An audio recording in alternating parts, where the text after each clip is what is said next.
breaking up. I can cut that out later. Nice. Okay. So as I was saying, like there's a new cat around the yard, and it seems to only come around kind of mid-afternoon tonight.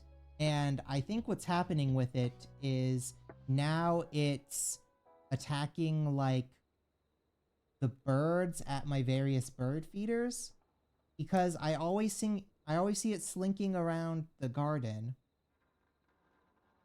but there's really like nothing for it to get at. As far as I know, there's like no mice in my yard. And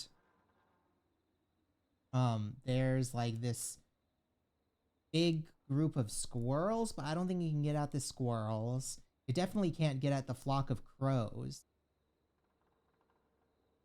So the only thing that I could assume it would be to be going after like the little blue jays and robins and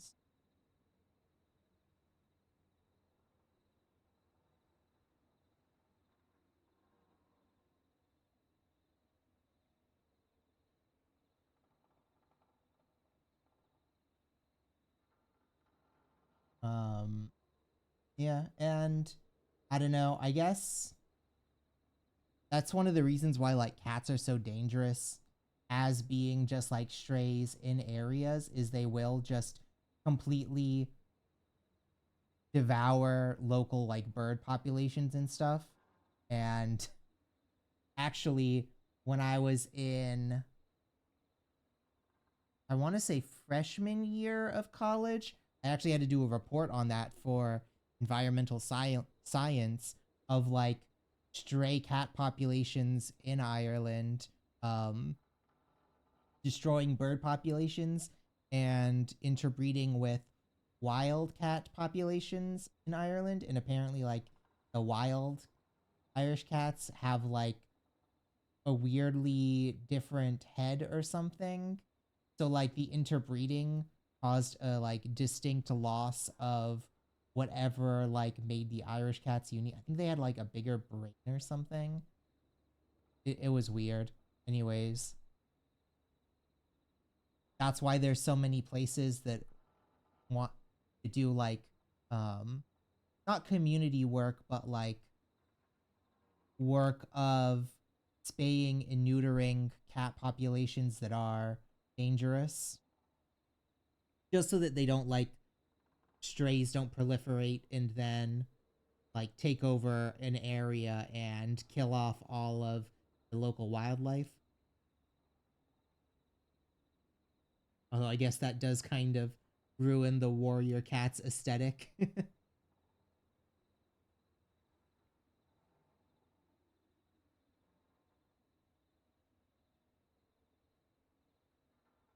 Not really much else to catch up with. So let's jump to the game. Gonna capture how we want it to.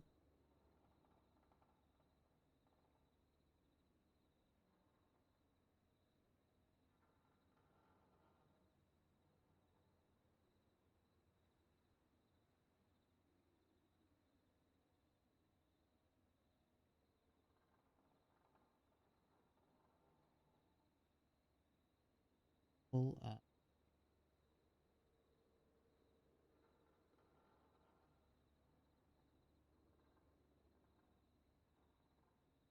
There we go. Window capture works. Zoom. Oh no, that is also not.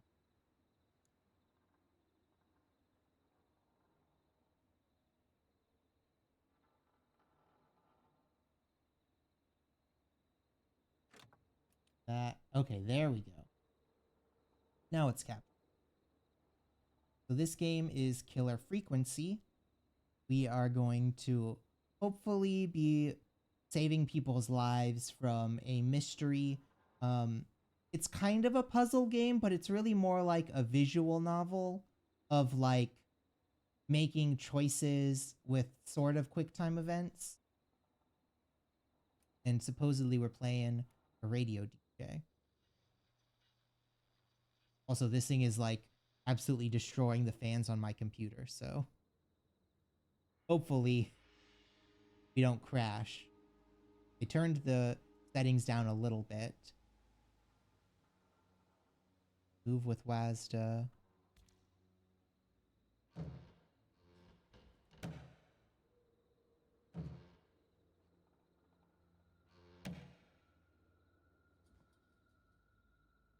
Pick up objects by clicking on.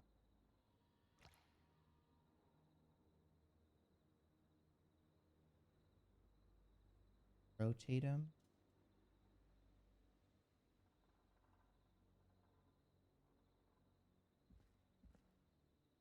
And hold two objects. Drop objects with middle mouse wheel. F to drop an object, R to throw an object.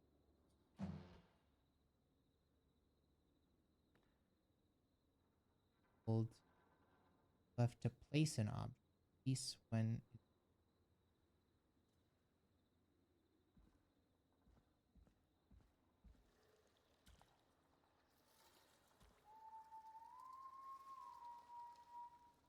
this is super creepy.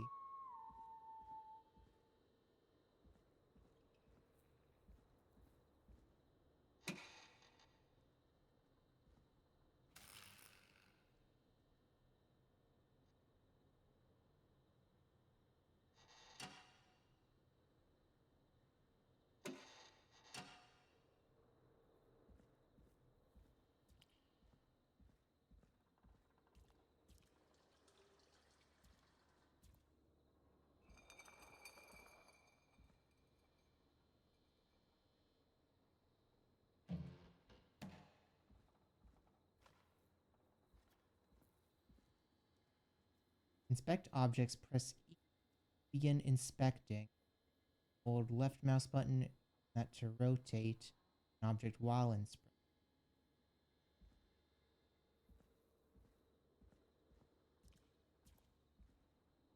Crouch, control, toggle.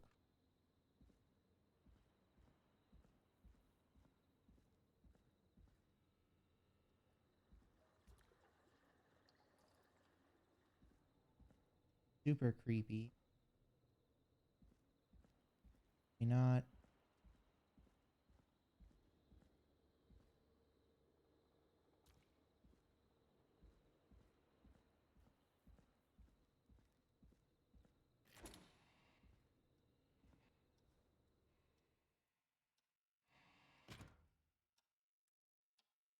Oh.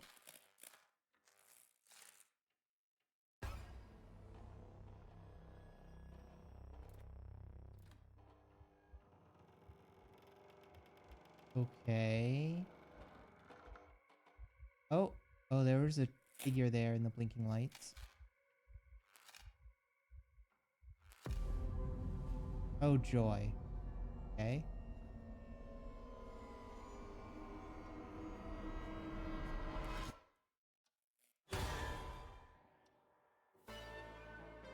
Okay. Well, I feel kind of bad for not, like, being scared of that, but there was a little too much buildup. It wasn't as suspenseful as I think it should have been. You hear something, Peggy? Huh? Hear what? I thought I heard someone yelling, or, I don't know, a howl. Forrest, is this a joke? No, I almost swore I heard something. Oh, and here I was thinking you'd finally started to ease up. You probably just heard some cats outside. Cats? You know, 4 legs, whiskers, tails, not dogs. I know what a cat is. But I mean, does Gallows Creek have a stray cat problem or something? Not since the rats moved in. Anyway, you ready to do the pre-flight checks? Seriously? Do we have to do these checks every time? And do you have to call them that? Reggie pays us to check the equipment before each show, and he pays us to call it a pre-flight check.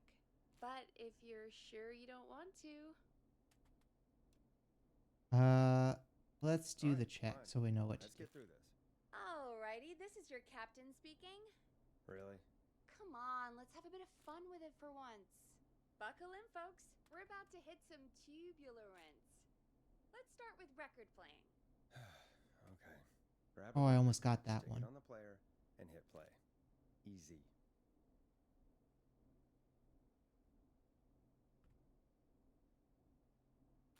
Can it not go in the trash can? Forrest, you need to grab a record and stick it on the turntable. Fine. Where do we get records? Might get them here. The record box is on the left, and the record player Oh. is on the right. Pick a record and stick it on the turntable. Then hit play.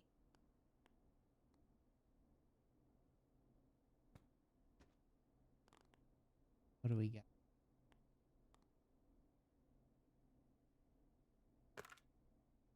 Got it. Great. Now turn it off.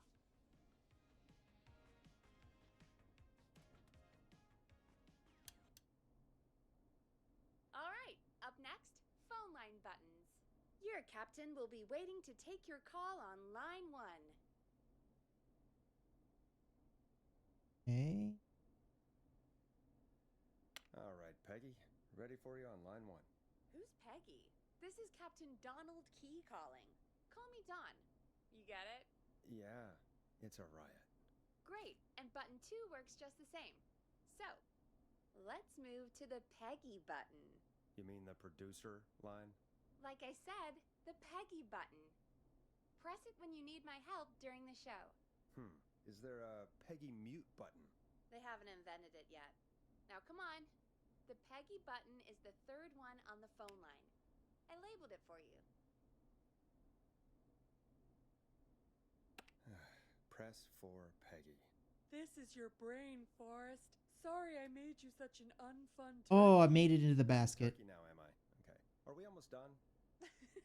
Sound blaster next. That's an easy one. There we go. Always good for a cheap laugh. All right, we're almost done. Just the volume sliders left. These should let you affect pretty much everything. But let's test it with a record. Play a record and change the volume with the music slider.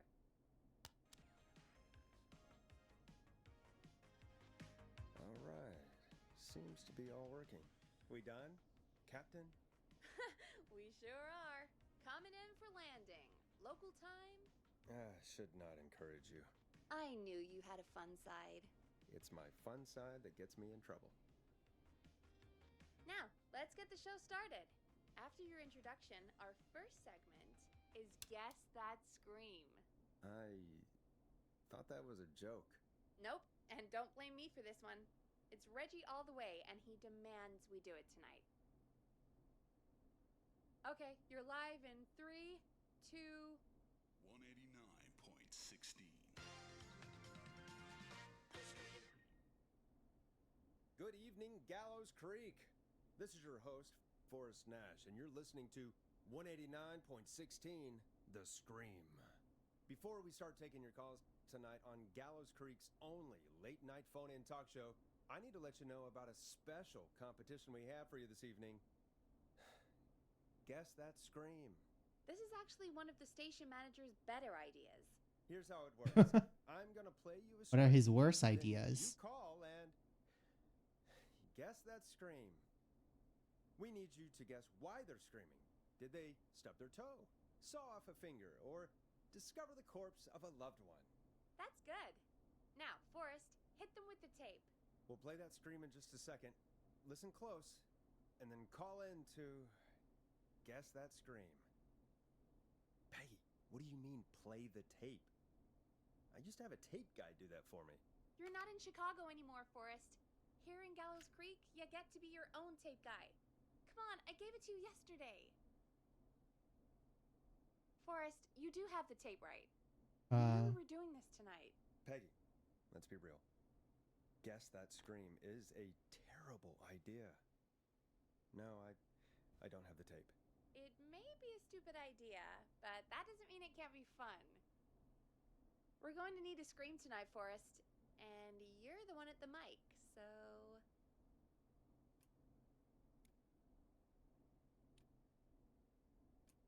Are you serious? Peggy, you want me to scream? You know this show depends on my golden voice, right? Come on, Forrest, just do it. That's enough dead air already. Just think of a scream and let it rip. Oh, God. Sorry about that. I'm back. Had to step away there for a second. Listen close, and then call in to... Guess the that scream. scream. Let's do perturbed Yeti.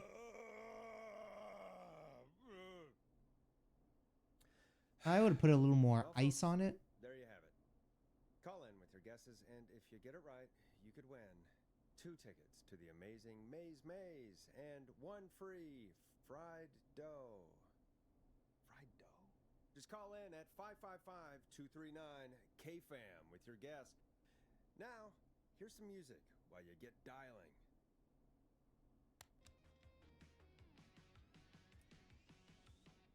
It's funky, it's groovy, it's Stab in the Twilight by Knife and Easy. Oh, God, Forrest, that was amazing! Thanks. I can't wait to hear what people think that was. How the hell did I get into this mess? Lighten up, Forrest. That's gonna be the highlight of my week. See, we're already doing cool. Oh, Forrest, there's a call coming in. Okay, Forrest, shut the music off. Okay, who's it up? 9.16, The Scream. Caller, you're talking to Forrest Nash. What's going on with you tonight? Forrest, thank God I made it through. My name is Leslie Harper.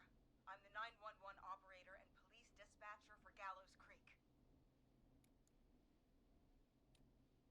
Leslie, I've got to say I'm always You happy be to have a working? caller, but shouldn't our 911 operator and police dispatcher be minding the phones? What? Oh, Forrest, you have no idea. Listen, I found a body. I need your help. 911 is calling me to report a body. Interesting setup.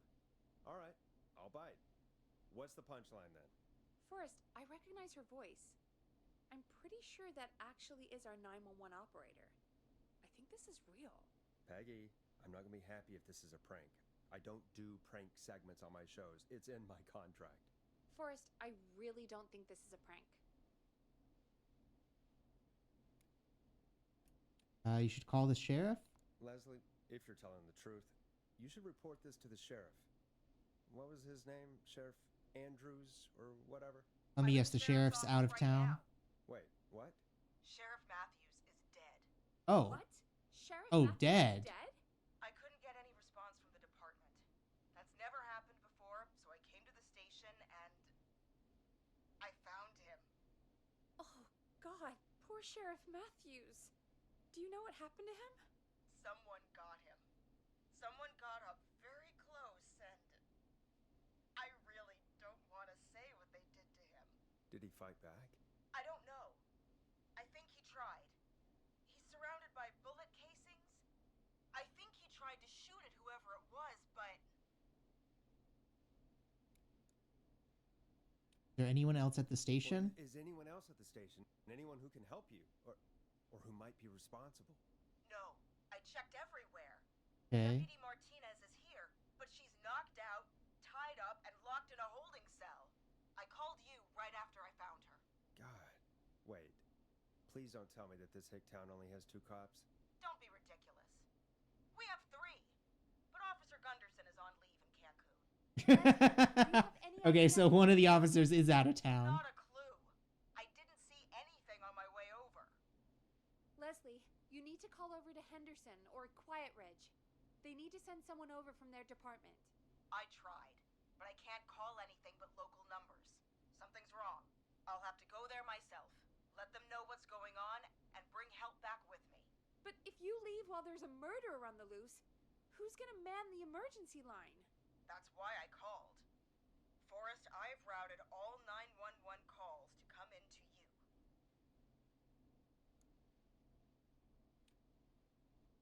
That's a horrible idea. It's a terrible idea.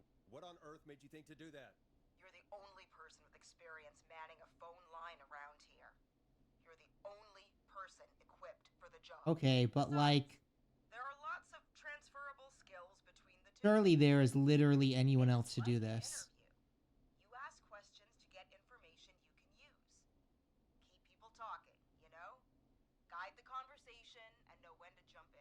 You do know that I'm so good at interviews, they sent me from Chicago to Gallows Creek, right? So I've heard. But that doesn't matter. And besides, there are two of you. You can talk to each other, discuss ideas, work together. Okay, so we do Now, get some let's help have from Peggy. on-the-job training right now. I have an emergency. I need to get an unconscious Deputy Martinez out of that holding cell. It looks like whoever attacked her threw the keys into the cell after they locked the door. Is there any way you can reach the keys? No. There aren't any bars to the cell, and the door itself only has a food tray slot. And that's too narrow for me to reach through. Okay, can we get like a There's clothes gotta be hanger? another way in.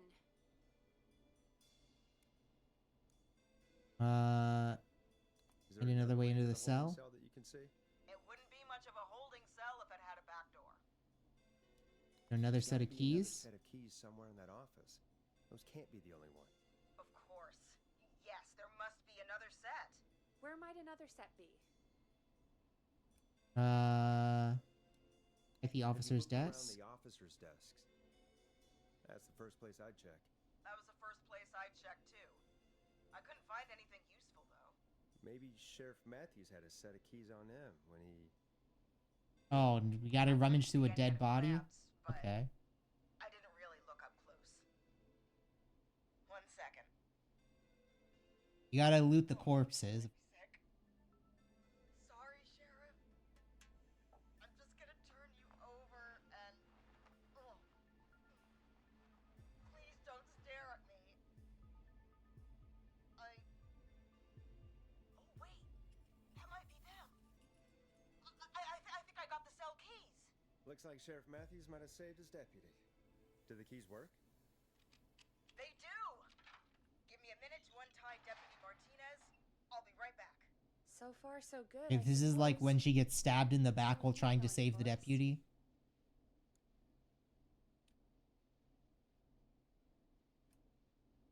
I'm quitting if this is a prank. I swear to God, Peggy, if this is some sort of joke, I'm leaving this town. I've never heard of anything like this happening in broadcast. I've never heard about anything like this either. But we're here now, Forrest, and we've just got to see what happens next. Come on, Martinez. There we go. Just gonna sit you in your office chair. We'll head to my car in a minute. I'm back. Deputy Martinez is still out cold. I'm taking her in the car with me to get help in Henderson. If the killer came back now, Martinez would be a sitting duck. Okay. That's a good idea. We don't want to take any risk right now. Thank you, Forrest. You and Peggy just worked together like you did earlier. You can do this. Now I'll be back as soon as I... Oh. What? My car! My car is on fire! Okay. On fire. How the hell? This is Did you just go escalating up really in quickly. smoke? What happened? Wait. What? No way. This can't... Well, Forrest, we have big trouble. What's happening? What's that noise? It sounds like whistling? Whistling? It can't be. Oh my god.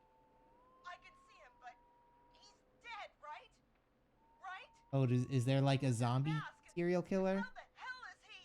Who, Leslie? Who? The Whistling Man! The Whistling Man? Who's the Whistling Man? He was a serial killer back in the 50s, wore that mask. But he's dead! He's... What the hell? Oh, God.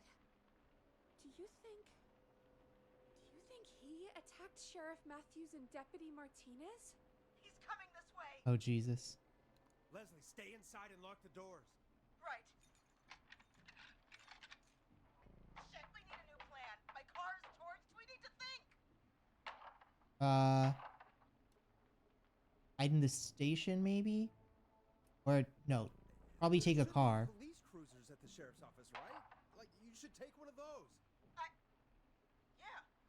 Yeah, that could work. Let me check if Martinez has any... I'll just reach into your pocket there, Deputy, and... Yes, got him. Keys for squad car 3. I saw that parked out front when I got here. Nice one, Forrest. Good Okay. thinking. But wait. How am I supposed to get us to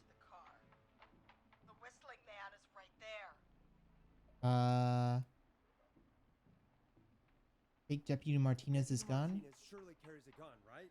Could you use that? Deputy Martinez's gun is missing. I guess the whistling man must have done something with it. The sheriff must have a gun, right? Can you see it? There was a gun next to him. Let me grab it. Shit. He must have emptied it trying to defend himself. I mean, yeah. Oh, is there a weapons lockup? There must be a weapon lockup in the station, right? Could you grab something from there? I saw it earlier, but as you might have guessed, it was locked. But maybe one of these keys I got earlier will help. Yeah, we have the key ring from the sheriff. No.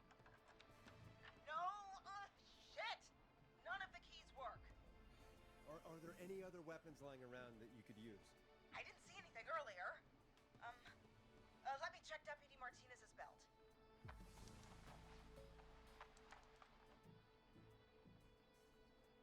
All right. It looks like the whistling man left her with a baton, pepper spray, and taser. I can only hold one if I'm carrying Deputy Martinez.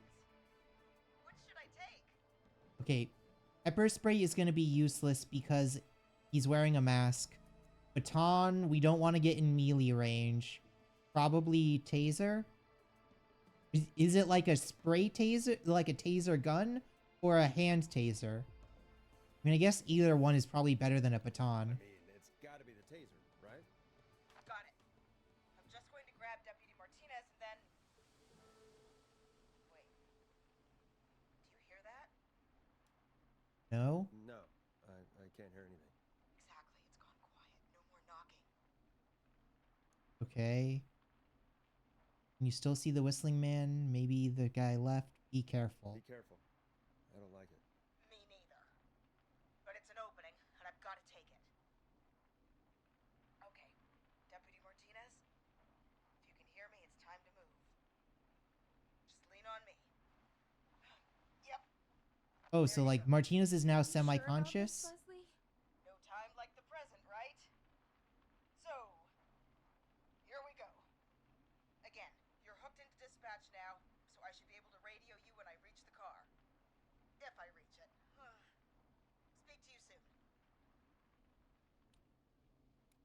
Good luck, Leslie. Oh, okay. That's one brave woman. God, I hope she makes it through this. You know, I've got to say, this really wasn't what I expected when I came into work today. Yeah, this is like Well, they always say you have to nerve-wracking be for ready for everything in first live day on the radio. job. Oh, I think we've got Leslie back on the line. I'm putting the call through. Hello? Forrest? Peggy? Okay, we're Leslie, back. Are you there? Over. We're here. Over. We're here, Leslie. So I guess you made it to the car then. Over? Sorry about the CB chat. Old habit. But yes, we made it to the car. Deputy Martinez is in the passenger seat, still out cold. I don't see the whistling man anywhere, and I don't plan to wait for him. So I'm going to get us moving. Jesus! God damn it! Get back! Get away from her! Leslie, Oh, what's happening? The whistling! No! Get off her, you son of a bitch! Yeah! Take that! Oh, she tased him. Okay. Leslie, what are you waiting for? Get out of there! Don't worry, Deputy Martinez. We're out of here. Are you two okay? Leslie, are you two okay? Did you get away? Or Forrest, that taser? Definitely the right call. Oh my god, I can't believe we escaped. Well done, Leslie. You saved a life. Just another day for you. Oh my god, yeah. But let me tell you, I prefer doing it from your side of the phone. Leslie, how long do you think it's going to take to get help?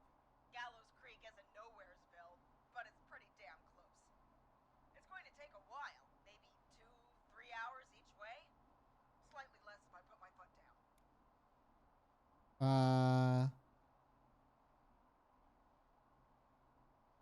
Okay, that long?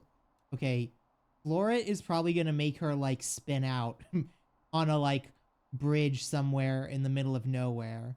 So just do your We'll do our best. best to keep everyone safe until then. Thank you. Just do what you did just now, and Gallows Creek is going to be okay. Anyway, once I'm in... Oh, I think Deputy Martinez is starting to stir. Forrest, Peggy, I've got to go. I'll be out of range soon, but I'll radio back as soon as I can once I got the cavalry. Take care. Try not to Try not to crash. crash.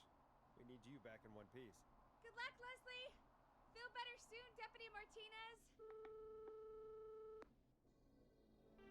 Okay. Folks, you heard it here. We've got a killer on the streets of Gallows Creek tonight. Please make sure to stay safe. Yeah, that's not gonna like instill panic. We're counting on you. We're gonna get back to the show meanwhile. If you have anything on your mind or have any information about this Whistling Man character, then give us a call. We'll talk here on 189.16, The Scream. For now, here's another hit record for you all to enjoy.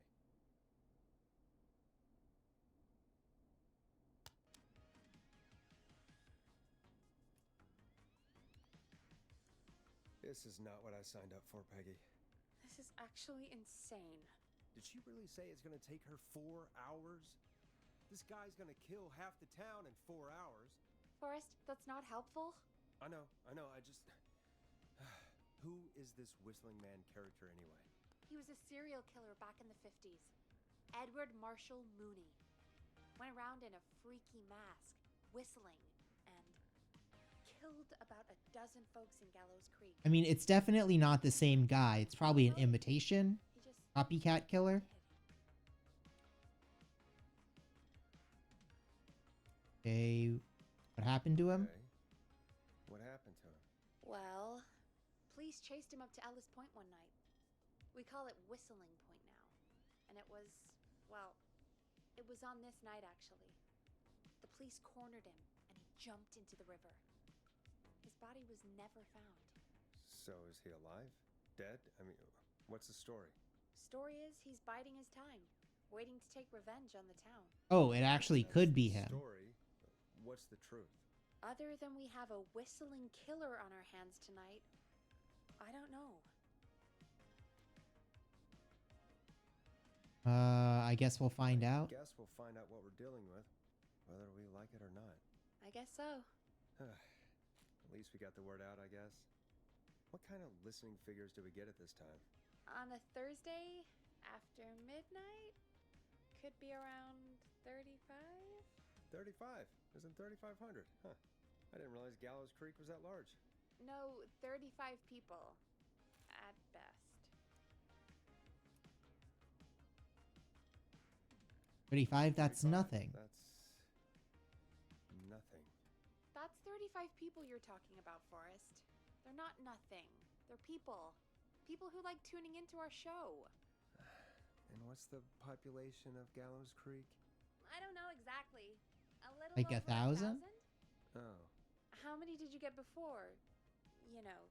Before my career exploded and I ended up on a midnight hour talk show in the town of 1,000 people? Yeah. Before that. Around 5 for most shows on the low end.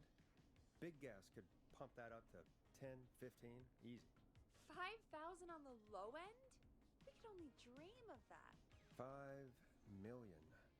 Million? I mean, if it was a radio show in Chicago, that makes sense. At least the Whistling Man hasn't killed me yet.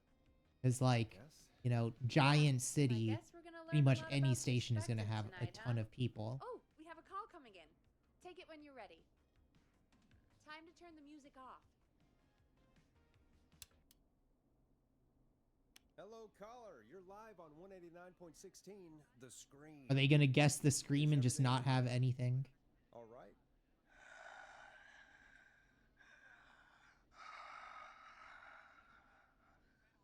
Okay, who is this? Are you, hello? Hello?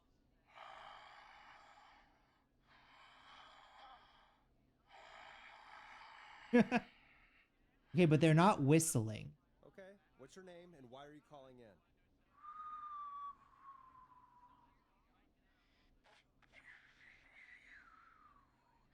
Okay, they can't whistle at all.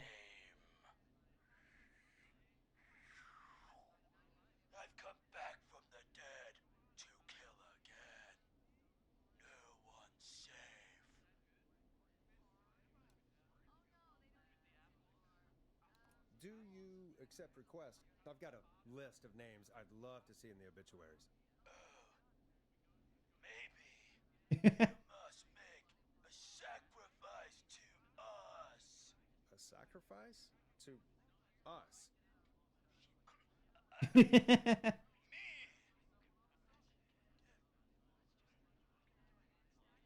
We want cheese-dusted pretzels. I mean, I want cheese-dusted pretzels. Or Okay, but like, these dusted pretzels would get me to kill someone. face off. Goddamn kids. I'm cutting them off. Not yet. I want to deal with them.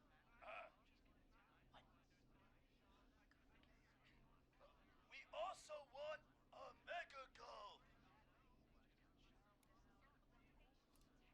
Come on. Kids, give it up.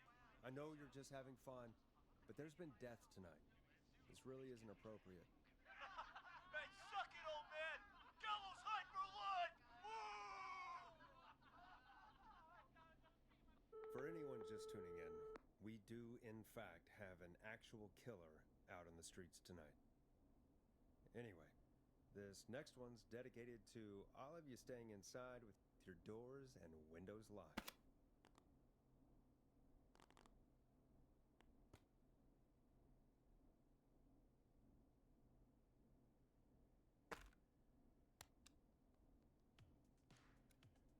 Time to go on the journey that is Blast Processor with their hit song 1980X. Peggy, the hell was that? Kids pretending to be a killer who right now is stalking the town? I mean, It's a thing. A thing? Oh, kids around here. They pull pranks pretending to be him. kids are just Previous awful in Whistling Man general. character? They think it's funny, but it's not. It's not funny at all. And there's no chance that our Whistling Man was just a prank. That Leslie... No, that's real. Christ. Let's stay positive. We still have a show to do. We already have another caller on the line. All right. Let's do this. Is this gonna be the Okay, kids Forrest, again? Shut the music off. Hello, caller. You're live on The Scream with me, Forrest Nash. What? I dialed 911. I need the sheriff right away. Okay, right. Well, I'm filling in for 911 tonight. What's your name and what's your trouble? My name is Sandra Sharp, and I need the cops now. I'm sorry, but the cops aren't coming. Leslie's on her way to Henderson for help. What? God. Listen, you've got to help me then. I drove to the edge of town for a jazz run, and now some psycho dressed like the Whistling Man is after me, knife in hand. Oh yeah, no, It's that's actually happening.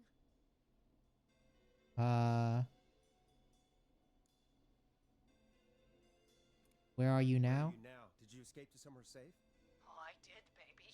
I jazz ran all the way to my car and nothing flat. But I dropped my keys somewhere along the way. I never locked the door, Lisa. I've got a place to hide, but I can't get moving.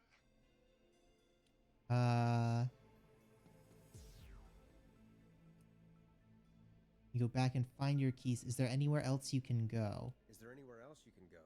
Do you have any friends nearby? Oh, I'm not going back out there.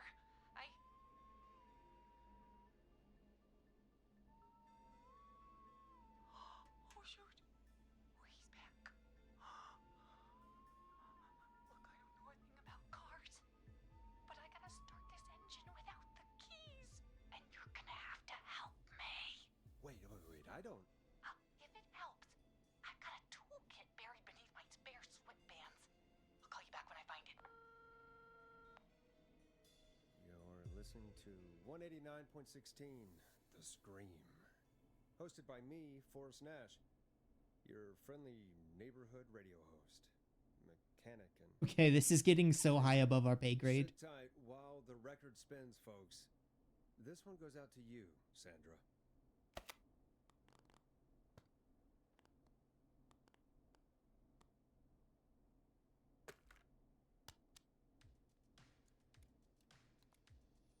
Doesn't the station have a show about cars? The Tamora twins or something? Timberline Twins Talk Motors. Yeah. You know they're not even brothers. Really? They look the same, though. I know, but they're not even related. Is that supposed to be Weird. a riff on I like asked Click them and about it Clack? once, and they got really sweaty and defensive. Anyway, go see what you can find. The offices are out the door and down the hall.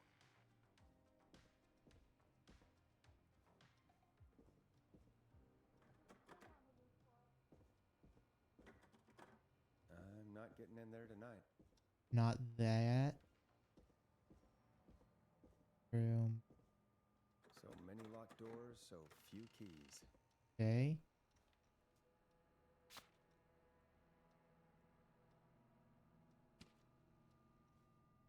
There. Hire some. Craftworks. PP hour. Grilling speed app. These enjoy a free sample of garlic bread. And they get garlic bread? Gallows High Report. Big game. Where are we supposed to find this? Truck magazine?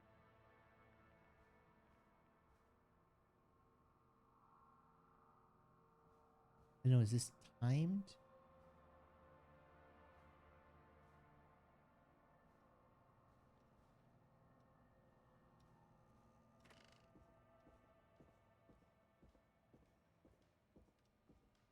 Nothing like on the coffee table?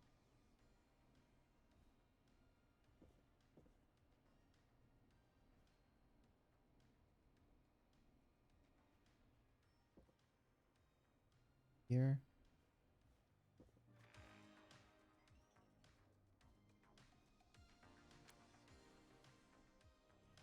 That what we needed? Guess not if it didn't get story queue. Fucker?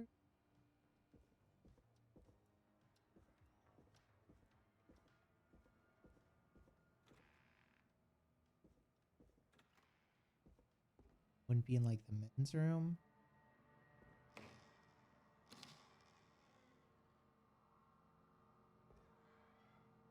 We have a decal of our news I need a thing key to get in there.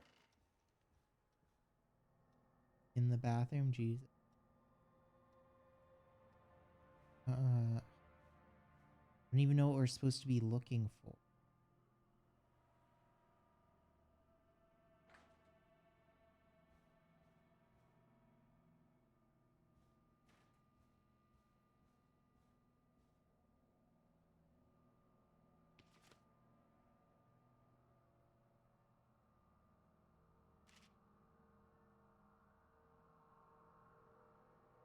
Twins, borrow your car, theft magazine.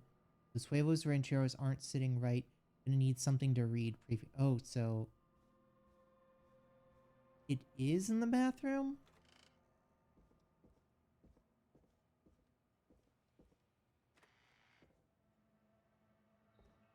See it in. Oh, in the This looks corner? useful. Okay.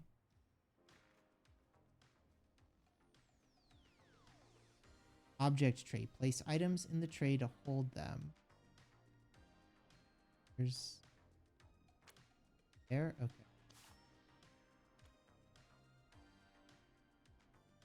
Side.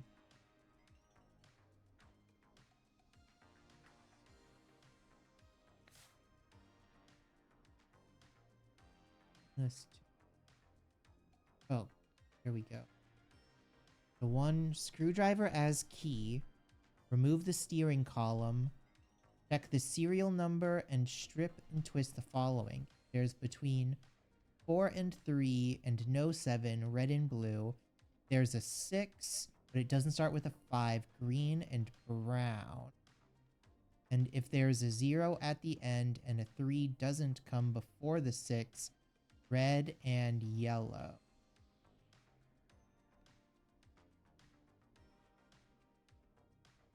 And then Strip purple.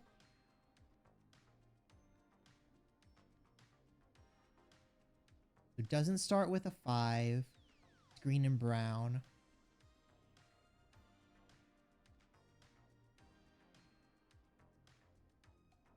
Three after the 6 is red and yellow. Else red and blue. Okay, I can remember that. Then strip the purple wire, but do not touch it. Brush the purple wire against twisted wires.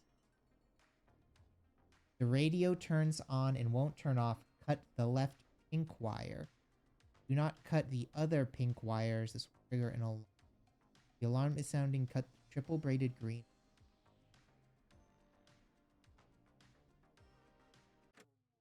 Oh. Good. Go. You find anything? Yeah, I found a magazine about hot wiring cars. Well, that sounds perfect. When you're ready, shut the music off.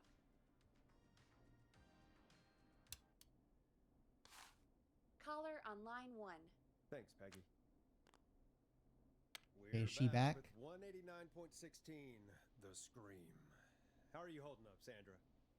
The creep's looking through the parking lot trying to find me. But I've got my tools, and I'm ready to get this hunk of junk moving. Okay, so you have to use a screwdriver first. Screwdriver in the ignition and twist. Put the screwdriver in the ignition and twist clockwise. Here goes, baby. Screwdriver's too fat to fit. What next? They remove the steering column. Unscrew the steering column. All right. Chest turn. Chest turn. 1, 2, 1, 2. Oh, God. How long are these screws? Okay. Cover's off. There's a bunch of wires down here all paired up, and oh God, my heart is pumping. Okay, tell me exactly what you see. Or don't panic Jazz first. breathing. Don't panic. Okay, we can do this. There's a red wire, a blue wire, a yellow wire, a green wire, and a brown wire. What's the serial number? What's the serial number on the steering column? The number is 576894320. Ends with a 0. 3 doesn't come before the 6, so it's red and yellow. Strip and twist together the red and yellow wires. All right, we take the red and the yellow and we twist and we turn. Oh, perfect. I also see pink and purple wire. What next? Okay. Strip the purple wire and twist it. No. Strip the purple wire and brush it against the Strip twisted purple wire. and brush against the twisted wires. Okay. We strip and we brush and and it's buddy. Fantastic work, baby. Anytime you want to come down to the jazz studio, you get in for free. Oh, yay, free jazz classes. Just keep driving. Just keep driving now, okay? And get home safe. Get home safe, Sandra. Will do, babies. Oh, we saved him. Okay. We did it, Forrest! We sure did. Here comes another hit track that we're excited to share with you. And remember, if you're also having car troubles, then tune in to Timberline Twins Talk Motors here on 189.16 Monday to Friday at 5. Take it away, Forrest.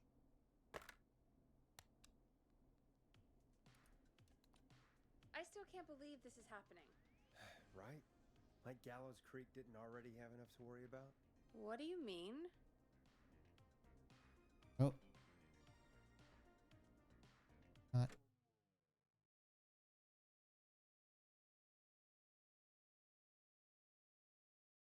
Hold on one second.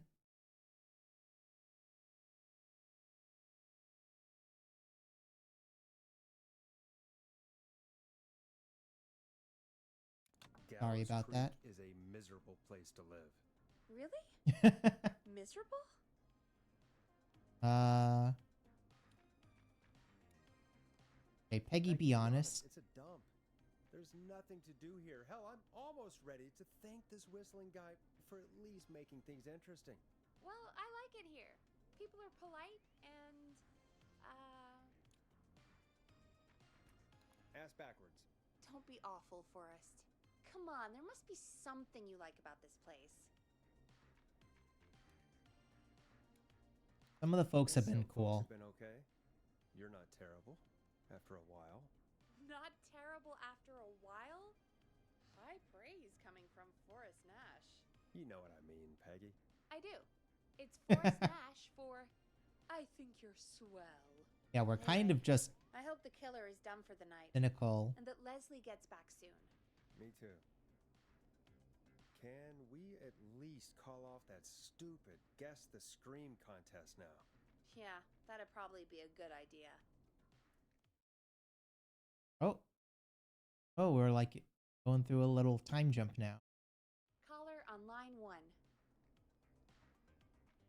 Off disc.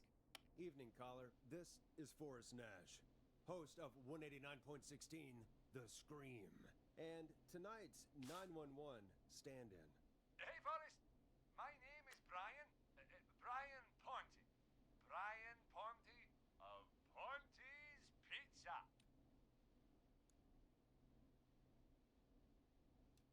Hi, Hello, Brian. Brian. What have you got to say about what's happening? I'm so happy that Deputy Martinez survived. I've seen her a lot over the years down here at Ponte's Pizza. Oh, you did a really great job. And as a thanks for all you did there, I just wanted to tell you that I'm sending you some coupons for free pizza here at Ponte's Pizza. Wow, Brian. That's really good of you. But you really don't have to, though. Oh, it's the least I can do. And if you like it, well, you're in luck because we're always running great deals. Yeah, the local pizza place using this for free publicity. And let me tell you, the pizza we have is to die for. Oh, no. Poor choice of words tonight, I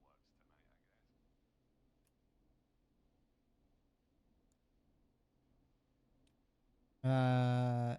Pretty taste didn't come out Yeah, great. That didn't come out great. I'm sorry, Forrest.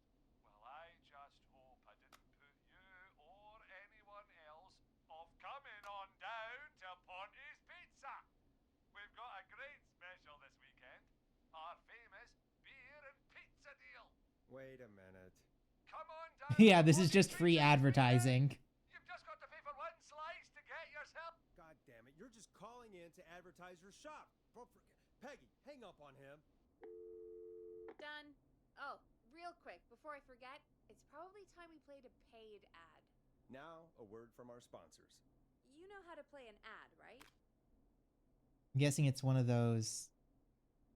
Nope. In-flight check time. Christ.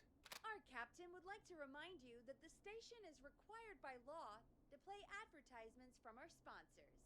Grab a cassette and stick it in the player. Done. Teddy Gallows Jr. is a family man, a devout Christian, and a Oh. proud patriot. Teddy Gallows Jr. is Gallows Creek. Ooh, okay. Like his father and all his fathers before him, Teddy Gallows Jr. has worked hard to create jobs, improve infrastructure, and make Gallows Creek a good place to raise a family. Unlike current mayor Linda Cartwright, Teddy Gallows Jr. lives in Gallows Creek. He's our neighbor, and he stands with our neighbors. Like Sheriff Matthews, who, after years of keeping the peace, Mayor Cartwright is trying to force into early retirement. Teddy Gallows Jr. doesn't believe in keeping a good man out of a job. Are we supposed to let this play all the way through? This is getting kind of intense. American dream. Does Linda Cartwright?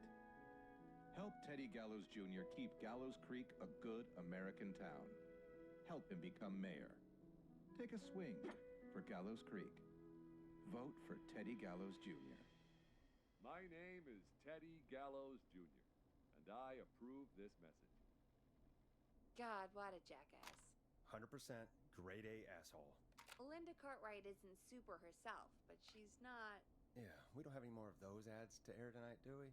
No, just the one. Good. I have to ask, though. Take a swing for Gallows Creek?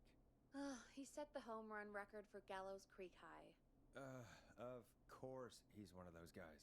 Yep, he played lots of sports back in the day, and he never lets anyone forget it. Right. Let's just get back to the show. Well, folks, hearing that reminds me that every vote matters. That ad really made me want to take a swing at Teddy Gallows. You mean take a swing for Teddy Gallows? Yeah, sure. Let's find out from our next caller who's got their vote. Welcome to The Scream with me, Forrest Nash. Yeah, Leslie. This is Maurice Russell from the Gallows Reporter. I'm at the office. This guy just broke in downstairs and... Wait. Forrest Nash? I want to speak to 911. Put Leslie on. Oh, there's no 911. Another one?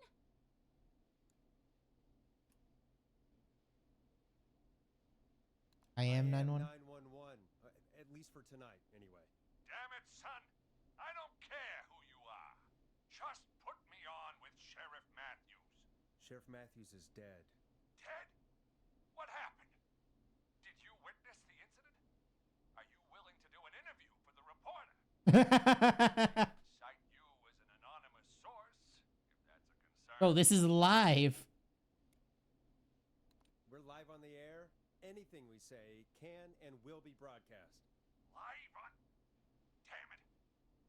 All right. There's obviously a lot more going on than I know. Yeah, there's a lot happening tonight. You said someone broke in. That's nothing to get worked up about. Some idiot kid just broke in, dressed as the Whistling Man. Teens. They get worse every year. That's not a kid. Punk wasn't even a disappointing twinkle in his daddy's eye when Edward Marshall Mooney stalked the town. But I was there. I covered it. Don't think that's a Don't teen. understand. That's not a prankster. That's the Whistling Man. Of course it's not. It's a stupid kid. Every year this happens. They think it's funny. Not a big deal, old man. But they didn't live through the terror 30 years ago. Anyway, I know for a fact. Wait, Edward 30 years. Marshall Mooney Is it the dead. 50s? I don't know Or no, who the put that on 80s. security Would be the footage. 80s now. And I guess that lines up with Maybe he killed cassettes. Sheriff Matthews. Where are you now? I'm in the boardroom, upstairs. We got security cameras all around the building. You can watch them on any TV set here. And there's a set in the boardroom. Can you get out of Is there? Any way you can get out of there. I sure as shit hope so, kid. But I'm not sure how I'm going to do it. That crash you heard was him tipping over my filing cabinets. He's blocking the stairs. I'm guessing the stairs are the only way out. That's right. And it would take me a good few minutes to move those cabinets. We need to do something. But what? All we can do from here is... Forrest, I think I've got it. Why don't we call the killer? They'd have a bunch of phones set up across the office, right? In different rooms, with Oh, different geez. extensions? So we call one of them. Draw the killer away. You get an exclusive interview with the killer. Exclusive interview with the killer. That could be interesting. No, I mean we just make a distraction. It's worth a shot. I can hear you, you know. The son of a bitch hasn't killed me yet. Sorry, Maurice. Peggy and I were just trying to figure out... You realize how stupid that plan sounds, right? For that to be successful, you're gonna need every phone extension. Plus, a plan of the entire office floor. All delivered while the killer is en route. I've got it. And thank God I've always been cool under pressure. Don't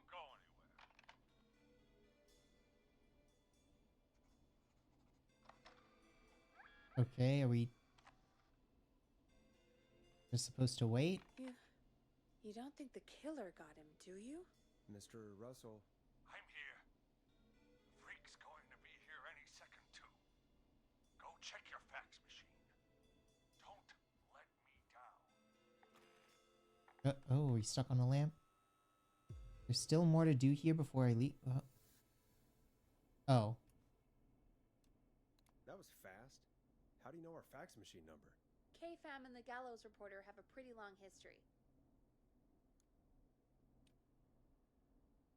Tell me where the fax machine is again, Peggy? The fax machine's in the office on the other side of the hall. Thanks, Peggy. Be right back. Okay. Okay. Go to the office on the other end of the hall. Grab the fax from the machine. Easy.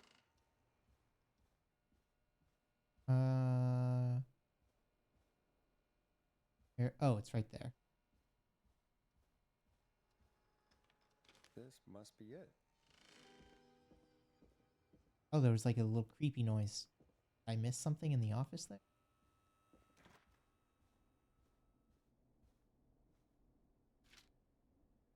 Okay.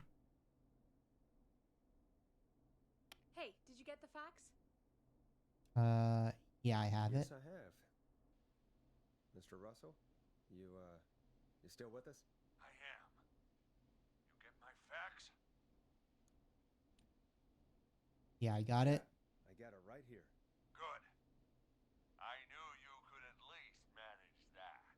Okay, folks. Oh, wow, we're back don't- on the line with We are the trying to police. save you your butt. Let's see if we can help him avoid the Whistling Man. Here's the situation. The Whistling Man searched every room in the hall leading up to the boardroom. And now he's in the office next door. It's now or never.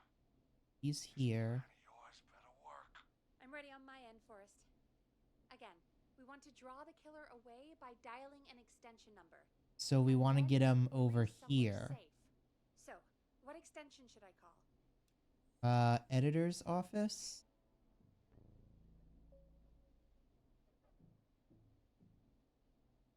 Call the editor's office. The extension is 03.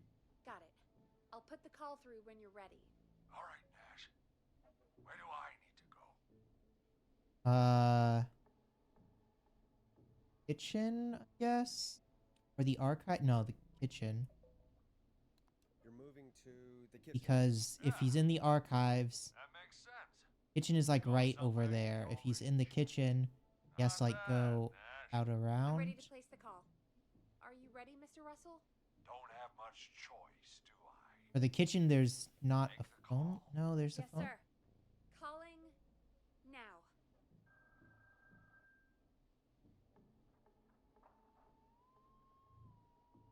I can't believe it.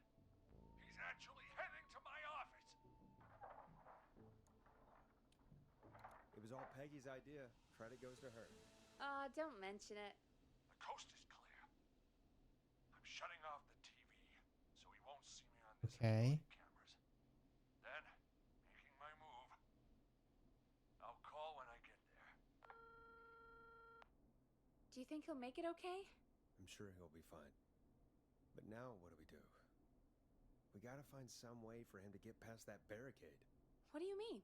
I don't think calling the Whistling Man is gonna buy Maurice enough time to move those cabinets. We gotta think of something else. Yeah. Maybe we could... Oh! Call incoming. You ready?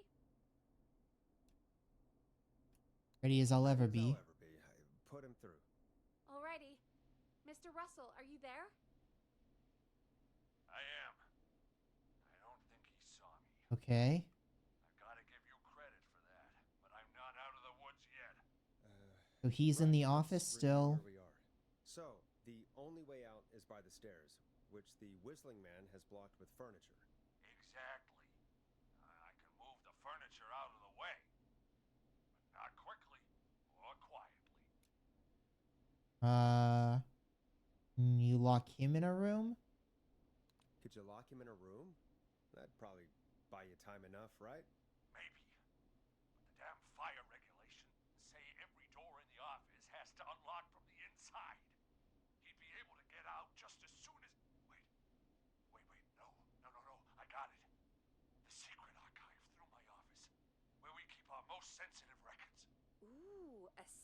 secret archive? Reggie would love that. What have you got back there? Juicy secrets about outer space? But there's no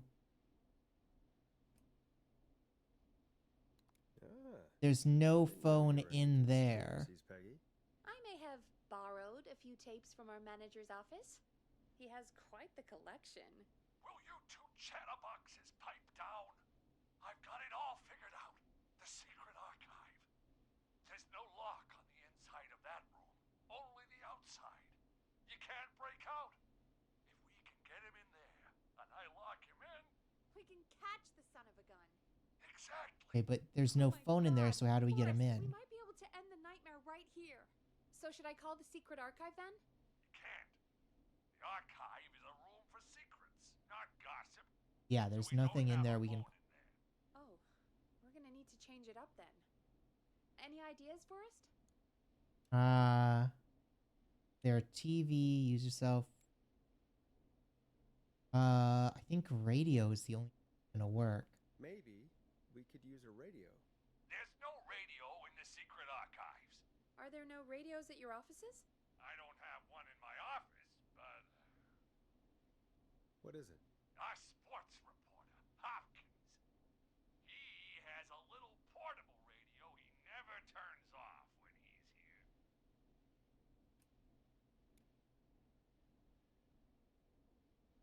Still in his That might be what we office? need then. Is his portable radio still there? It should be. It's what he calls his work radio. Should be in the archives, actually. I'll sneak over while our friend is still distracted with his search. I'll call you back once I've got the radio. Oh, Jesus. We're gonna save him, Forrest. Heck, if this works, we might even save the whole town. There's still Don't a get lot to do excited before we yet. Celebrate.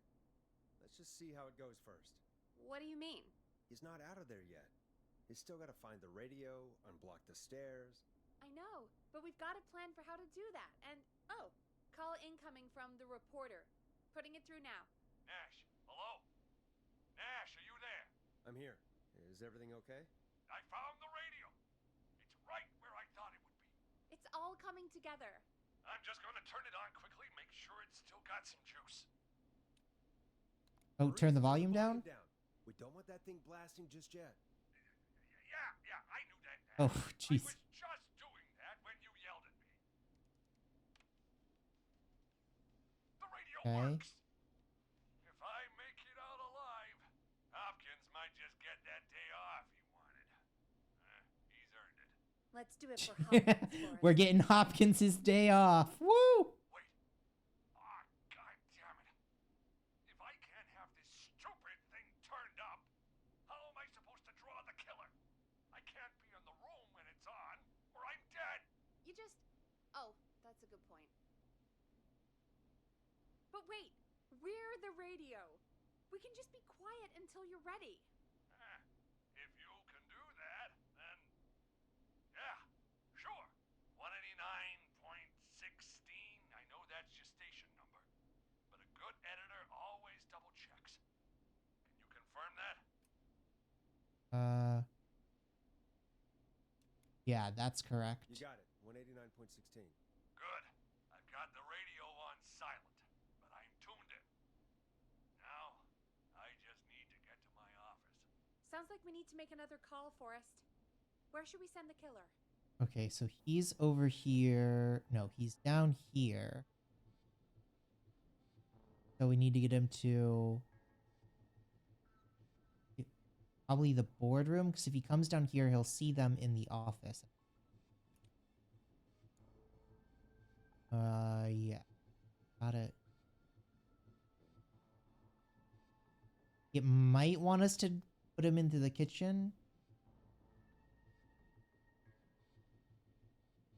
No, it must be the Call the boardroom. boardroom. The extension is 04. That might work. The boardroom is fairly close to the editor's office, but we haven't seen the killer go there yet. Are you sure?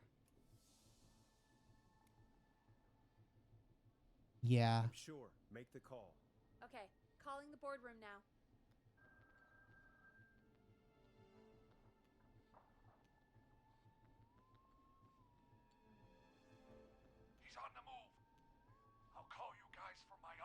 in a second. Looks like we're almost through this nightmare.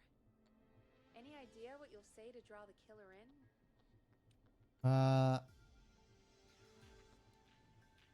I'll impersonate Russell. Best impersonation of Maurice. I think that'll draw the killer in. What's your Mr. Russell impression? I think I gave that masked freak the slip. What a great plan this is, Pearl.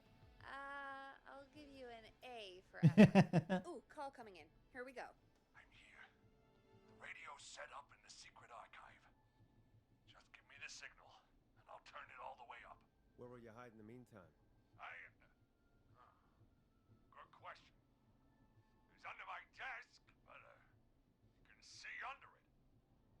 I've got a big cabinet, but that'll take me a second to get into. Anywhere else? Not really. There's the secret archive itself, but that's where the killer's going. I could try the cubicles, but they're pretty far away.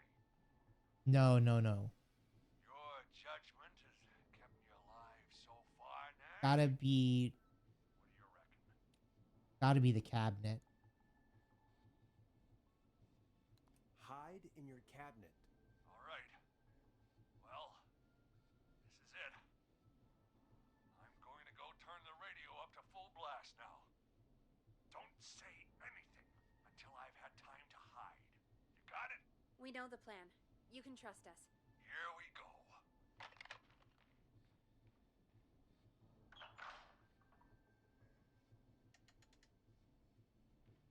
Now we're just waiting.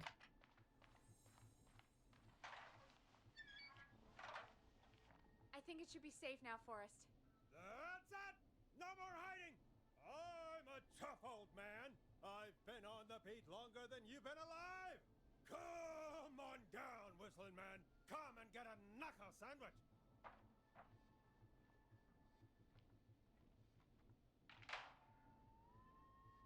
Okay. That work? Listeners, this is Forrest Nash of 189.16, The Scream. And if you've just tuned in, See you in hell, kid! we've just locked up the Whistling Man. Okay. Forrest, you beautiful bastard! I can't believe that actually worked! Frankly, neither can I. I can't believe it either. Thank God it's over. I'll be off now. Gotta get out of here. Write up a few notes. Call a few friends. I'd feel safer waiting for the cops to come grab this freak with some company. Hey, maybe you and me could do an interview tomorrow for the Gallows Reporter. I'll think about it. Let's see what tomorrow brings. I'll take that as a yes. Talk to you soon. There we are, folks. The Whistling Man is locked up. Let's all take a deep breath. And play some killer tunes.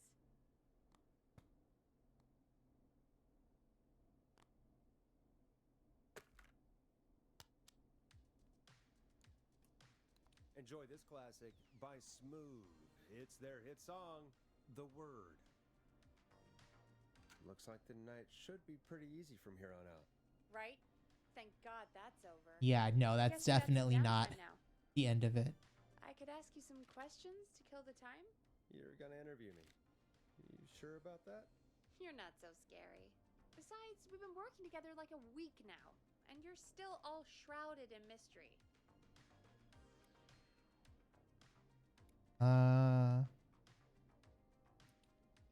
What do you want to know? Shoot. What do you want to know? Question 1. Tell me about your family. What? Come on, Peggy. That's too general. Okay. Did anyone move with you to Gallows Creek? Nope. Now that's too specific. Too specific? Do you have any siblings? I don't. I'm an only child, and my folks are dead. Oh, I'm sorry, Forrest.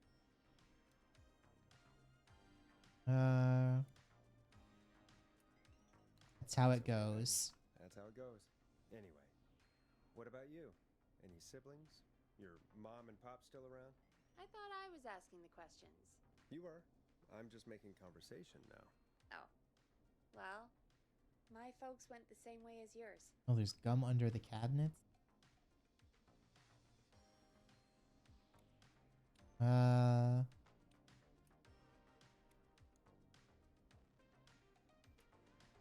Oh. Yeah. My dad walked out when I was about 13. He'd been a wreck for a while. Then he got himself into a wreck. And, well, that was Dad. Mom didn't take it well. She remarried pretty quick after that. She wanted to forget Dad so bad, she even made me take my stepdad's last name. So I'm Peggy Weaver now. Anyway, Mr. Weaver got sick one day, and my mom didn't last long after he went. Oh? I'm sorry to hear that, Peg. Don't call me Peg. Yeah, sorry. I was just trying to be... It's okay, I know. I'm sorry. I'm defensive about that name. Any siblings? Funny you mention that now. Okay, so her dad has No. something going on. Not anymore. I had a sister, but I haven't seen her since before my dad. Hold on. Someone just rang the door buzzer. What on earth could someone want at this hour? I don't know. Do you want to go check it out? Me? You sure you don't want to go? I can't leave the booth while we're on air. One of Reggie's K-Fam regulations. I'll pass you the key to the stairs. Understood. I'm on it now. The buzzer's on the front door. See you in a bit.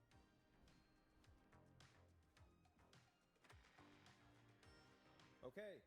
Down to the first floor, then check the door.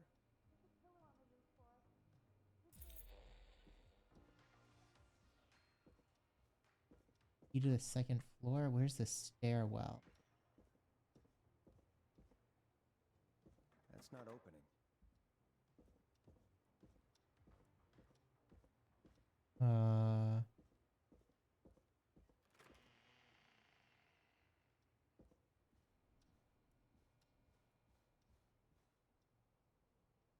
Okay, well.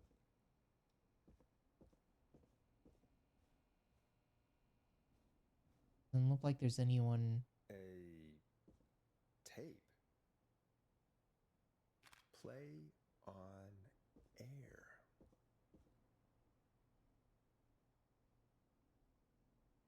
Like there's nothing to interact with.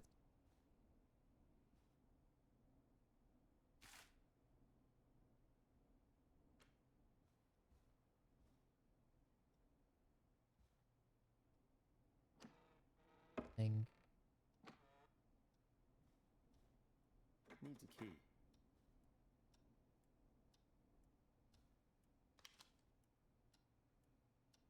Oh, this is definitely going to be something we need later on, isn't it?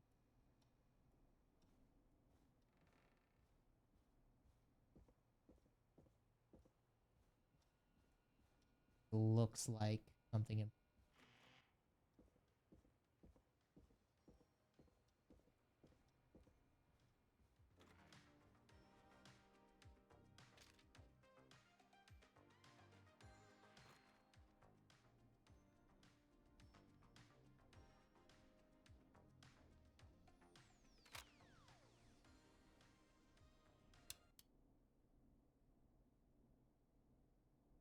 Who was there? I didn't see who it was.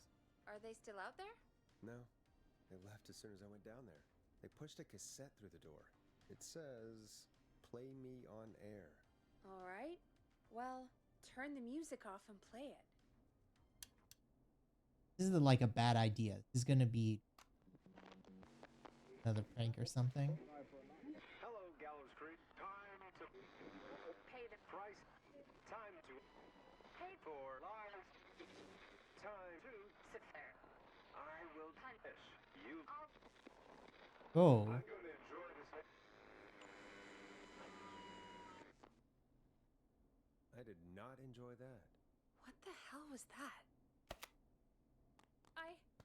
Oh, Forrest, we're still on air. Say something. Folks,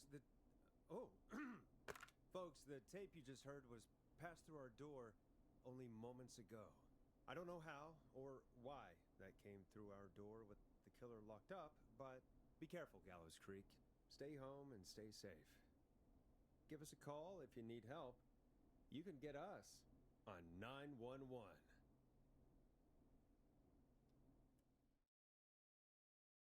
We have another section break. Hey, we had a call come in.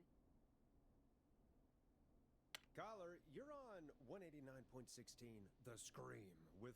Ash! Shut up and listen to me! Mr. Russell? What's wrong? Are you okay? I said listen! He's gone! The Whistling Man is gone!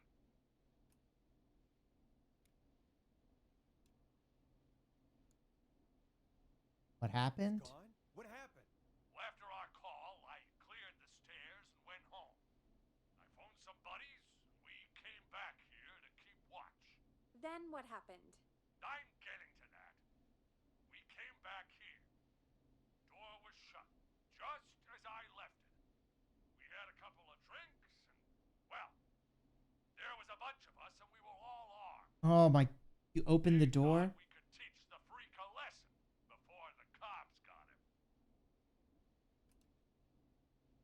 Did you let him escape? Of course we didn't. I demand you retract that accusation. Damn it, Maurice. Just tell me what happened with this plan of yours. This was not my idea. The guys just grabbed their weapons and unlocked the door. I braced myself and Then? then nothing. The room was empty. The door was still locked. How the hell did he get out? Are you sure it was still locked? I'm telling you, it was locked. No way out of there. None. Maybe. I mean, I know it's crazy, but if he's back from the dead, then... Is he a ghost? Do you think he's some kind of ghost, Peggy? It would explain things. I mean, how do we know he's not? Mooney, there's no way. Whoa, did you I mean, the much something? simpler explanation is that there's just an That's accomplice. baloney. Look, I don't want anything more to do with this. I'm clearing out of Dodge. And I recommend you and everyone listening do the same. He seems really spooked.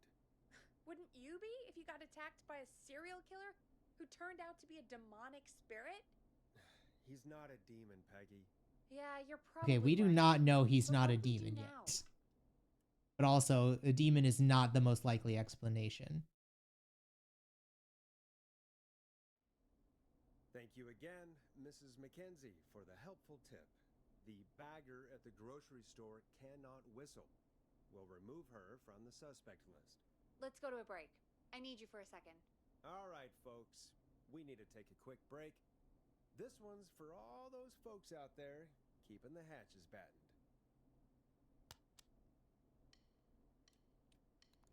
Listen in to this next track from Late Night Lurkers, if you dare. All right, Peggy, what's up? I pushed a cassette under my door. Go play it.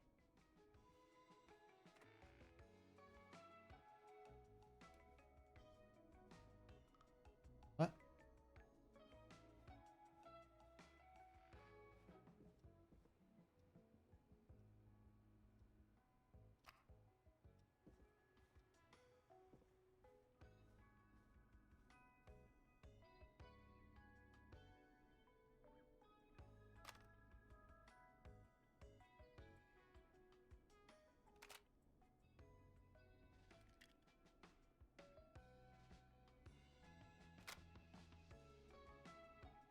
Do we need to... All right, I've got it. Did we forget an ad or something? I don't know. It was buried in my work mail. I only just saw it. See what it says.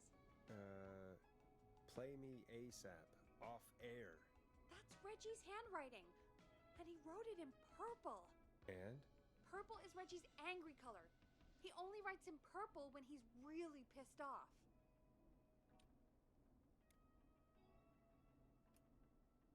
As an angry color? He has an angry color? Oh, Forrest, I'll give you the Reggie rundown later. Right now, we need to play that tape. We need to, like, turn this off?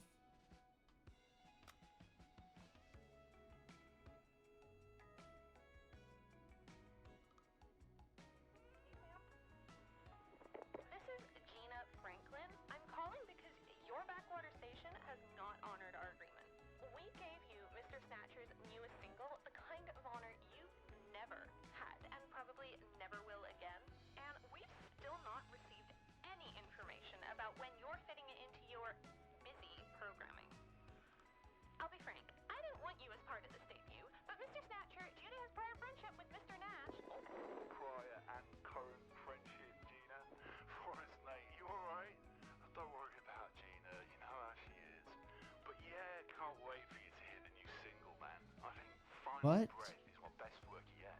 I really hope you and your listeners like it. And man, if you ever find your way this side of the pond, let me know. We'll have to catch up. If Final Breath Wait, what? isn't played on your airwaves by the end of Mr. Nash's show tonight, the next call will be much less friendly. That was Roddy Snatcher, Forrest. You know, Roddy Snatcher?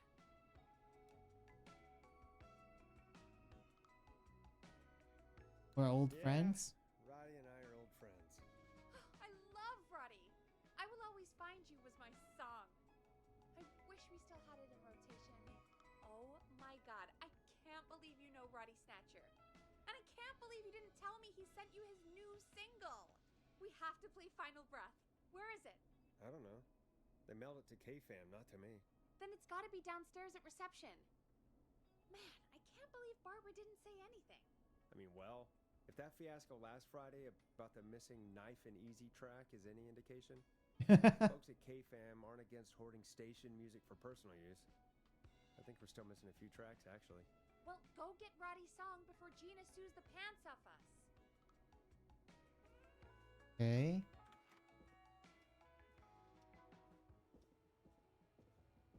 Are we gonna see?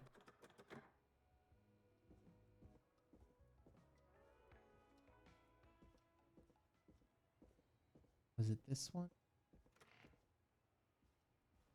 I mean, we're probably gonna see the killer outside.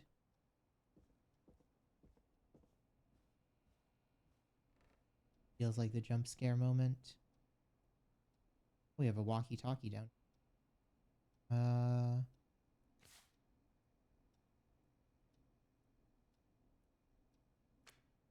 Where? This must be it. Final Breath. My tiny selection grows.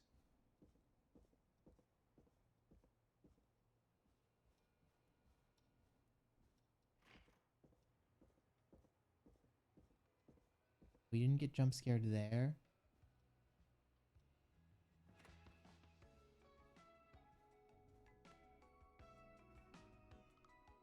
Hey, did you get it? Got it. Let's get this on the air. Gallows Creek. I'm pleased to say we're in for a much-needed treat. Up next, courtesy of the British sensation himself, is a track you won't hear everywhere. Here's Final Breath by Roddy Snatcher. Where?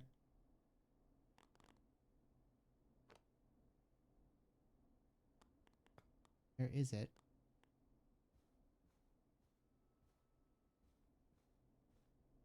We actually play it.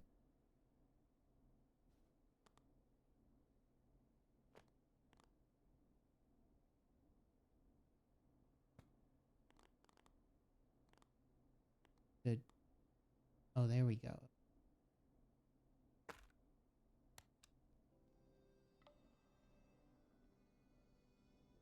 Wow. God, Roddy's the best. He is. And more importantly, we should be safe from the worst of Gina Franklin.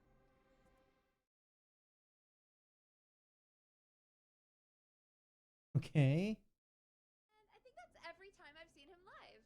Peggy, you just talked through the whole song. Oh, whoops. It's okay. I can just play it on loop later. Oh, shoot. I just noticed we have a caller waiting. I really hope it's nothing serious. Okay, Forrest, shut the music off. Evening, caller. This is Forrest Nash, host of 189.16, The Scream. And tonight's Okay. 911 stand-in. This is Murphy. Murph? Murphy, what have you got for us tonight? Two things, Forrest. First, happy birthday to my son, Fernando. He's 3 today, and man, being his daddy has changed my life. Okay. I've learned how to live, how to laugh, most importantly, how to love. Aw, happy birthday, Fernando.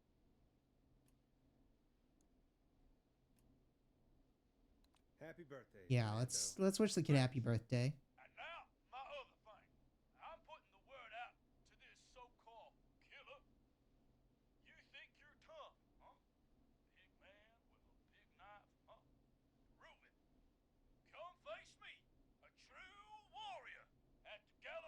Wait, what?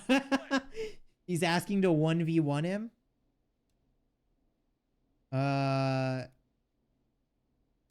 This is a bad idea. Bad idea, Murphy. I got all the tapes in Master Robbie's Dojo series. Oh no, he bought Get ready. online kung fu videos. You just let loose the junkyard dog. Oh no. And there he goes. Ladies and gentlemen, keep your fingers crossed for Murphy as he tries to become our hometown hero. Anyway, we'll be right back after this commercial.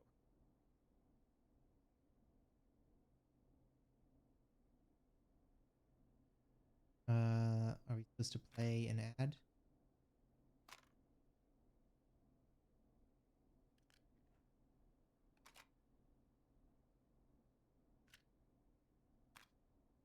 Time to play a commercial. Going, Peggy, I'm going. The world-famous annual Gallows Creek Harvest Festival is back!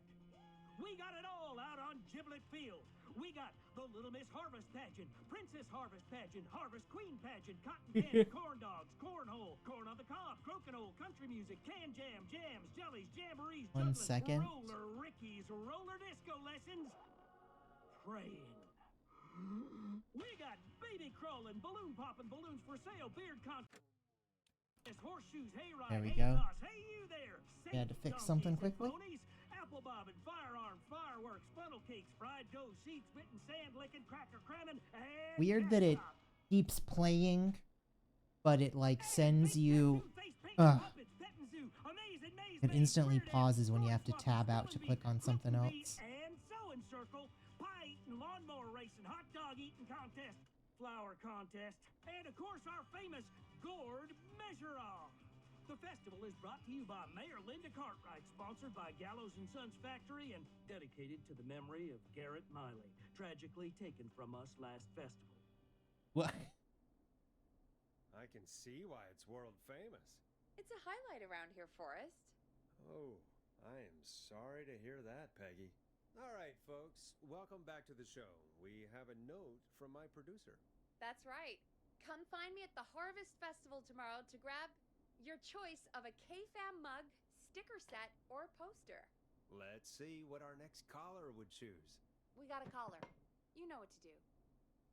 Hello, caller. You're live on the stream with me, Forrest Nash.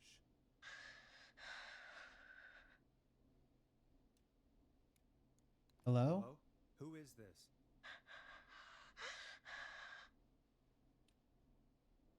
Are you okay? Okay. Do you need help? Forrest? He called me?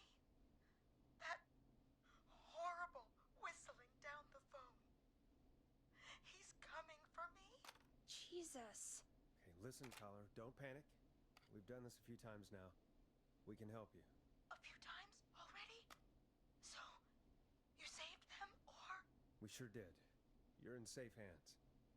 Yeah, we're 2 for 2. Okay. We're gonna help you. Can you tell me your name, caller? I'm Dr. Sullivan. Virginia. Sorry. Take some deep breaths, Virginia. You're gonna be okay. Please don't let me die. I won't. Just calm down. Tell me where you are right now. What's your address? Oh, God.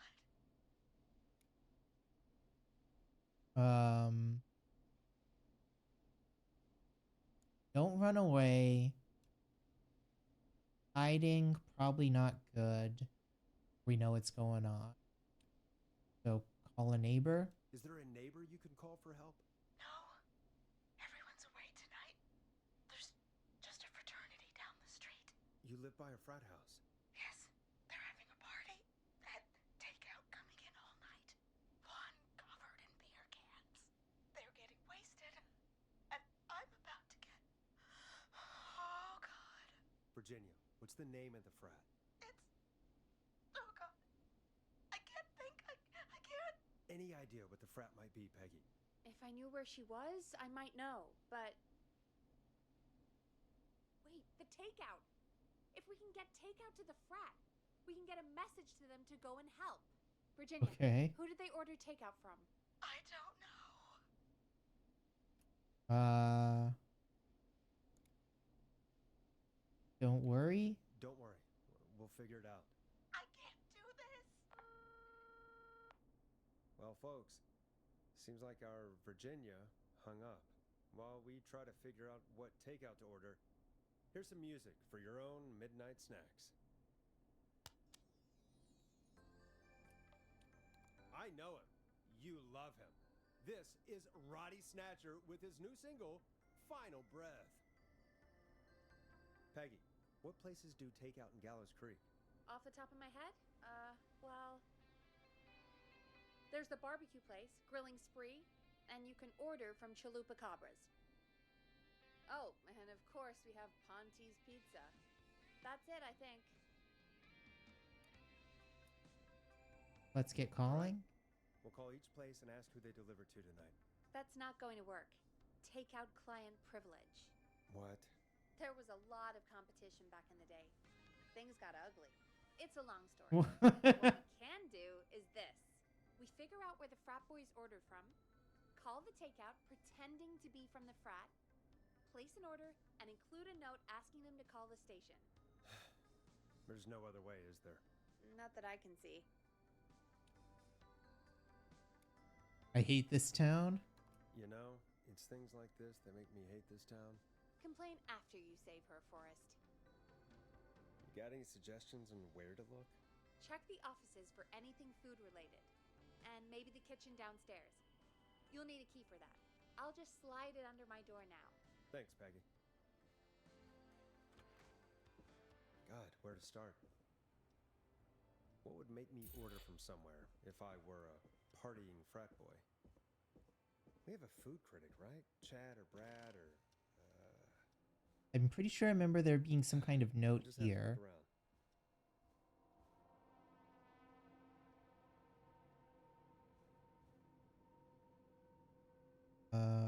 Yeah. Enjoy free sample of the garlic bread.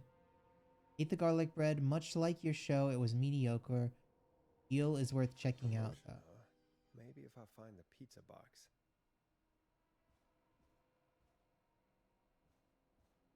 Pizza box gonna be downstairs.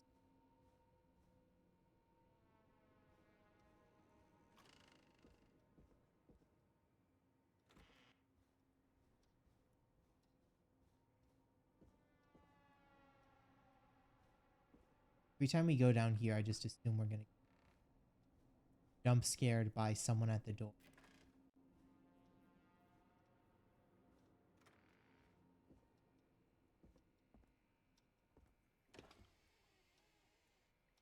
We have beer and milk in the office fridge. Jesus. More truck magazine. Like there's any. This is a ton of mice. Ah. Rooting through trash. This is a new low. Ooh. Interesting offer.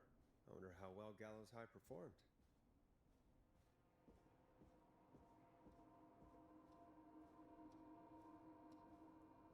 Please don't spooky music me while I'm holding the pizza box.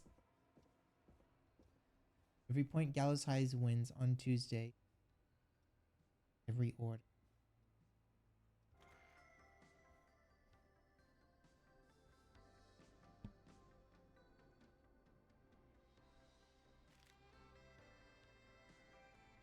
Hey, find anything useful?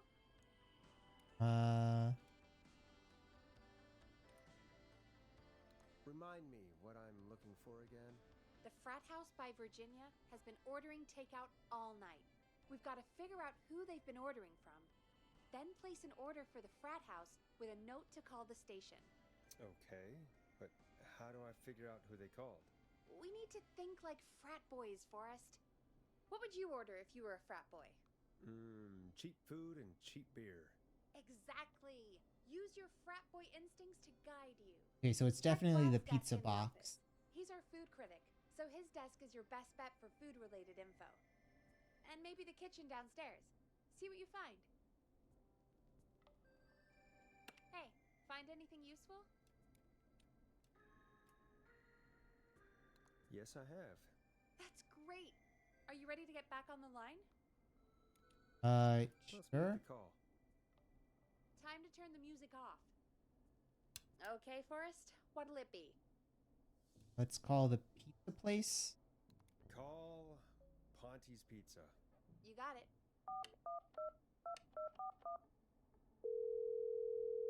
Ponte's Pizza is on the line.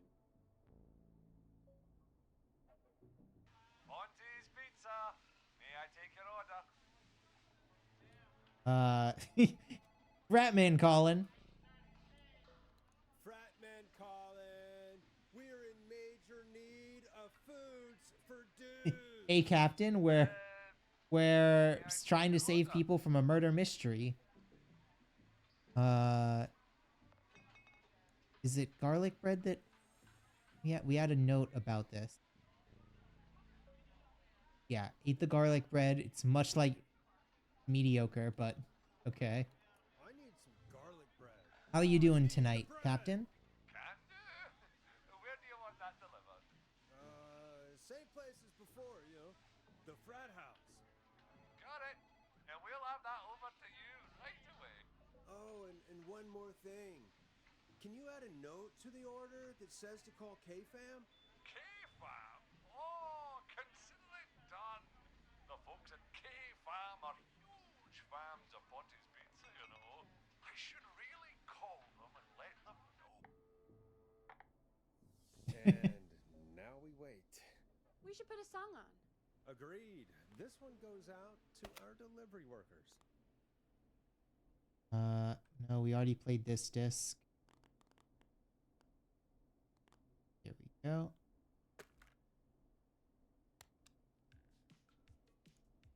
Hope you enjoy this one as much as Had a long Minecraft session, but it was good. Yourself?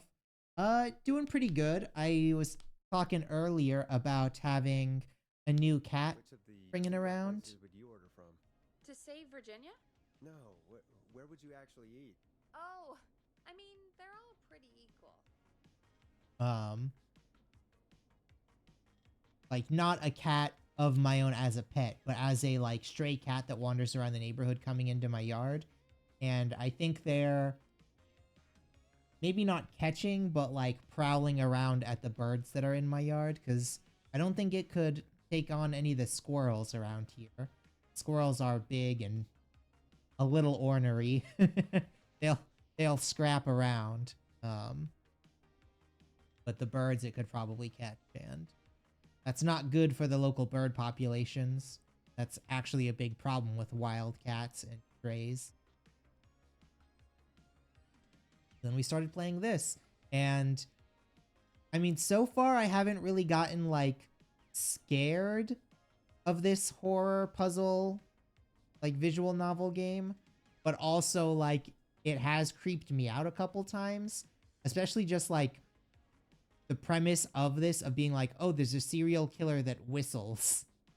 The whistling is pretty creepy. I won't deny that.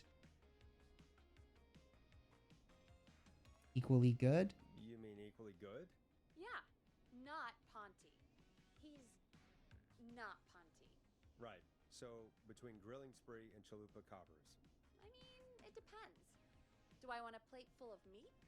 Or do I want really, really good nachos? It can change depending on the day, you know? Yeah, fair enough. Maybe I... Hold that thought, Forrest. We've got a call coming in. Okay, Forrest, shut the music off. Hello, caller. You're live on the Scream with me, Forrest Nash. Hey, this is Fratman Bunker. We got some garlic bread and a note to call this number. Yes! Plunker! This is Forrest Nash from 189.16, The Scream. And... Is this Goose? Oh, man. It's totally you, isn't it, Goose? This is such a Goose prank. I mean, I guess just be straightforward. No, this is Forrest Nash, host of... Sure thing, Goose. Listen, I need you to... Goose, come get beer. Your brothers are waiting for you.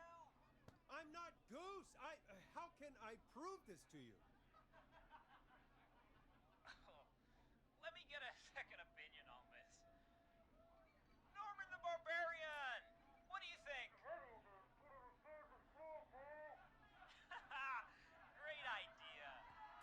Norman the Barbarian says only the Radio Man can control the tapes. So, play us the flow. Wait, really? What? The flow? Norman the Barbarian Okay. demands it. Okay. I'll play the damn song.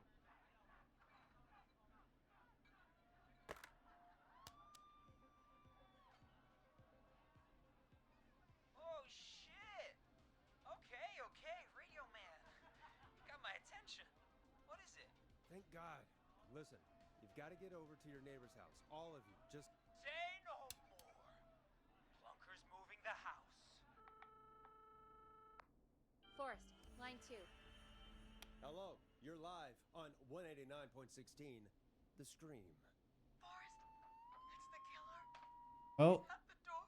Race. Oh my God. It's you, isn't it? Clive, I didn't talk, I promise. wait, who's Clive? The party has arrived. Oh, thank God. He's gone and... Oh, is that you, Radio Man? Don't worry, we brought the beer. Good times are here. Yeah, Plunker. A drink. Thank you, Forrest. You're welcome, Virginia. Okay. And thank you to Plunker and his fraternity brothers. Some heroes wear capes, some wear sheets as togas. Hey, Forrest, did you hear what Virginia said earlier? Yeah, What's Clive? that all about? Clive, I didn't talk. Do you know what she meant? There's a janitor here at the station named Clive, but your guess is as good as mine. All right, folks. Seems Wait, is we our made janitor the serial killer? Any of you know a suspicious Clive, then please call in. It could save lives. In the meantime, looks like we have another caller. Oh, Hello, caller. You're live on the stream with me, Forrest Nash. It's great to speak with you, Forrest. As a local small business owner, I find this all horrifying. okay, what small business owner is awake and calling into a radio station at like 2 a.m.? I hear you there.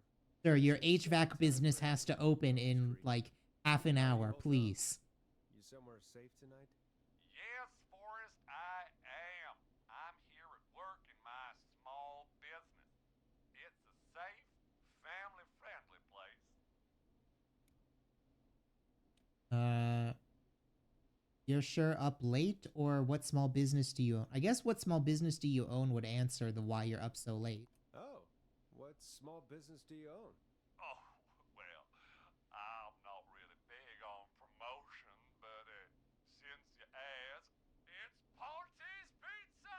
It's always Ponty! Down! Come on down and get yourself a cracking deal on our 2-for-1. God damn it, Ponty, no! No free ads! I mean, I guess we can't be that mad at him. Calling Ponty's did save Virginia. I can be mad, Peggy. That sort of thing just... I can be mad. Look, he's gone now. We Ponty's already the have real something else to antagonist do. of this game, Just not take the a deep whistling breath man. And let's keep going. Evening, caller. This is Forrest Nash, host of 189.16, The Scream. And tonight's 911 stand-in. Hi. Hello? Oh, you can barely hear? Am I Hold on on. air?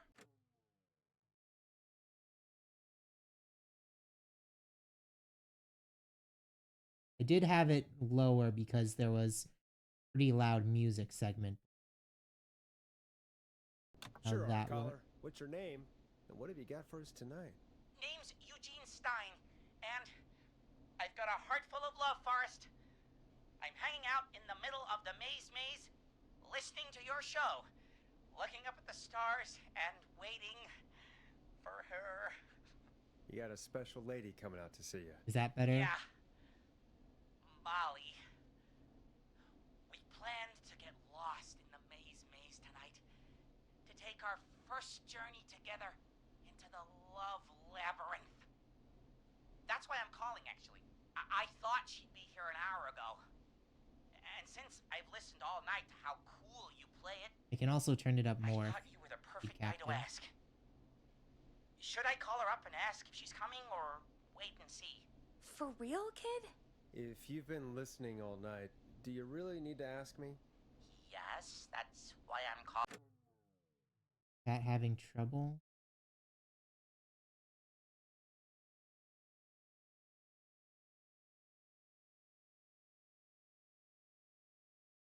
Not sure what you mean by chat having.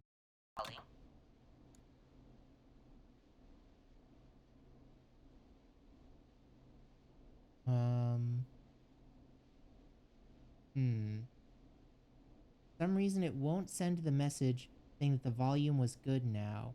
Oh, well, the volume's good now. Okay, I turned it up a little bit more. Should be fine.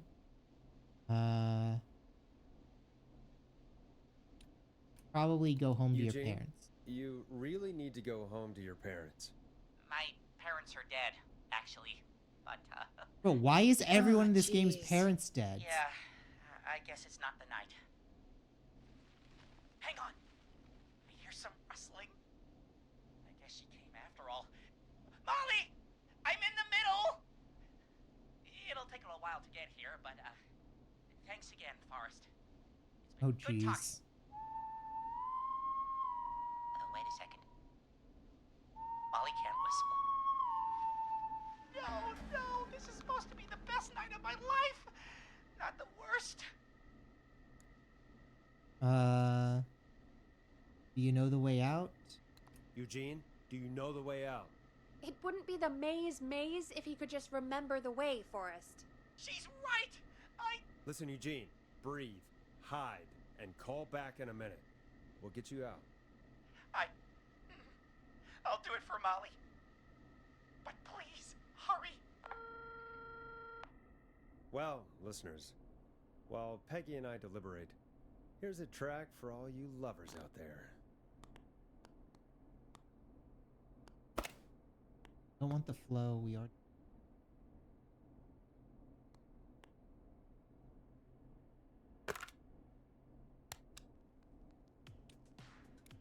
You're gonna love this next track. How the hell am I supposed to get him through the maze? You know Barbara, our receptionist? She's a maze fanatic. Shame she isn't here. I was supposed to go with her last week, but she changed her mind. Bingo. Here's what I was looking for.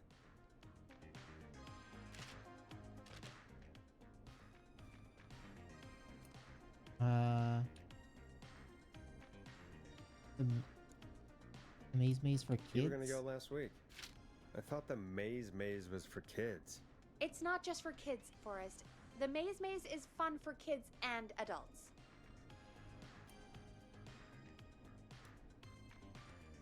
Did she Why'd change she her change mind? her mind? She went with that jerk Brad instead. Everyone have Does dates at the everyone in maze Gallows Creek go on dates in the maze? A lot of folks do. To be fair, if it's There's one of something only nice like about 3 getting things. lost, I guess. And besides, there's not much else to do here. Maybe we should call Barbara then? If she's so big on the maze. We could, but I don't actually know her number. But she probably has maze stuff somewhere. Go and see what you can find. That'll hopefully be enough. Which one is Barbara again? The receptionist? Barbara, you know, Barbara. She just Forrest, said that. I've seen you speak to her. Help me out, Peggy. She's the receptionist. Sits at reception, never does any work because she's talking to Brad all day. Ring any bells? Right, yeah. Sorry, I guess it's just the stress of... No excuses. Just go and find something to help us. I mean, I think it's that map that I got earlier, but I'll go out and look. Also, hey, Sergeant. The game looks interesting. It is pretty fun so far. It's a bit choose your own adventure / visual novel, a bit horror-themed puzzle game. I'm still waiting for the jump scares. I kind of already got, like, through the first jump scare, and it wasn't that bad.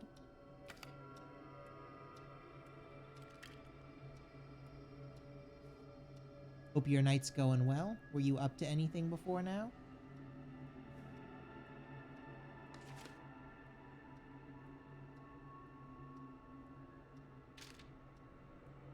Must have been that map. Is there a roll of tropes?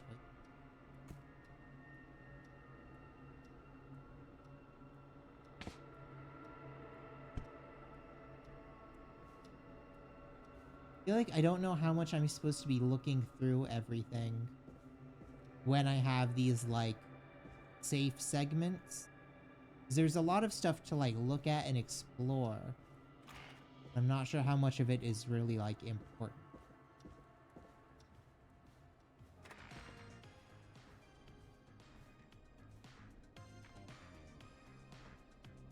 Any luck? Yeah, I found a map for the maze in the trash. Why was it in the trash?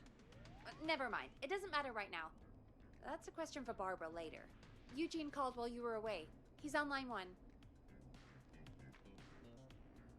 Stop playing music. Welcome back to 189.16 The Scream. I hope you lovers like that track. And I hope we can help our lover in the maze. Eugene, you're back on air. I'm lost, Forrest. I just ran and I don't know where I am. I'm at a crossroad, facing a tractor statue. There are hay bales painted gold on my right. Tractor is 1, hay bales 2. Okay. So you want to go left? Go left. So he's going up here. Okay. I went left, then tried a right. I have a pig statue in front of me and a creepy rocking horse on my left. Big rocking horse. So he's here. We want to go back this way. Go Behind backwards. you. Oh God! Why didn't I just invite her over? I'm at a crossroads.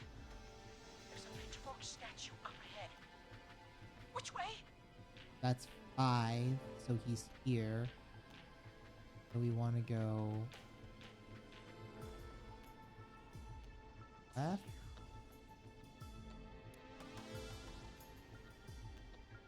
Go left. Oh, this wasn't how tonight was meant to go.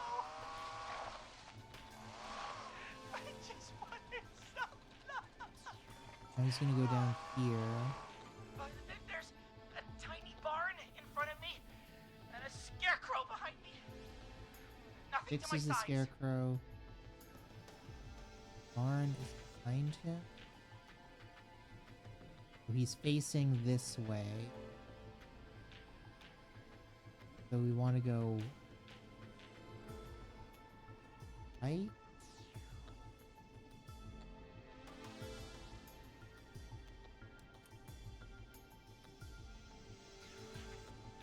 Go right.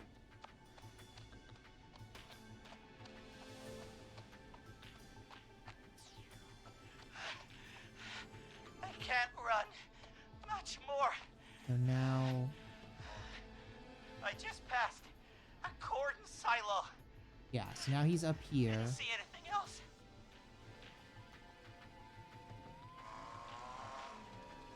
Please. Where do I go? So he's like right here, which means he just needs to go to the right and then he's all the way out. Go right.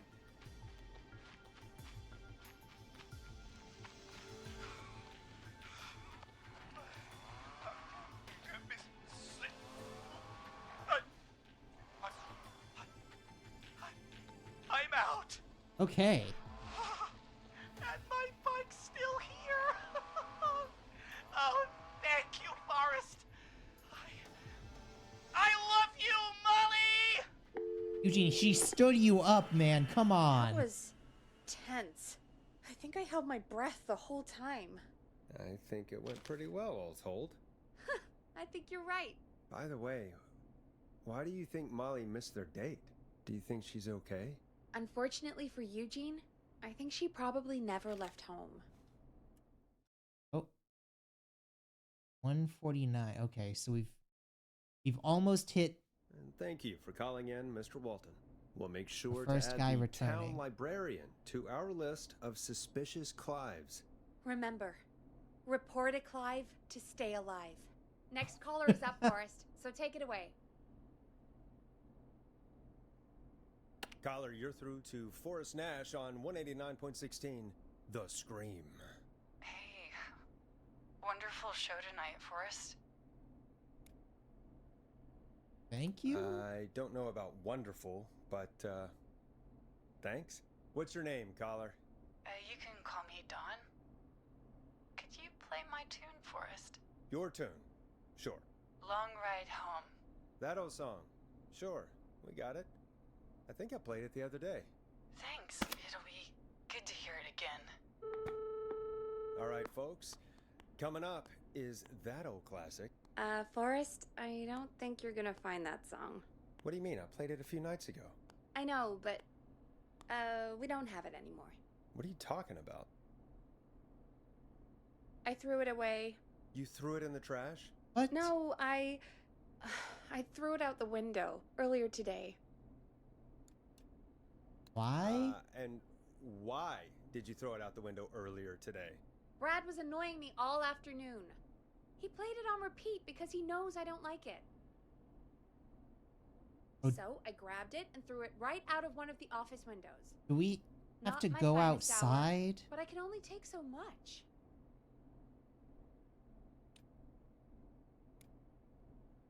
I'm sorry Brad was being a dick. Thanks, Forrest. Let's just play a different song. We've got more important things to think about anyway. Gotcha. Okay, folks. Here comes some unrequested music. Sorry about that, Dawn. Maybe try again tomorrow night. Sorry.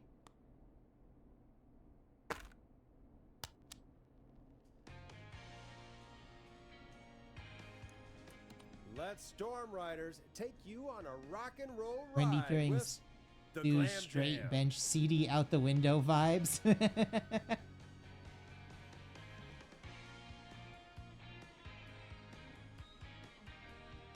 Of all the songs to request, why'd it have to be that one?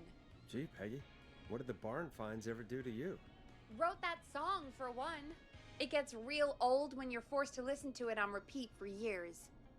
Why couldn't they just request Roddy? Oh, Forrest, scrap the song. We have another caller. Okay. Sorry to cut the music short, folks. Callers take priority tonight. Welcome to 189.16. Wasn't sure if you knew The Gravity Scream. Falls, but This I took is a risk. Forrest Nash. Yeah, I've... Forrest. Oh, hold on. Before we get through that. I've never watched Gravity Falls, like, all the way through, but I do know most of the, like, references to it. Just from, like, a couple of friends of mine are really into it, and I've absorbed through osmosis, like, God, there was, like, a YouTuber or something that was in it, and there was, like, some drama with them being, like, a bit background character. Yeah, good enough.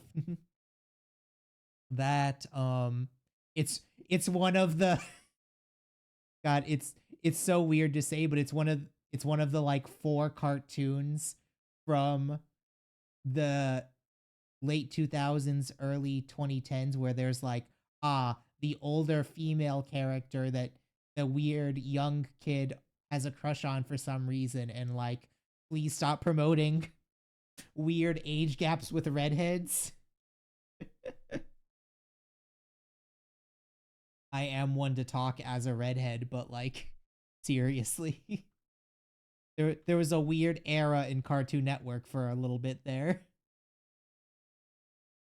Oh, thank God. It's me again. Murphy. Talk Hey, to what's me, wrong, Murphy. Murph? What's wrong? Oh, the killer got me, man. Why did I ever trust a guy named Master Robbie? I warned you not to. Hindsight is 20/20, okay?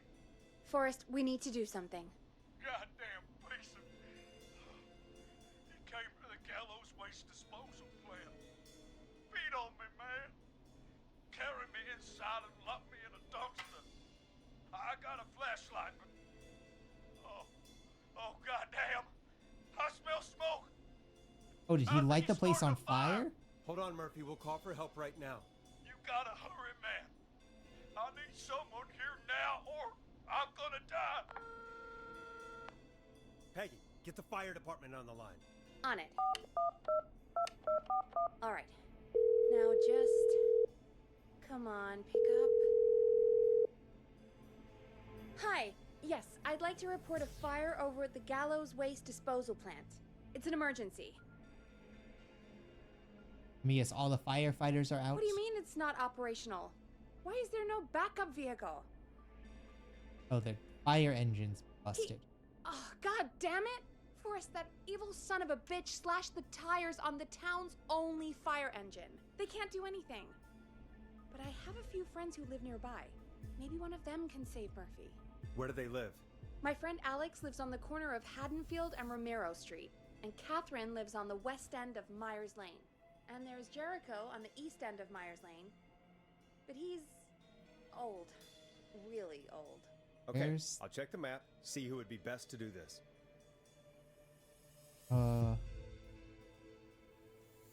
Where's the waste disposal plant? Waste disposal. There's Romero, there's...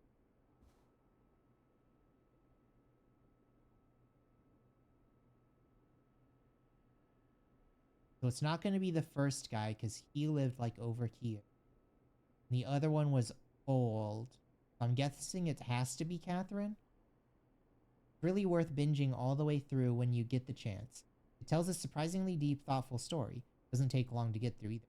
Yeah, I think... Is it only like 2 seasons? Or did it get 3? I remember it was really short.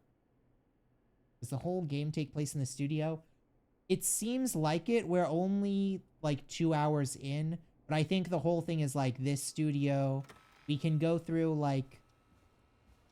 We have a couple of more rooms, but it's like only this building.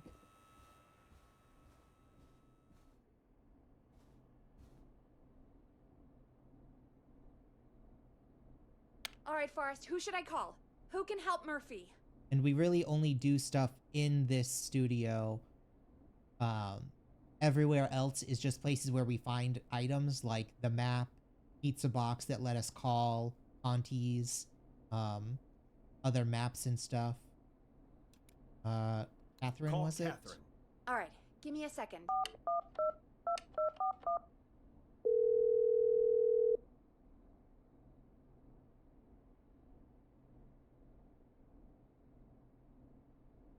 They're on the way.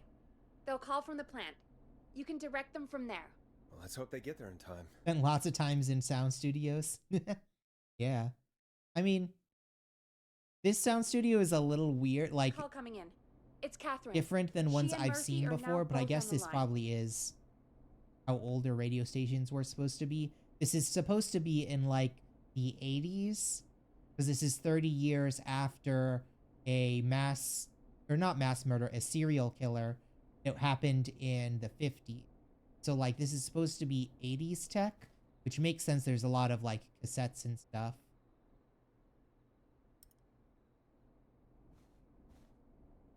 But yeah, the only studio I've ever seen is my college's broadcast studio, and it was like a lot more high tech. Hello, Catherine. Are you there? What's happening at the plant? The whole damn thing is up in smoke. God damn it. I'm going in. Oh, my reception is terrible in here. God, my eyes sting. Cycling? Go to That's where he recycling. was, right? Recycling.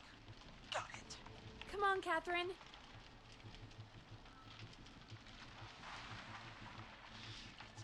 The plant's up again. I can go shredding or crushing. Which way? Murphy, do you know what part of the plant you're in? I'm in a dumpster, man. What do you want from me? I hear the smashing, so I'm guessing that's the crusher. Catherine, go to the crusher.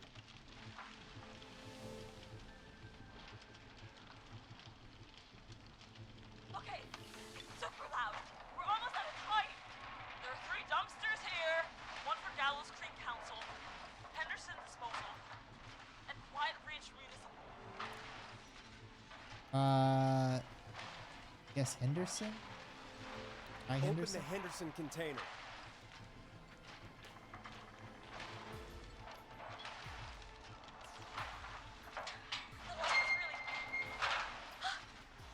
I found him! Oh, he was literally the first choice. Okay, nice. It's coming down! Oh, shit!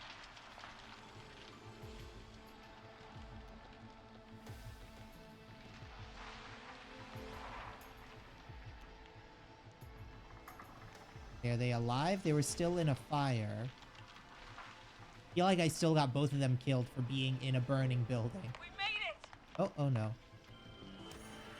Oh man, you saved my life. Thank you. Thank you. And I swear to you, now, I'm gonna raise Fernando till like you. God. And I'm getting my money back from Mr. Robbie. Hey, you just get home to your son, okay? Will do, Forrest. Well, folks, Gallows Creek has 2 folk heroes tonight, Murphy and Catherine. I'm sure their deeds won't soon be forgotten. Great job, Forrest. No time to celebrate, though. We got a caller. You know what to do. All right, folks, another of our good citizens is on the line. Let's see what they have to say. So, for some part 1 of that, the first time Murphy called in, he challenged the serial killer to a fist fight at the We have a call garbage waiting. plant. Okay. Welcome to 189.16, The Scream. And he with kept me, talking your about host, how his son Forrest was Nash. like, he loved his son Forrest, so much, and that's why Teddy he was Gallows challenging the Jr. guy. here. I just want to say that my thoughts and prayers are with my Gallows Creek neighbors. Oh god, this is the politician awful guy. time. Oh, it's mayoral candidate and scion of the town founders, Mr. Gallows. Are you in danger? We need to be a town of law and order. We need Oh, this cops guy who is have the blowing really tools hard. and funding they need to keep us safe. Okay, Teddy. I know you're an outsider to our little town here, Forrest. But you're really stepping up to bat for us Hey, all can you not tonight. make it sound like I just want to you're say gonna kill thank us you because we're for not taking a swing from the town? for Gallows Creek. Jackass.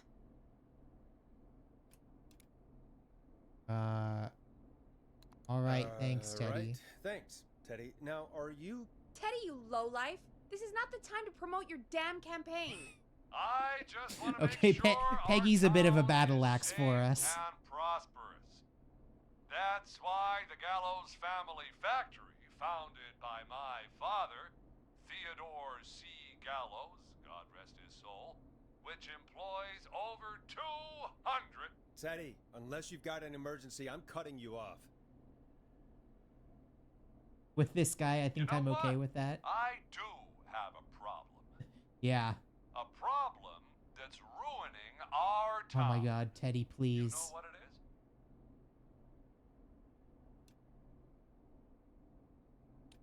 The Whistling Yeah, Man? how about the goddamn serial killer? The problem is that woman, our current mayor, Linda Cartwright. Oh, here we go. She just isn't one of us.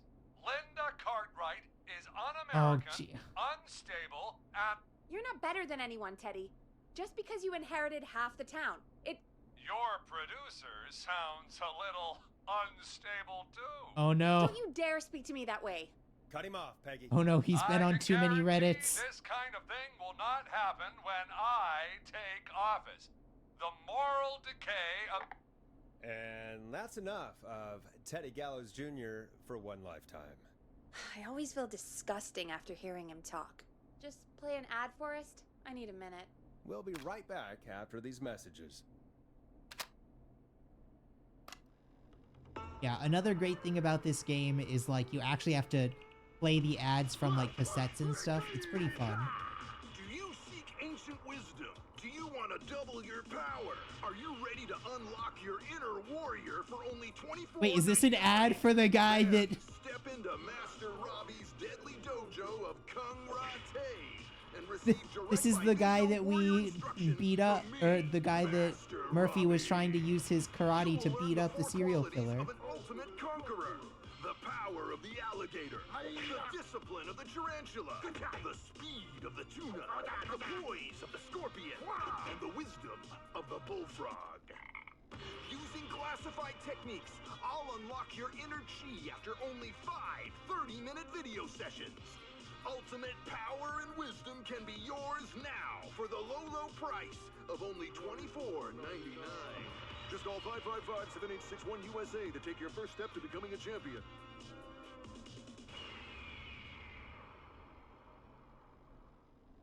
Never forget the element of surprise! If you buy today, you'll receive 2 additional VHS tapes.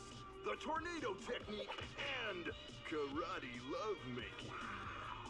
Call today! Jesus, you know, after what happened with Murphy, I think... Yeah, we should take that out of rotation.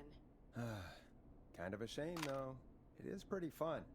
Yeah, I bet karate lovemaking sure is something. Is Forrest Nash at a loss for words? Let's just get to the show. Apologies, folks. We must have left that tape in rotation by accident. I think it's fair to say that's one deal you can skip. But what you can't skip is what our next caller has to say. Caller on line 1. Hello, caller. You're live on the screen. We haven't played a with record me, in a while. Forrest Nash.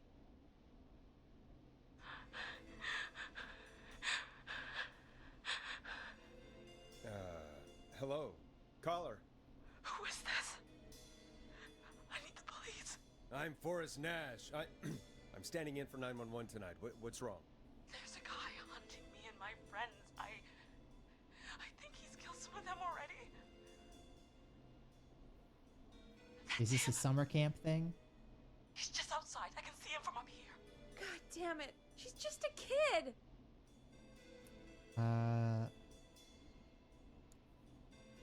Can you run? Is there a way out? Can you run?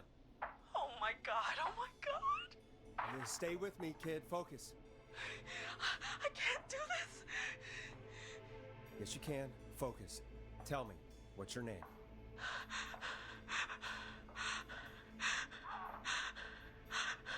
Sweetie, you can do it. What's your name? Carrie. Good. Carrie, listen to me. We're gonna get you out of there, all right? Now, where are you? The old murder house. Upstairs. There's a place called the Old Murder House? There's a bathroom, a couple bedrooms, a closet. Oh, he's coming. Where should I go?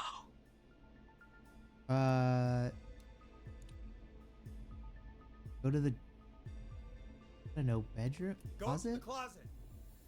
Okay, I'll...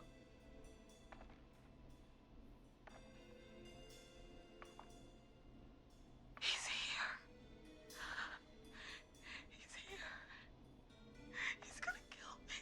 Forrest, I don't think we can... Don't move? Don't move!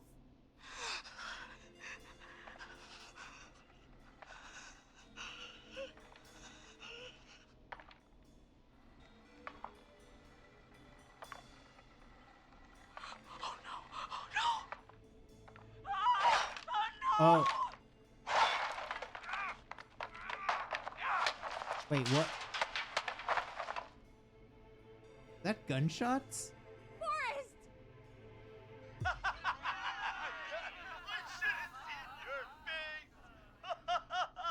What? What? Are you kidding me? Okay, what the hell is going on here? Oh, who's on the phone, Carrie? The cops? It's just a joke, jeez. Wait, Isn't that... Jimmy, that wasn't funny, you sicko!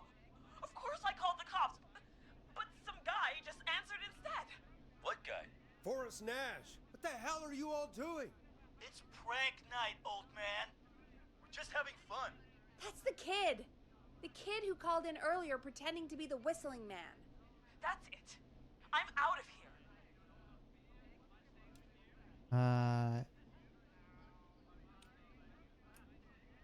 We go with you're sick or go home and like try to save them. I feel like if we say you're sick, he's probably gonna end up dead. That was good. There's a really good suspense in this, but I will say the first jump scare dragged on the suspense a little too long, and I was just like, okay, this is gonna be like something. You gotta like make it a little quicker. That one was nice. And the one like 3 callers ago, right before the corn maze, they had a pretty good suspense segment as well. Jimmy? Go home, Jimmy. Everyone, it's really not safe to be out. Please, go home. And waste whistling night? No way. That Oh, they call it whistling night? Whistling night? It's a stupid tradition. Especially stupid since that one kid died back in... Would you take off that stupid mask if it's hard to breathe? Who's under there anyway? Is that you, Seth? Idiot. Seth is right next to you. That's, wait. Oh no. Who are you? Oh no, man! Yeah, see, the actual whistling man was just there. Everyone, get inside! Everyone, run! You two, barricade the door. Scott, Heather, you barricade the back. As long as he's out there and we're in here, we're safe, right? You bought time. As long as he's out there, and we're in there, and he's in where, and who's driving the plane? The cops. Forrest picked up. He's the best we're gonna get. Who is with you, Carrie? My friend, we drove out to the old murder house, and... Oh, of course! The van! Who's got the keys? Jimmy had them. Jimmy. I'm once again saying it is called the old murder house. Okay, okay. It's gonna be okay. Sorry about Jimmy or Focus. I think we should be reassuring. Okay. It's gonna be okay, Carrie. Right. We'll figure something out. Between all of you, there's gotta be a way to beat this. Just sit tight, okay? Heather, shut up. If we do that, we're gonna get killed. Does Heather just want to bull rush him? Jeannie? Jeannie McPherson? Our intern Jeannie? Yes. She's my best friend and the smartest one out of all of us. She stayed in tonight. Forrest, listen. We'll see what we can come up with, and, What? Scott, you're not any good at... And... No, Chad. Out of all of us, you're not the one to... Everything okay? No. We're figuring out a plan, but everyone's volunteering to do things they're just bad at. I think we can figure out what to do, but I don't think we can agree on who should do what. But we have to like pick who's gonna be. Or else these idiots are gonna get us killed. But Shut up, you... Forrest, I'll call you back. But I don't know anything about your friends. These damn kids never learn.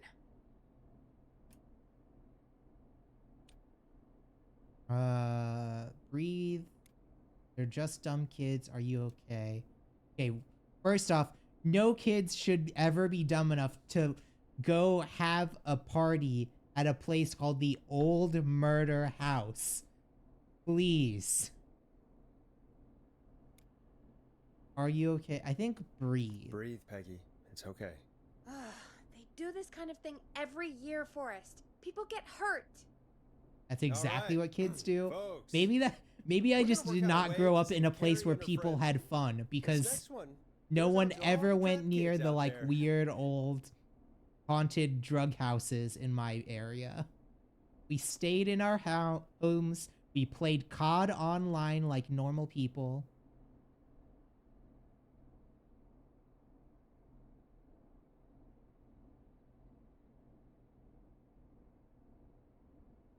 Play a record, Forrest.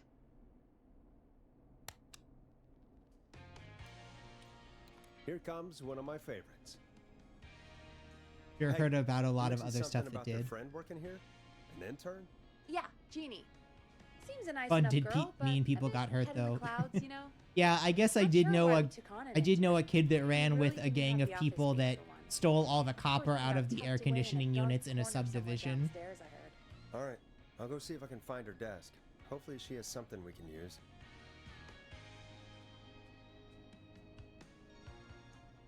Peggy said her desk is downstairs.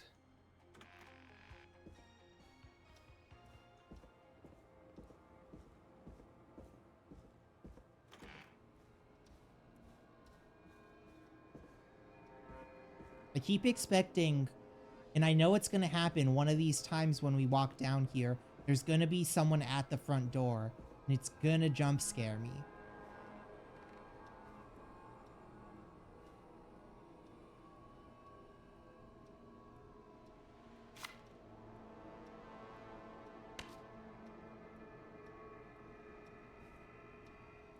Not sure if this is the right desk.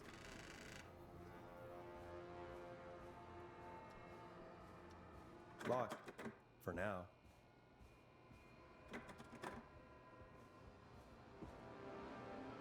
Not getting in there tonight. I feel like the locked for now means that's going to be a place that we have to...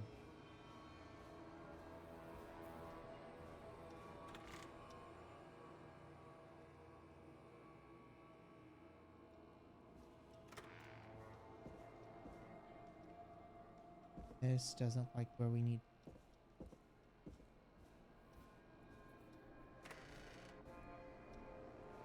But her desk was downstairs. Jeez, they really tucked Jeannie away. Oh, here it is.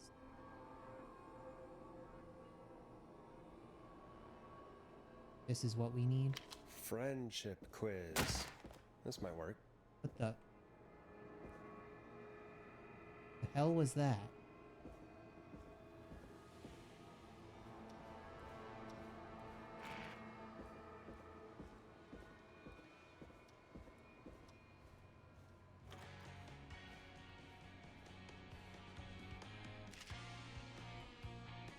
Most likely to Mount Everest. Hot David. Kyle, Heather. Most likely to win the award for worst poker face. Cynthia, Scott, Chad, Tammy. Most likely to end up in prison. Seth. Jesus. Most likely to escape prison. Jennifer. Oh, that's weird. Not Seth for being in prison? I guess must not be smart enough to get out. Most likely to become an Olympic athlete. Hot David, Heather, or Seth. Proto, please turn over.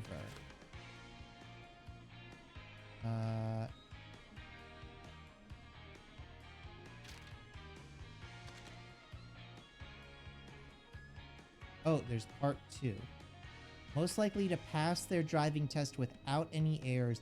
Okay, so Jimmy's the only one that can drive. Most likely to win an Oscar. Lisa, Tammy, and Scott. Most likely to beat everyone at go-karting. Scott. Most likely to trip while running in a horror movie. Oh, that's definitely going to come up later. Most likely to end up in a car crash. Scott, Tammy, Cynthia, and Jennifer. Okay.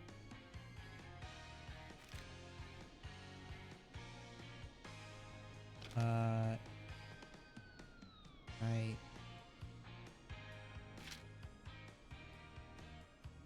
Hey, you find anything that'll help us out? Yeah, I found a friendship quiz with all these kids on it. If you think that'll help, then good enough. Carrie's on line 1. Whenever you're ready.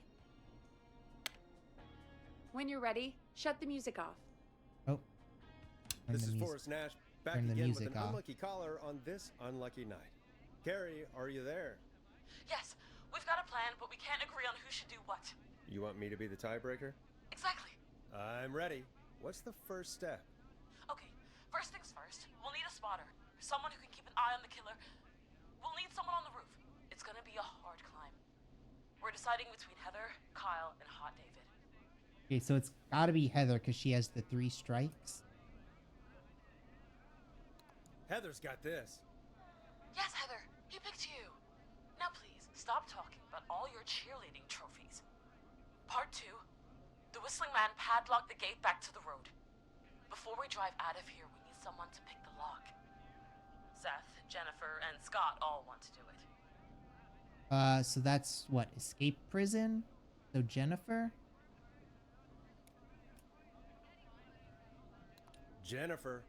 Jesus, Jennifer, you carry a bump key? Why didn't you say so earlier? Anyway, that brings us to part 3. Getting the van keys. I'll volunteer for this. I don't know Jimmy as well as you guys, so it'll probably be easier that way. Then it's part 4.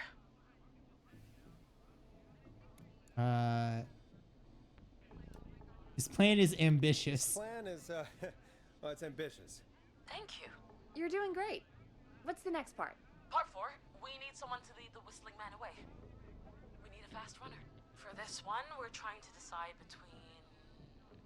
Who was it again? Hot David, Cynthia, and Scott. So I'm guessing that's Olympic athlete, so Hot David, because we already took up Heather. Hot David. Yeah, you spend a lot of time running shirtless. You got this, Hot David. Sweet. Okay, let's recap. We get the eyes on the roof. A runner distracts the killer while we grab the van keys and pick the lock on the gate. Now the tricky part. The getaway. Ooh, what's the plan there? Well, we can't all outrun the Whistling Man. But he thinks we're just a bunch of stupid teens. So, let's use that against him. Part 5. We trick the killer into a trap. Someone can pretend to be injured. Who would make the most believable bait? Who you got? We got Lisa, Tammy, and Cynthia. It looks like Lisa and Tammy are tied on most likely to win the Oscar. So I guess just either of them. Lisa. You're right, Lisa. Having to smile at rude customers is perfect practice. That should take care of the killer. And then it's time to get out of here. Finally, part 6. We need someone who can drive us through the woods and back to Gallows Creek alive. Who's our getaway driver? Should it be... Who have we got? Chad? Scott? Cynthia? Whatever. Forrest, you know what to do. Wait. Oh, so Jimmy's the best driver, but Jimmy's dead. So who's most likely to be everyone at go-karting would be Scott. But then also most likely to end up in a car crash is Scott. So we can't pick Scott. Cynthia was also decently likely to end up in a car crash. So I guess just the only one that's not on the car crash list, which would be Chad. Chad. Oh, perfect. Your go-karting experience will be great, Chad. Thanks, Forrest. We'll just take a few seconds for ourselves, and then it's go time. Sounds good. Talk to you in a sec. Good luck, Carrie. That actually sounded like a pretty good plan. Impressive as hell, right? Damn straight. So do we just like wait here and see what happens? Guess we can put away a CD. Oh, the kids are back already. Line 1 again. I was gonna put on a CD. Or If vinyl, you're actually. just tuning in, we're coming to you live with a bunch of teens about to flee a madman. Listener discretion is advised. See, this is Are you ready, definitely Carrie? like a classic We're good to summer go, camp horror Forrest. movie.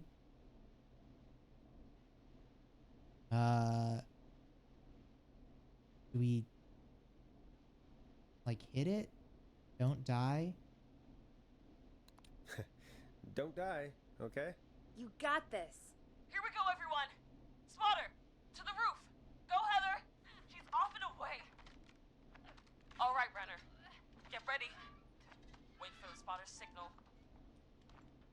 Spotter says go.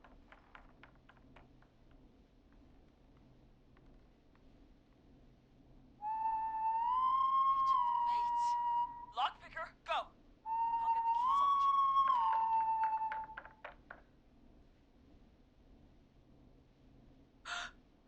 off Jimmy. Oh, Jimmy. Oh, his face is... The keys. Lock in, Carrie, You come need on. to get the van keys. His face is lying next to him, Forrest. He got cut. Oh, God. Focus up. Lock Breathe. in. Right. 9 to 5 grind, Carrie. The van keys. Got him. It's... Jennifer got the gate unlocked. And Hot David should be back any second. Perfect. It's working. I can't believe it's actually working. You're doing great. Focus. You got this. We got this. Next step, trap the killer. All right. Bait. Get into position. Everybody else, hide.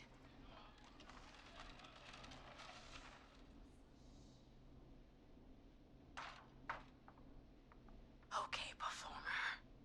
Now, act like your life depends on it. Oh. There he is.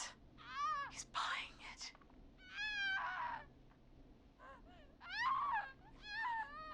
Now! Push the bookshelf over!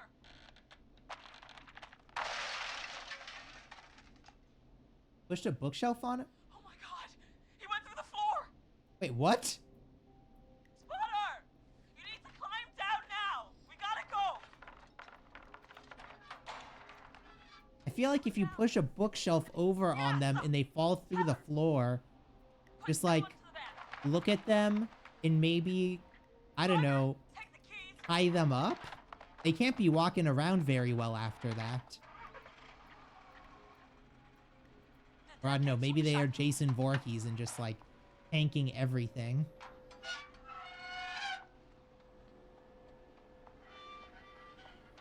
Huh? What? It won't stay open. I'll hold it. You drive through. Carrie! What was that? It's a whistling man. Drive! Now! Okay, yeah, he must be pretty strong if he is tanked falling through a floor and a bookshelf.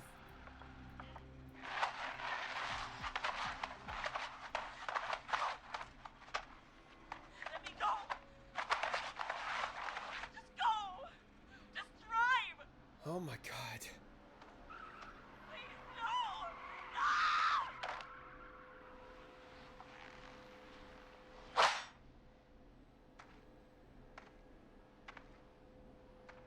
Carrie?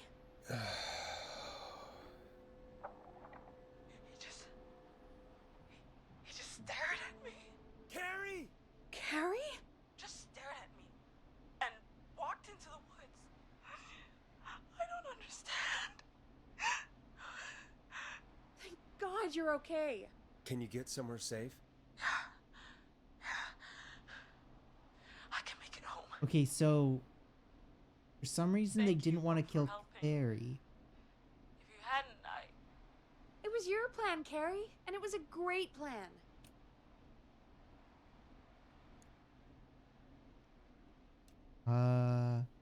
You get home. You get home now, Carrie. Before he changes his mind. Meddling kids and yeah. I need to get If home. only they had a large Doberman with them. Breathe, Carrie. You're okay now. I'll call you when I'm somewhere safe. Talk to you then. Folks, that was Was Scooby-Doo a that was a Doberman? Or lot. Our was he a bloodhound? thoughts go out to Jimmy's parents in this awful time. For any kids listening in, Thought he was a doper. please stay inside and Great Dane. stay Oh, safe. Great Dane. And Yeah. parents, Sense. hug your kids extra tight tonight. Here's a song for the girl walking home in the dark.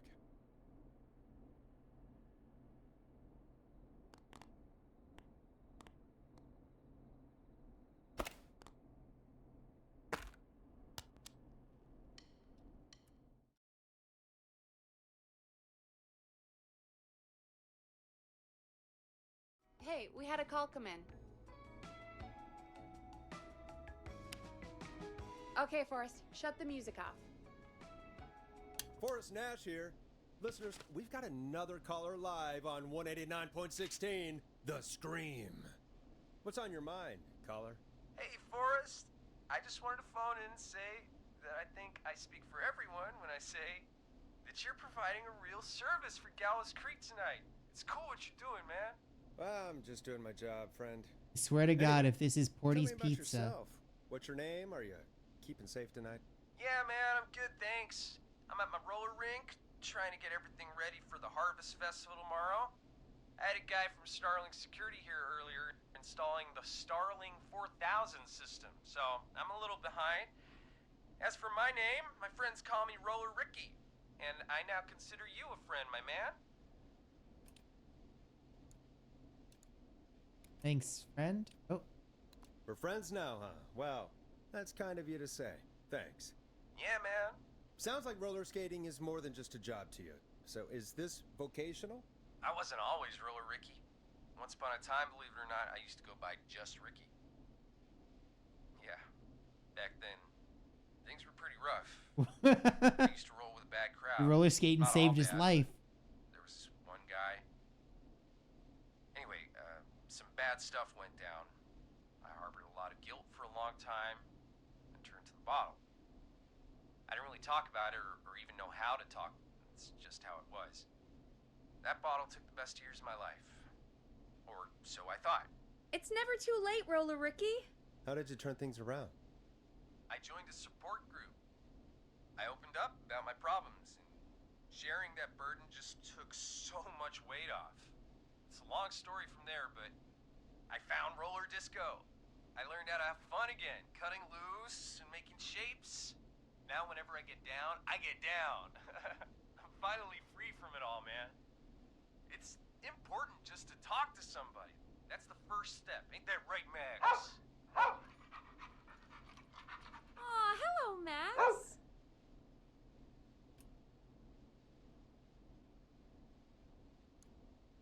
Well, They're good boys, Forrest. Boy.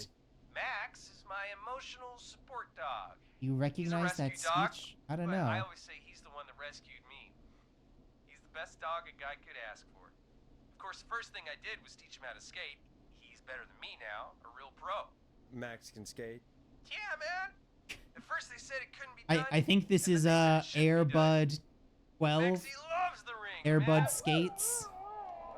Is that another train, Maxie? Maxie loves trains, man. He's even got that special how to greet them.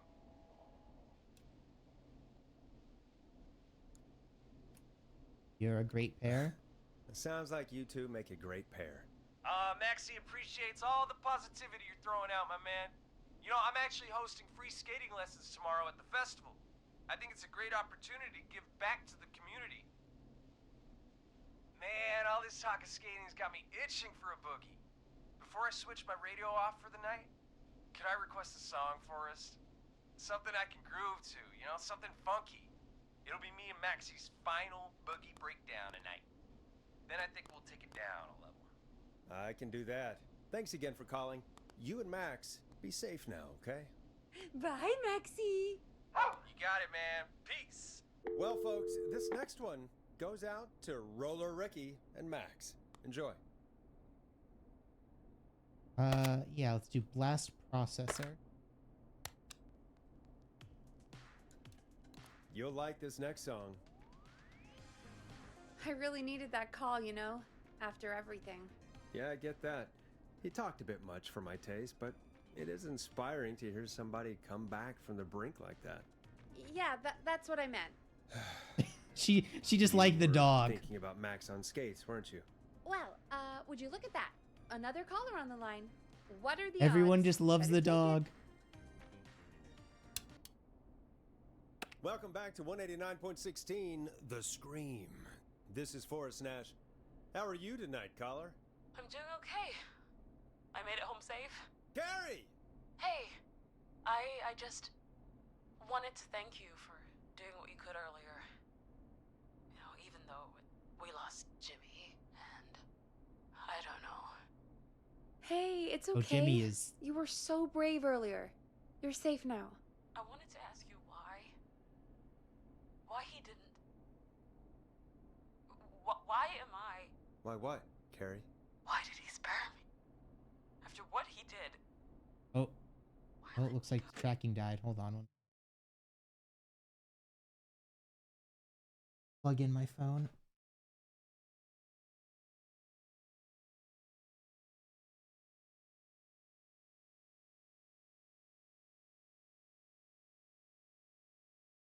Working.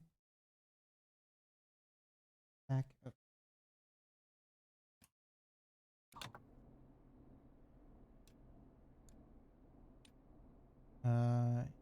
He wanted the pranksters, or he got bored? I think he saw you as a victim, maybe? Like he was trying to get revenge?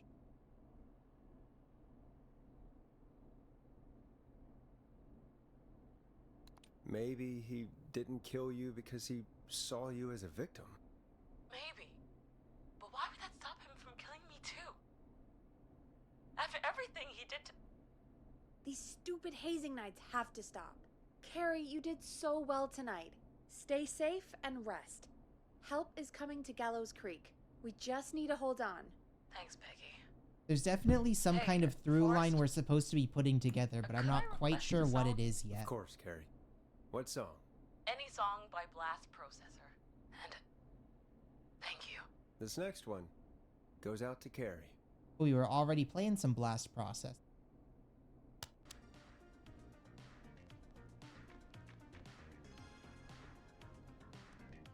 You know, what Carrie just said has really got me thinking. About what? The whistling man left her alone. Why? There must be a reason. When it comes to masked whistling killers, I don't think a reason is a key part of their process. Well, it's something to consider. No, Peggy's definitely onto something. I need to Serial take a break. killers always have If a you want to modus stretch your operandi. legs, now's the time. Just hit the Peggy button when you want to get back on air. Oh, so now we have like a little break to explore. Gallows Creek Road closure.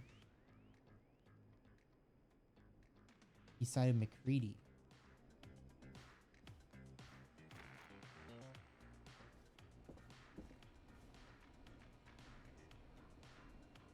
Those are just magazines. They don't seem to have anything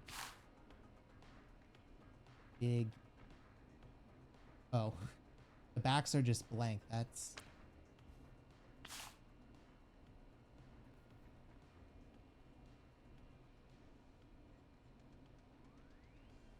Creepy Hour. Uber Banging Nightmare? Oh, Suburban Night.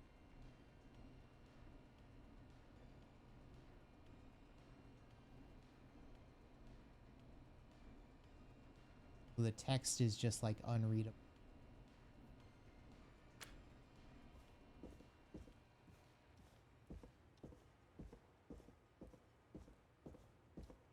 Anything else in the offices we want to read? Scribbled note.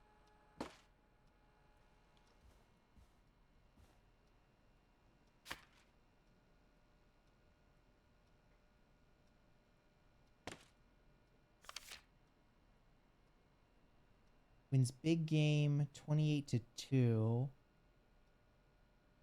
Nothing else. No big reports on the back.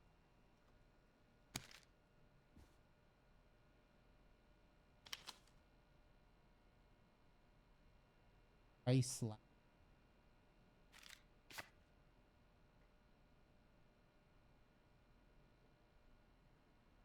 Wait, is that literally...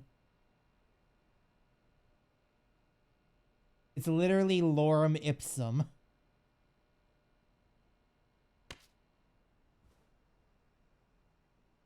Gallows Creek Chili Cook-Off. Oh. Preliminary review of Chalupa Cabra. Excellent. For the 100th time, it's an audio menu. People won't get this egg in excellent.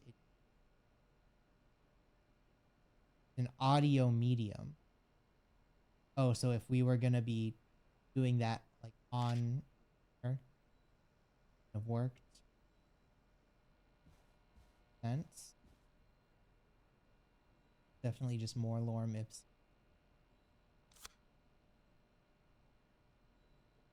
On the sticky notes.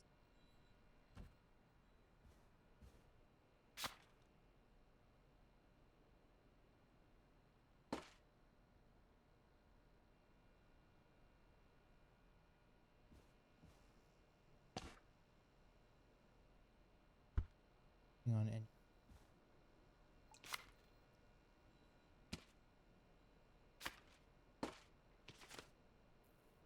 Twins borrowed your car theft magazine. Oh yeah, that's the one we already used.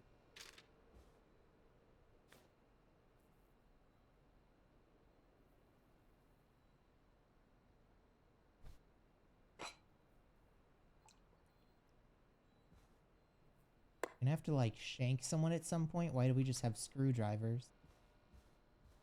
Although I guess that is an auto repair plate. Kinda makes sense.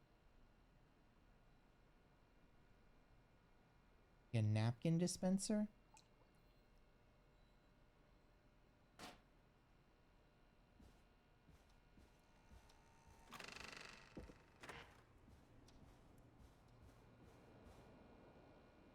Can't go out onto the roof.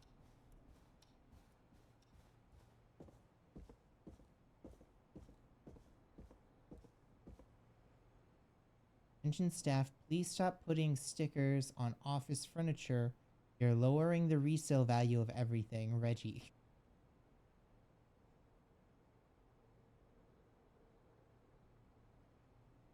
What else we need from her here? Interns do it for free.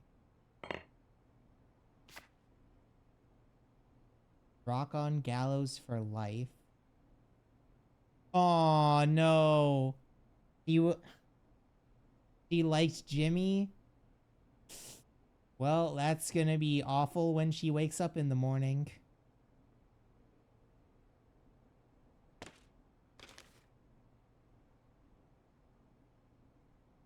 Alone.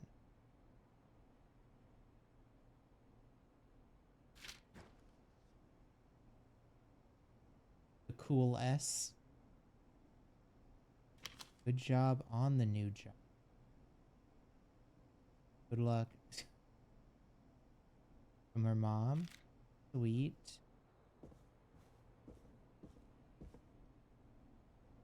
Like any of those are necessary.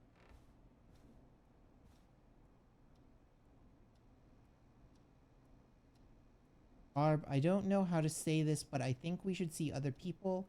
I hope we can still be friends, Brad. P.S. You owe me $5 for the festival ticket. Oh, that's... Jeez, Brad.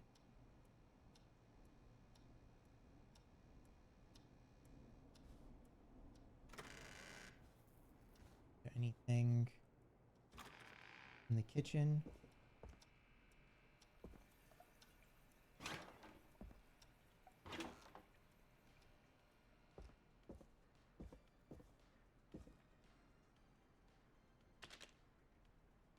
More, yeah.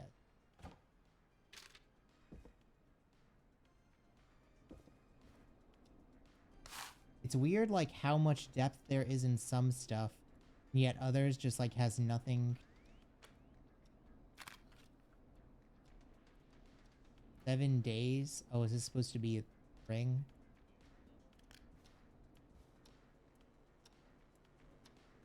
Game machine's up.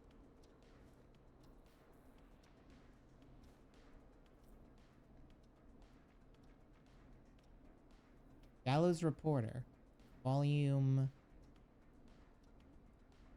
1100. No, wait. 1016? 1017. Daily News from Gallow Creek, Wednesday 87.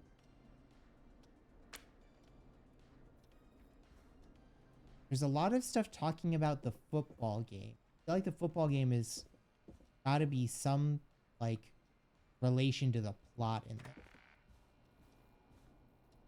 We don't know what.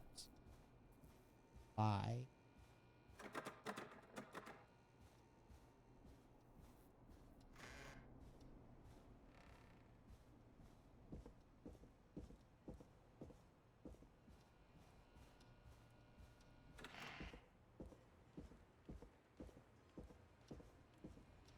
Guess we might as well continue on. Let's get going, Peggy. Alrighty, we could run another segment or... Scratch that, Forrest. We have a caller. Time to turn the music off. You're through to 189.16, The Scream. What's your emergency? Hello again, Forrest. Oh, that call with the teens was awful. Those poor kids. Still, I'm glad the girl didn't get hurt. Oh, this is the person that wanted us to play the song. Are you in trouble? What's on your mind? I wanted to ask you again to play my song, Forrest. You said you were gonna play it, but you didn't. Your name was Dawn, right? What, Peggy? Yes. Oh, well remembered.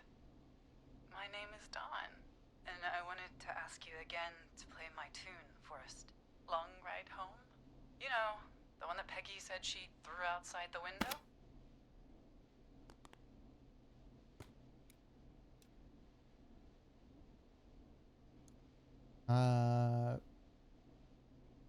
But we don't have it? We don't have that song. As you just said, Peggy threw it out the window. But, Forrest, you do have it. It's just outside the window. There's a serial killer on the loose. I can't just go outside hunting for a record. I'm really sorry, Dawn, but we just can't get it right now. Okay, Dawn is... But wasn't the whistling man just at the old murder house? That's miles from the station. It won't take you a second to grab it.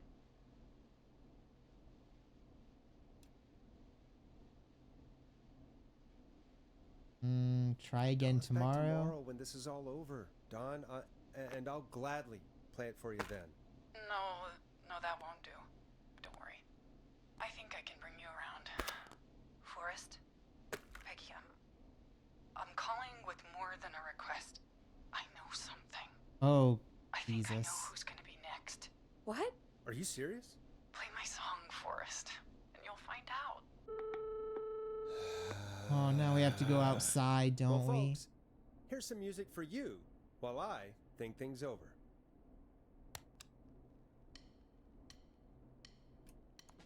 Is she serious, Peggy? She's serious about hearing that song, that's for sure. Peggy, I mean, is she serious about... I don't know, Forrest, but we don't really have a choice, do we? If she's telling the truth...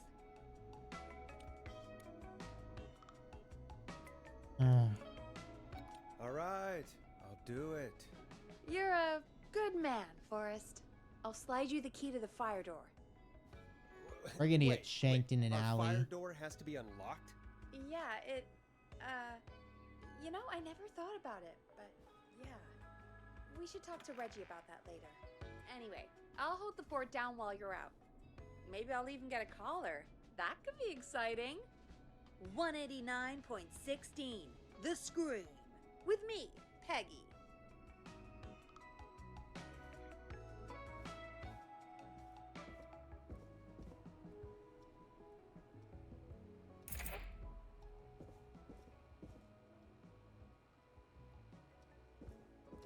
Oh, Jesus.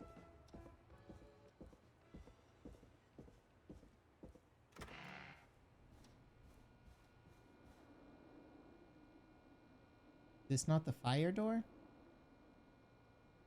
Like it would be a fire door.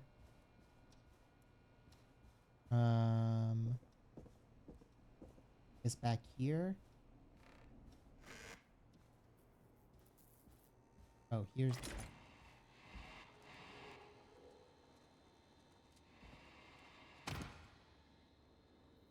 Ooh, this is creepy. I hope she'll be happy when I'm brutally murdered by the Whistling Man. Out here. In the open. Alone. Hurry up.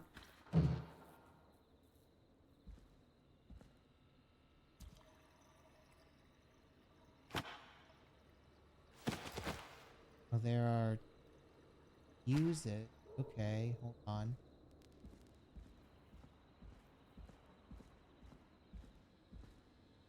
We are definitely going to need to use these fuses for something.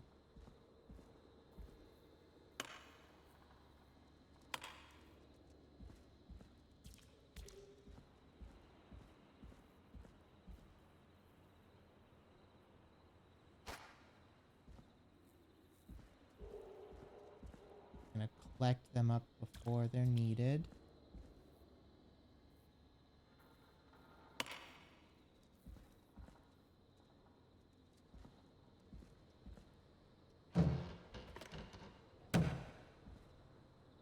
Alright.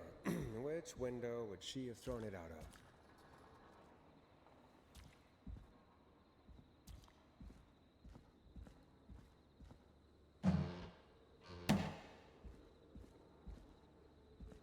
Oh, there's another fuse.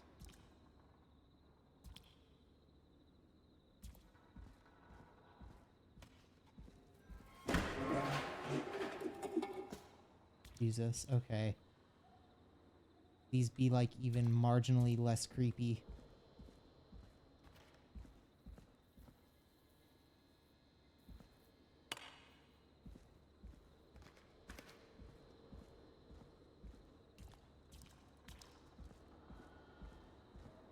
Oh. Another fuse. Here it is. Long ride home. Oh, that's gonna be... Okay, there's... You're gonna have to replace the fuses there at some point, definitely.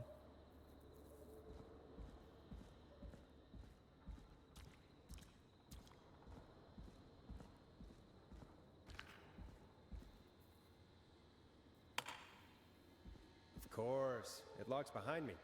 And of course the key doesn't work on this side. Fantastic. Maybe there's another way back in through the basement. A door, elevator, or something. Not like that at all.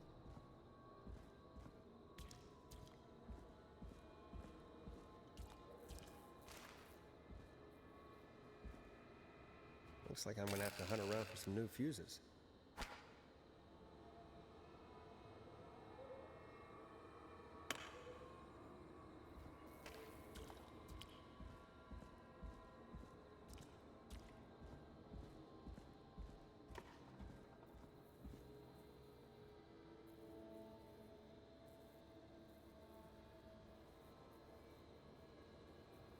Okay.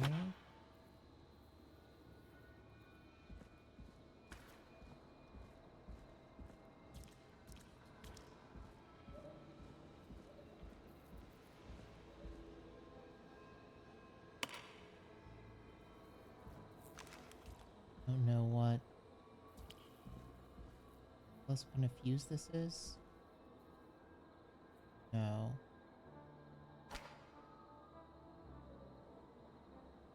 Looks like an A30. About this guy. It looks like an A.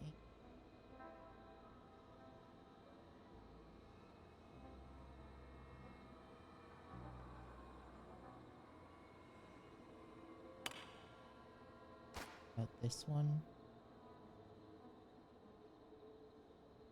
Like instinct.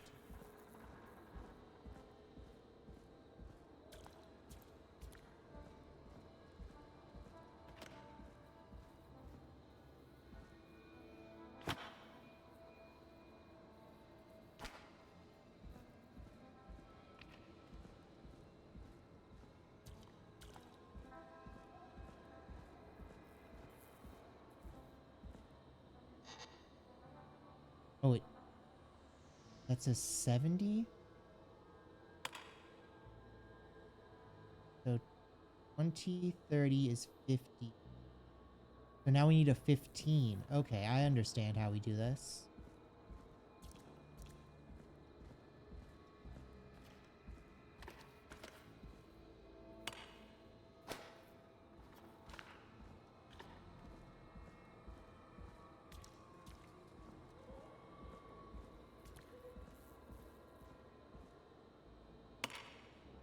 Bingo!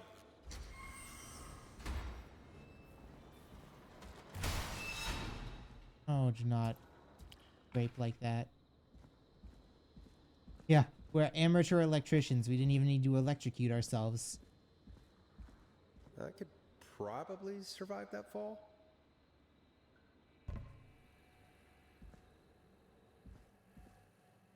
Now we're just... See, now the Whistling Man is just going to be able to get inside of the studio with the giant open door that we've left here. Looks like the janitor's closet. What did Peggy say his name was? Clive.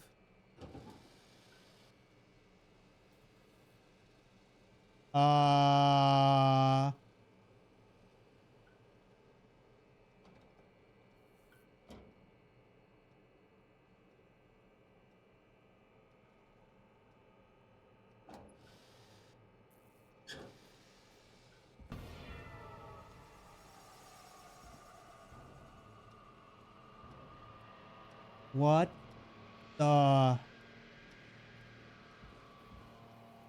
What the hell? Peggy is not gonna believe this.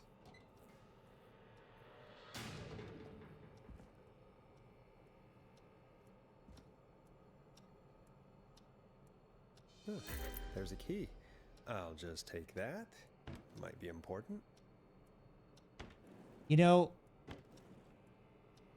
the Pepe Sylvia death board is infinitely less scary than just all the mannequins.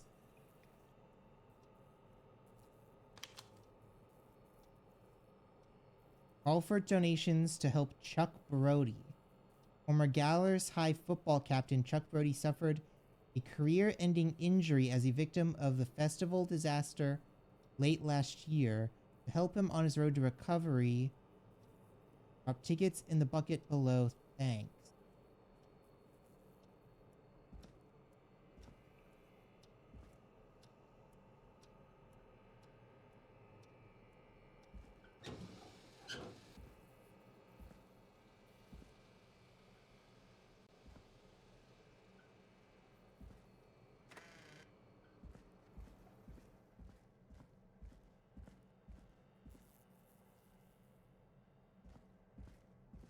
So I'm starting to put... Ooh. I wonder how the show's going.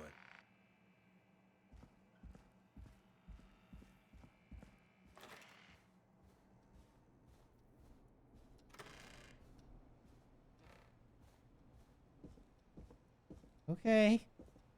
Don't jump scare us on our way up.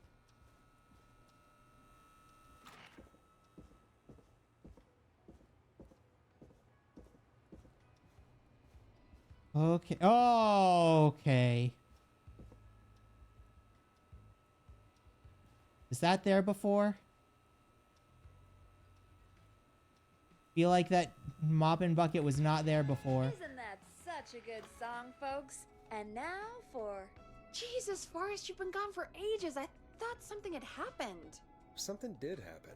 Clive the janitor might be Clive the murderer. What?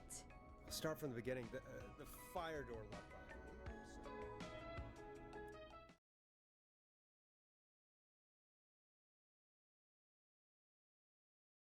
Why did you heave that thing all the way up here? Because the basement's creepy as hell, and I don't like standing around down there. Fair. Alright, let's run through this again.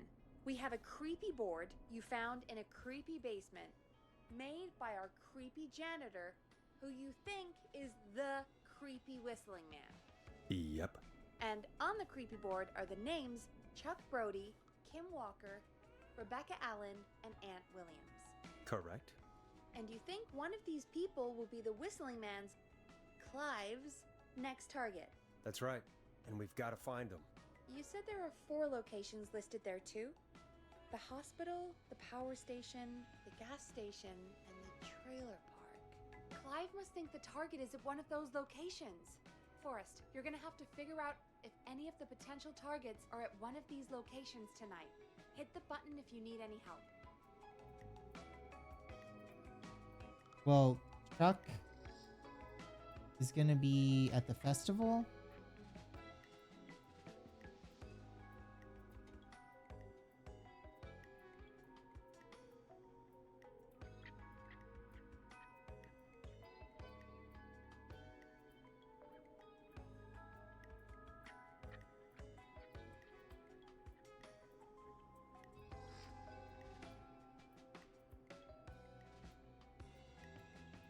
What a local legend takes Manhattan. Infamous author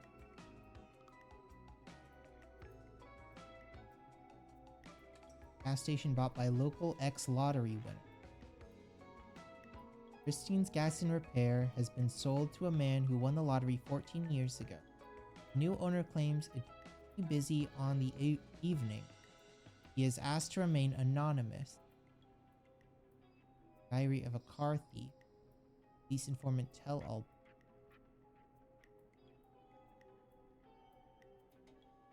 Your car safe. And shall lock suspicious car. Crime wave of 70. And safety good when it comes down to a yearly convention. Bring special mystery guest, the lead engineer responsible, Gallows Creek Harvest Festival disaster. Say you learn from your mistakes, while I learn and turn mine into a career. Gallows sales price. Contrast. Tyler Wallace for more info. Sick of being a local celebrity. People are mean to me. I only stole a few cars. Who cares? Buy a new one. I'm selling my trailer and leaving ASAP. I just want to get out of here. NBA Division 2 Saturday. Marriage announcement. Celebrity marriage of Kim Walker and Peter Stein. Crime Syndicate.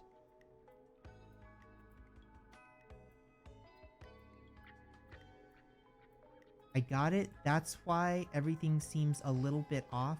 I bet it's because the game never plays the same way twice. Do you mean like maybe the calls happen out of order or something?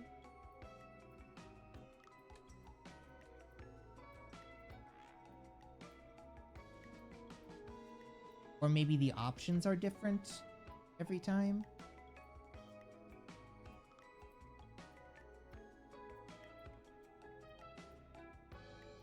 I bet they shuffle stuff. You know what? That would make sense. Because it seems like in between the like cutoffs where it says the time has changed, a lot of stuff can happen kind of in any order without it changing anything.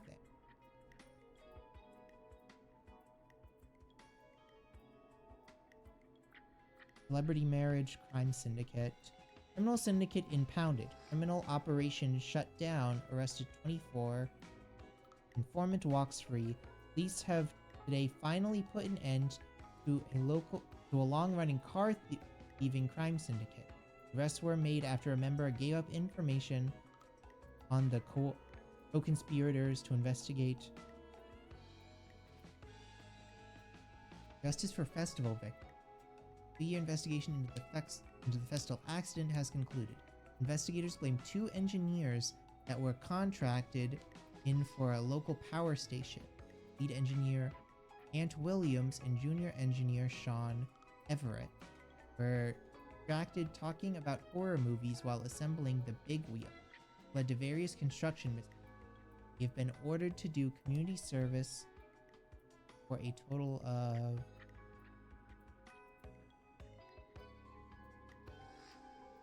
who's to blame. Cleared the years others after a big wheel broke free from its reports enroll down. Investigation is recommends all locals get their flu shots. Flu season is upon us. 84, no different than any other year. Make sure you are protected. Find myself, it's been great so far. Staff surge, power station. Power station hires 20 new staff, and record hire, 12 of which were students. Am I supposed to like... Oh, am I supposed to like make...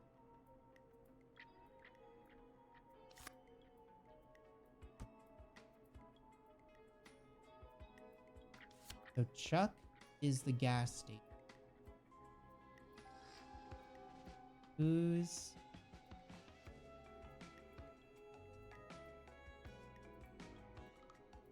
Let's... Tyler Wallace. I'm sick of being a local celebrity. People are mean to me, and I only stole a few cars. Who cares? Selling my trailer and leaving Ace. I want to get out.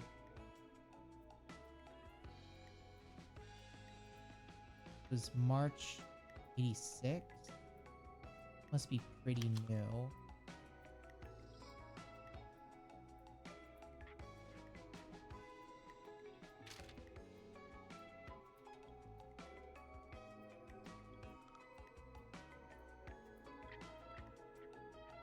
That's trailer park. Aunt Williams. Legend Takes Manhattan. Infamous author of Telebook Diary of a Car Thief moves out of Gallows Creek, life in the big city.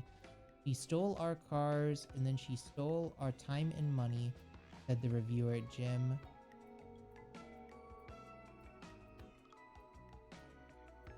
Oh, so it's woman?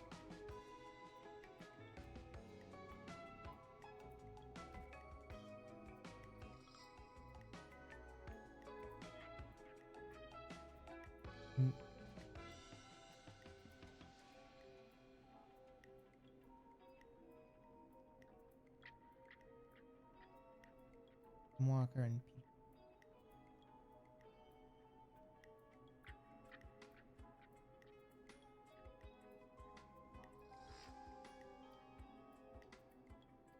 Actually, a bus failed to stop and crashed into a fuel tank. The DC have been identified as Alcreek as Mr. D. Rudd, Mr. M. Houston, Mr. P. Stein, Mrs. K. Stein, J. Mildred. Police have asked for privacy for the families of the victims. Incident is not being treated as suspicious.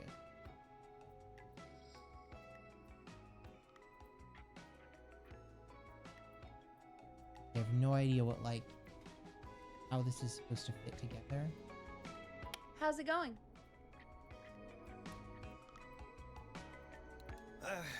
It's not going well. I could use some help. Okay, let's review the basics. We need to work out who the next target is.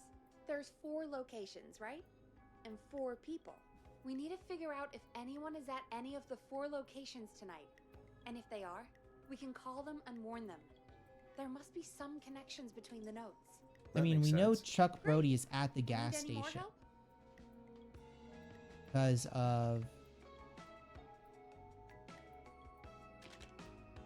the lotto ticket.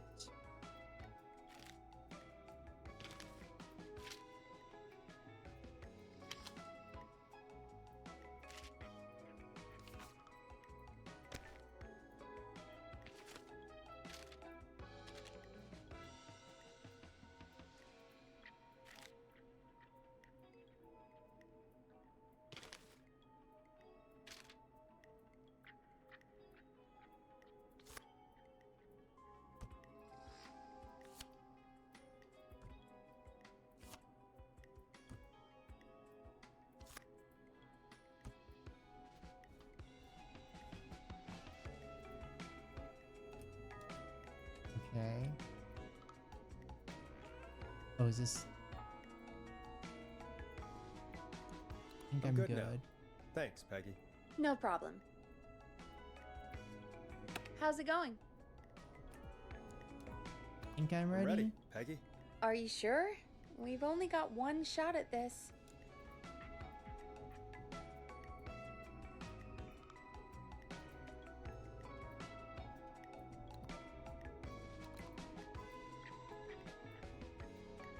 I'm sure. Yeah, let's do this. Okay, name first. Who do you think the target is? So, Chuck is the only one that we know the Chuck location Brody. of. And where will I find them? Gas station? The gas station. Okay, I'm dialing. One moment.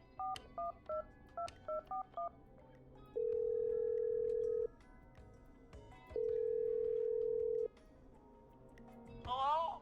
Chuck Brody! Listen, I know this sounds crazy, but we have reason to believe the Whistling Man is coming for you. You need to get yourself and everyone else out right now. The Whistling Man? Who the hell are you? Who is this? This is Forrest Nash. Listen, the Whistling Man's back. We found a list with your name on it, and Oh God. It's today. The year I finally let myself forget. quit Run? talking and run! I think he ran off. Well, fingers crossed that Chuck... Jesus! It sounds like something blew up. He's using bombs now? Is Chuck? I don't know. Hang on, we're getting a call. Hello? Chuck? Chuck! Forrest! The whole goddamn gas station's gone up. Is anyone hurt? I don't think so. I got everyone to follow me out. Town's only ambulance was blown to hell, though. Yeah. Damn it, that fireball threw me.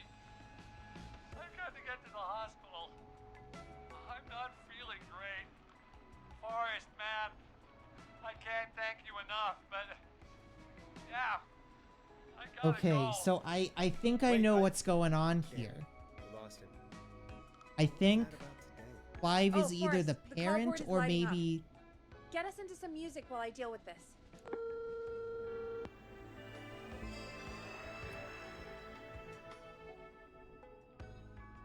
Here's some music while we regroup here on KFAM 189.16, The Stream.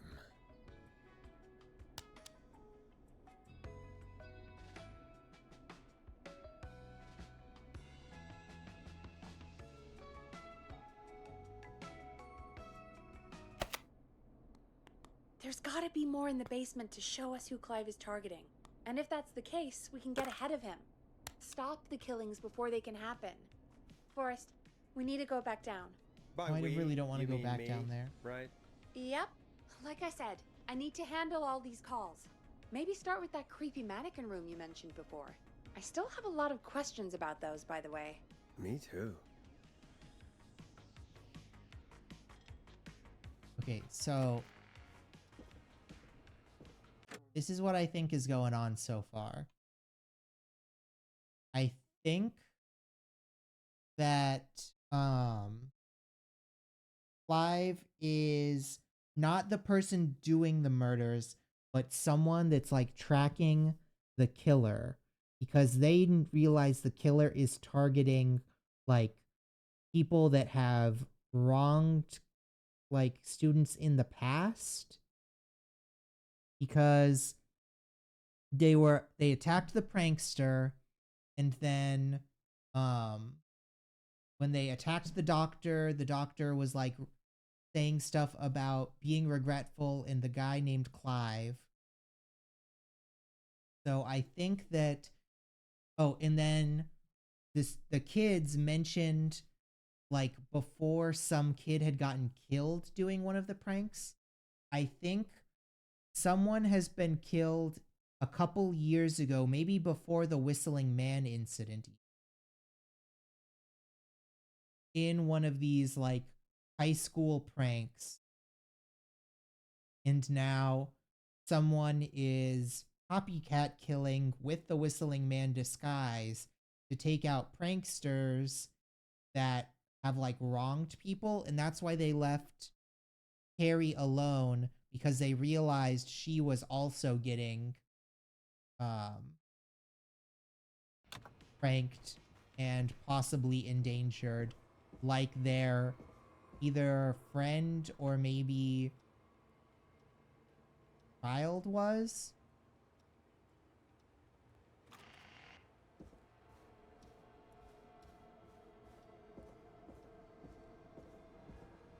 Yeah, she was the victim of the prank there.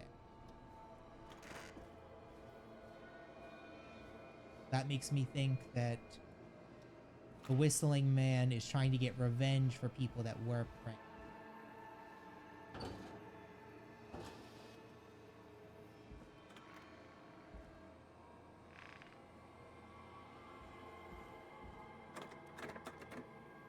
Door's locked. I really don't want to go back to this mansion room. Christ. And this is still just wide open.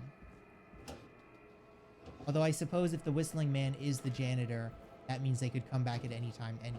Doesn't. God damn it. The key? Was this always here? I must have missed it when I brought everything upstairs.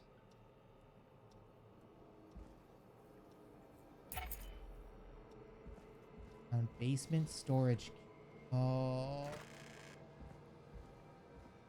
I really don't like that.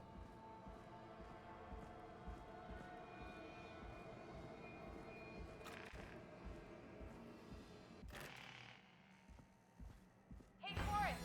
Peggy, give me some warning before yelling down the intercom? Sorry. Buzz the intercom when you find something and want to discuss it. Peggy, I've found a tape and a map down here. A map of what? Looks like it might be to somewhere in this storage area. Weird. Well, maybe the tape will give us more information. Give it a play. Is there a set player down here, or do I have to go all the way back up?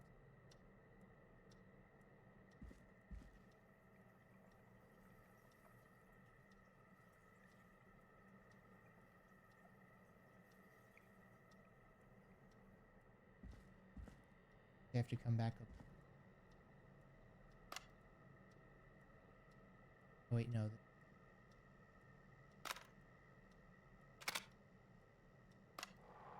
George Barrow, 1968.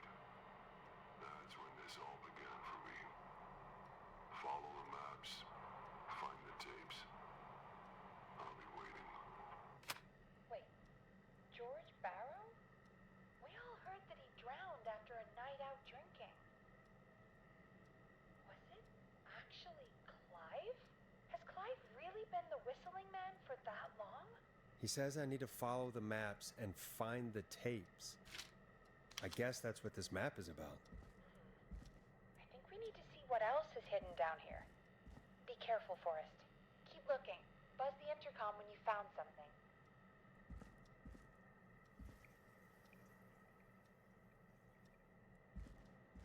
Am I supposed to...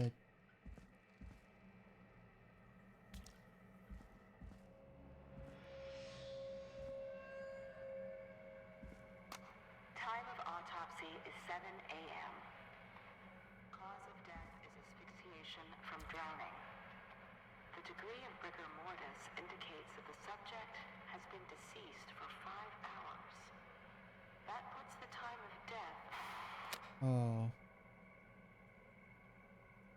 Oh, I do not like any of this.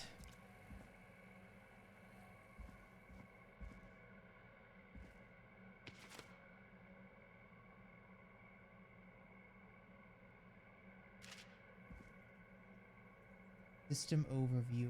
When entering a code in commands, the sequential key depressions must be made within 4 to 5 seconds of one another. 4 to 5 seconds elapsed without a key depression, the entire thing will be aborted and must be repeated from the beginning. You will observe the precautions when performing any of the procedures manually. You make a mistake while entering a security code, stop, press pound, and start over. You stop in the middle while entering a code and immediately start the entry over. An erroneous code might be entered.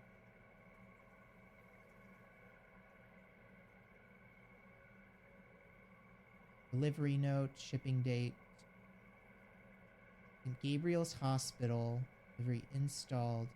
Gas repair, delivery installed. Roller Ricky's roller ring, delivered and installed. Oh god, this guy.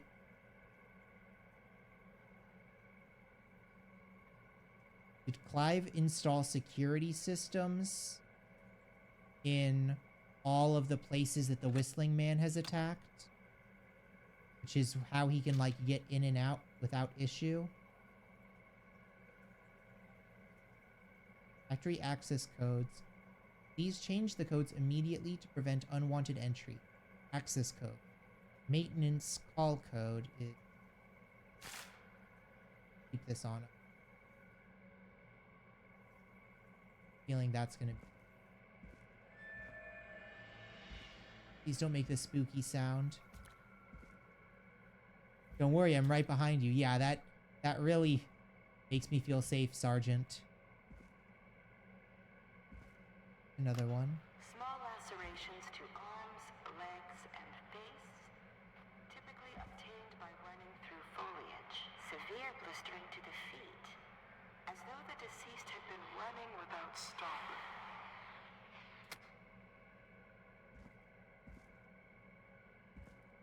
Really don't like any of this.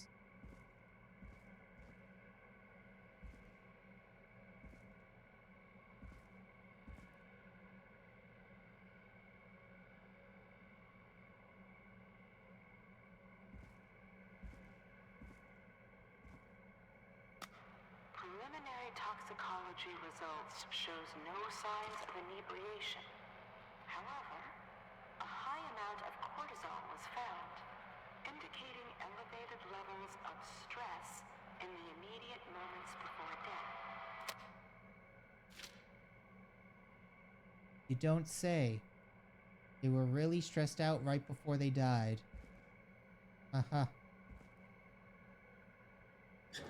I wouldn't know anything about that.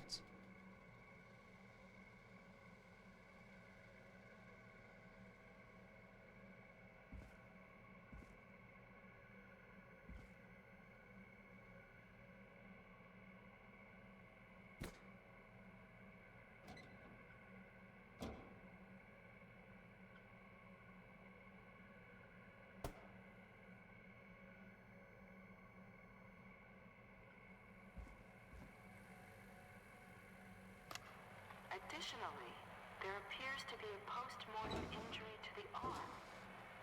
It looks like it was trapped in a car door.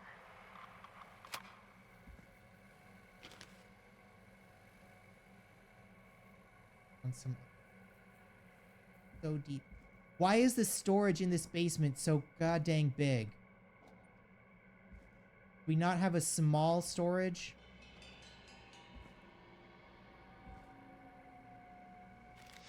Area. Oh.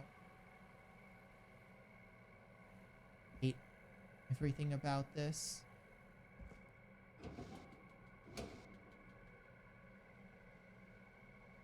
Report of investigation by county medicals.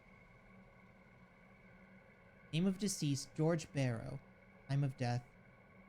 Deceased is a Caucasian male, age 18. Cause of death is established by drowning, shown by signs of asphyxiation.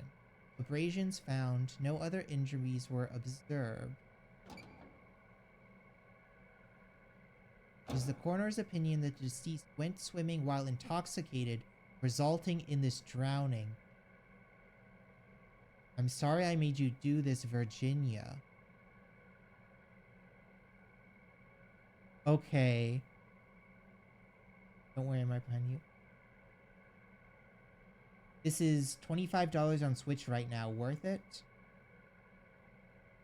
I don't know. For $25, maybe not. Like, I definitely say if it went on sale, this is worth it to get. Maybe at $25 it's worth it. I don't know how far I am through the game. If this is more than a like 8-hour game, I'd say this is definitely worth it for $25. If it's less than an 8-hour game, I'd say not worth it for that much. But like so far, this has been super good. Yeah, so Virginia definitely covered up whatever killed this person.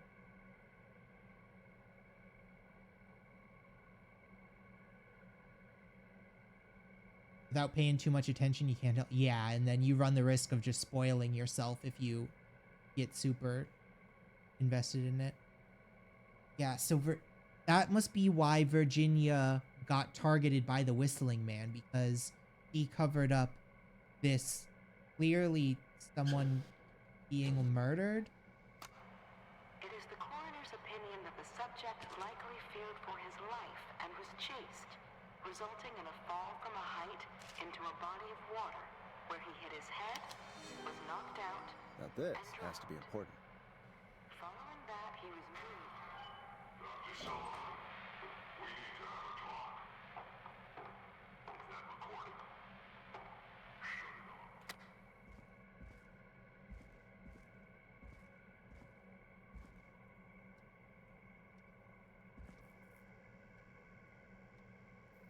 Humpty Dumpty, story of love, tragedy, and betrayal, starring Misty Cartwright as Dawn and George Barrows as Henry.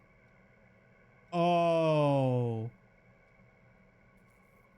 So Misty Cartwright is probably the killer in collaboration with someone else as Clive. Because Dawn is the person that kept trying to get us outside. I'm probably dead. What the? I'm a man who likes to stay informed.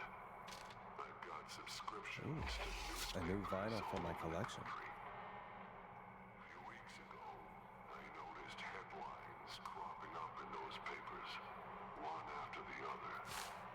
Each headline about a murder. Each murder, the death of someone I knew almost 20 years ago. And each one drawing closer to Gallows Creek. Drawing closer to the anniversary. None of us are innocent, but I don't think we deserve killing. All I hope now is that I can save some folk from the worst that I can. I don't know. Do something to make up for what I did back then, I guess. I didn't kill anyone, mind you, but that's past mattering.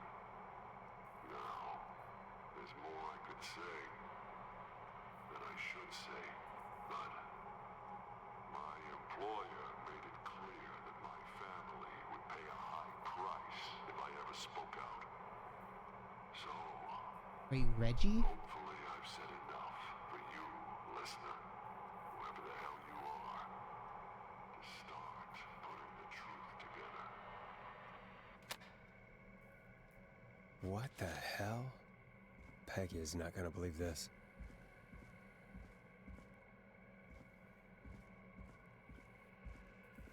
So Clive wasn't the one doing the killing. He is trying to track down the killer a step ahead of us.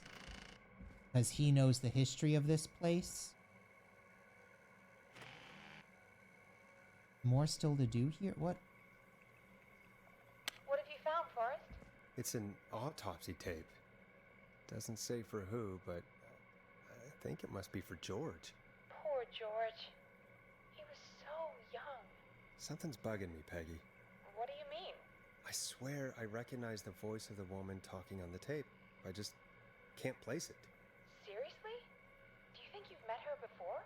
I don't know. I mean, I just got here recently. I don't know. Found another tape. It talks more about how George died. What did it say? It sounds like he was running for his life.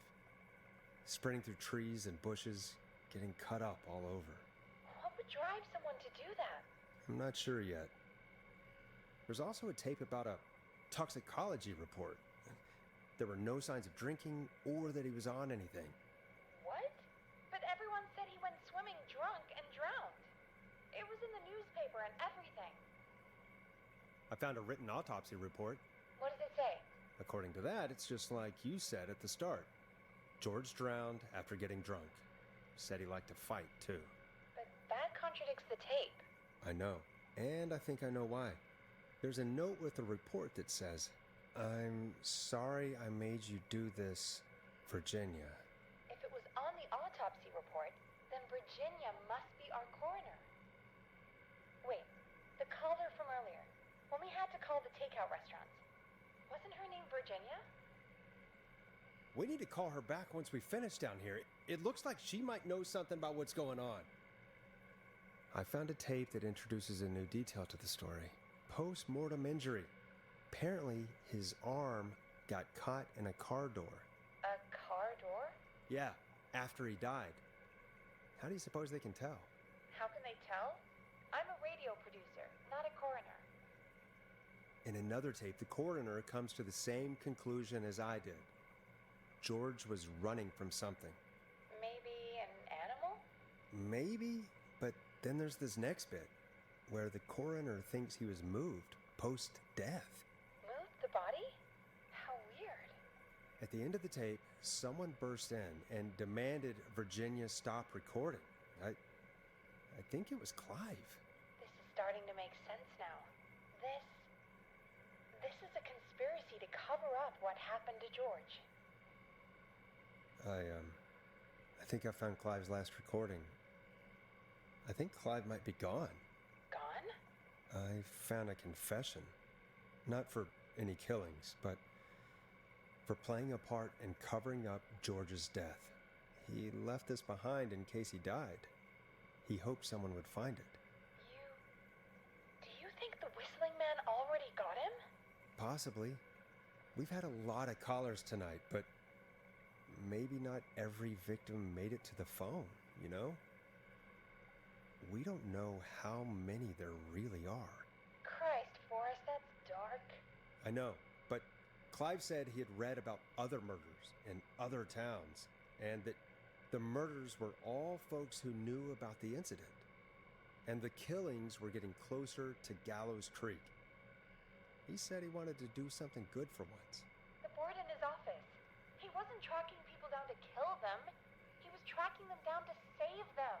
Ugh, why didn't he just come out with all of this? He said his employer threatened his family if he spoke out about any of it. His employer? The one who orchestrated the cover-up? Oh, Clive. I'm sorry for thinking you'd killed all those people.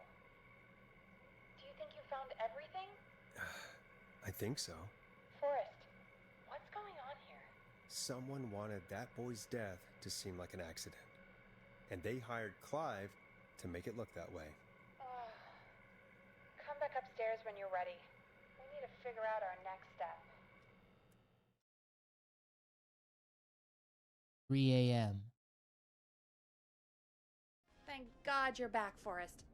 I've been running out of stuff to pad our airtime with. Peggy, you work in radio.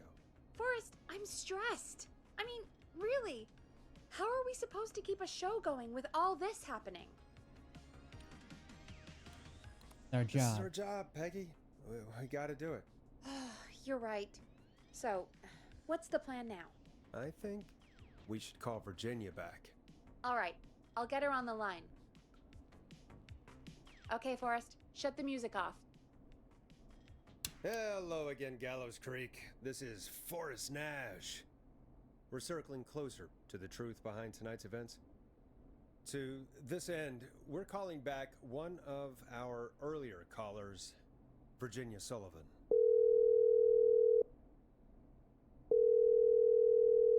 Fretman Plunker here? Who's this? Is it you? Goose? No, it's Bunker, Forrest. hey, it's the Radio Man, Forrest Nash. Radio Man? What's up? Solving mysteries, saving lives. The huge. Right on. Plunker, what are you doing at Virginia's house? She asked if we could stay to keep an eye out for that whistling turd. So we're hanging out, bro. Well, that's big of you, Plunker. No, it's nothing. Can I speak to Virginia? Sure thing, Radio Man. I'll just go get her. Who is this? Hey, Virginia, it's Forrest. I'm glad you're still okay. Oh, Forrest. Sorry, I'm still jumpy. I know you're jumpy, Virginia. Why did you cover up a murder? We need to talk. Sorry to hear that, but listen, hey, we need to talk. What about? We're calling because we think you can help us understand why this is happening tonight. Me? What would I know?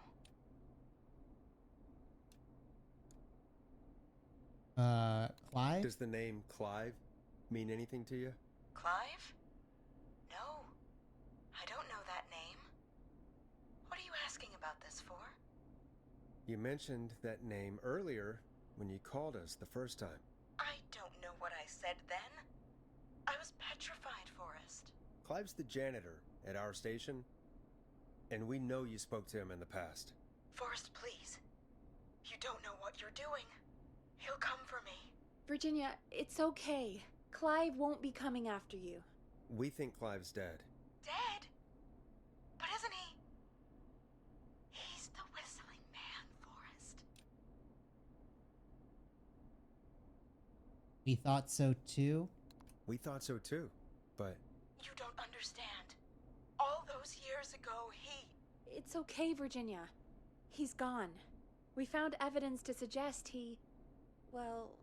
And we found your autopsy reports for George Barrow. How? I saw him destroy them. Well, he didn't. I don't know if he kept them or made copies or what, but we found them. And we know it's related to what's happening tonight, which is why we called you. Why did you write a false report? All right. One day, I came into work to find a boy on my slab. And as I finished the autopsy, this man, Clive, he just burst in. And he started making demands to give over the reports, to falsify what I found. Of course I said no. But, well, when someone wants to make you do something, they can use the carrot or the stick. For me, he used both. You see, my sister is sick. She has a chronic condition that's never going away.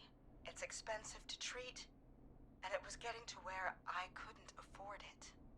And Clive promised me that his employer would pay for my sister's treatment if I did what he said, and that if I ever spoke about this, he'd beat me to within an inch of my life. I don't know why he had me do it, but my sister needed me. You have to understand, she needed me. We understand.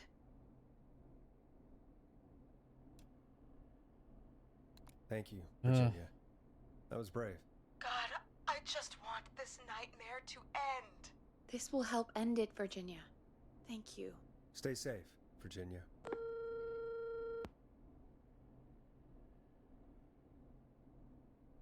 So, Virginia's tied up in all of this.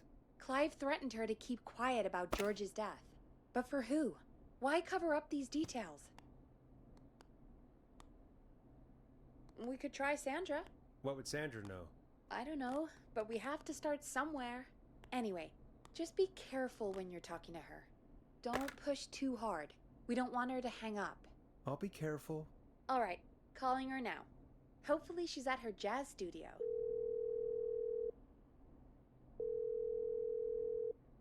Aha! Forrest, you're through. Hello, this is Sandra at Jazz Pizzazz Jazz Studio. Who is this? Hello again, Sandra! It's Forrest Nash of 189.16, The Scream. And you're live on air. Oh, I always thought folks called into a radio show, not the other way around. How jazzy. What can I do for you? Well, we're trying to understand what's behind the attacks tonight. We had a few questions. Why, Forrest, of course. Heck, after the way you saved my life, I'd say yes to just about anything you asked. Why were you Do targeted? you know why the Whistling Man might have targeted you? Ha! As far as I could tell, he was just a knife-wielding psycho with superhuman cardio. He'd have chased after anybody. Right. Well, we think he might be chasing specific people. People who know about the death of a boy named George. Oh, I don't know anything about that. Sorry. Are you keeping secrets or don't play games? I think don't play games. Sandra, don't play games. I don't know anything. Oh, look at the time. It sure is late. I have to go. I'll drive home now, or just drive. I'm sorry. Well, I might have gone a bit hard on her. a bit? All right, let's just move on. Well, folks, if anyone out there has any thoughts on what's going on tonight, please call in. That's good timing. We've got a call waiting just this second. Welcome to 189.16 The Scream, with me, your host, Forrest Nash. Hi, Forrest. I know this is really out of the blue with everything happening tonight. This But I wondered if better you not could be send Ponty. a special birthday message to my uncle.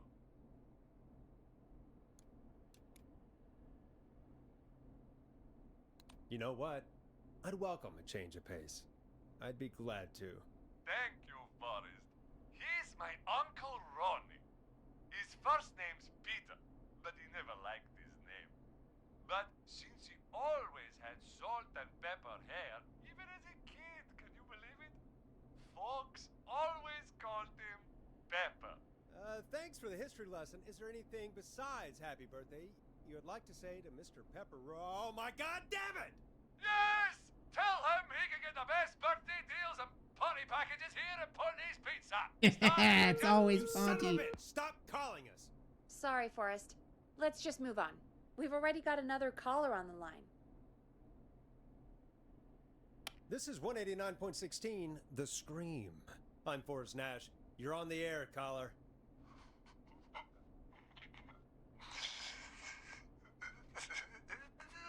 Caller.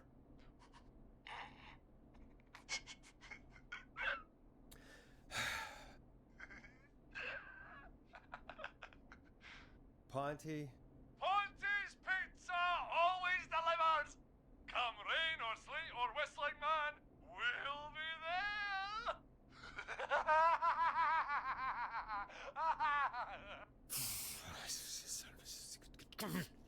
Forrest? Forrest? Are you okay?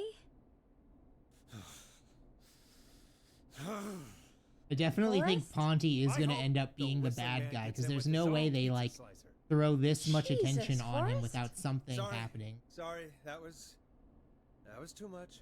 It's okay. It's been a high-stress night. Don't worry about him anymore, okay? Not for tonight, anyway. I think he's spent for now. We've got another call, whenever you're ready. Folks, don't spend your money at Ponty's Pizza. That's all I'm gonna say about that. Moving along, I'd like to welcome another caller to 189.16 The Scream, with me, Forrest Nash. Who, may I say, is calling? Well, hello again, Forrest. Don. I bet I know why you're calling. I'm sorry I didn't play your song. There's a lot going on. But please? Never mind that now. First, I'm calling because I need your help.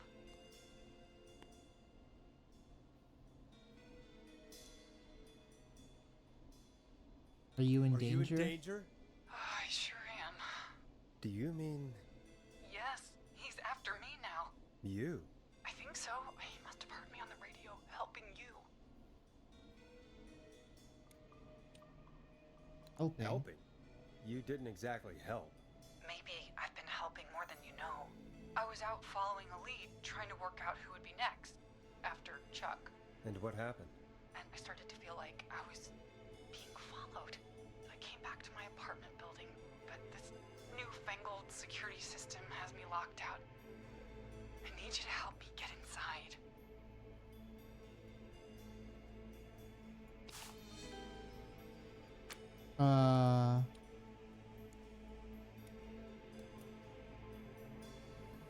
Can a neighbor let you in? Starling 4000. User manual. Ah, these codes should come in handy. I only moved in last week. I don't know anybody yet. We're definitely helping her break into someone's house. Keypad for the entry code. I need that code to get inside. Which apartment block do you live in? Maybe one of our listeners lives there too. It's the New Woodside apartment building between the town hall and the trailer park, but I doubt any of your listeners live there. I don't have many neighbors.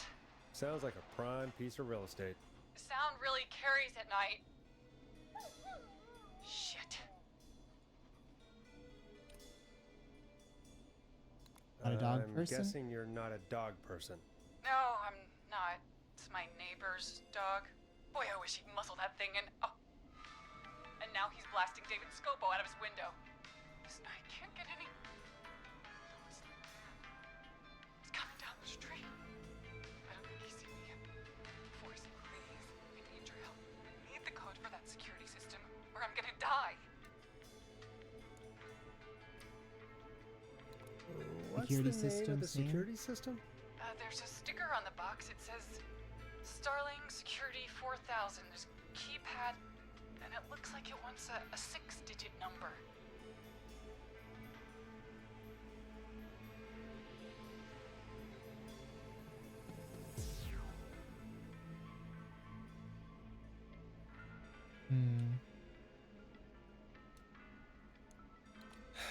We'll see what we can do. Thank you, Forrest. Yeah, of course. Don't worry, Don. Thank you, Forrest. I knew I could count on you. I'll sit out of sight. Call me back soon. Yeah, Dawn is All right, definitely the folks. killer, I think. Here's a little tune for you all to enjoy while I try to break Dawn into her apartment.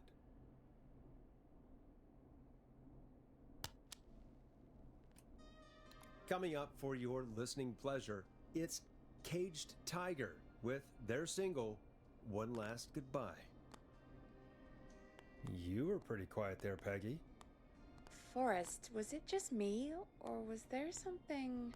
Yeah, it wasn't just you. Something was weird about that. Yeah, well, tell you what, we have a Starling 4000, or whatever, here at KFAM. Clive bought one for the station. Maybe we can find something to help.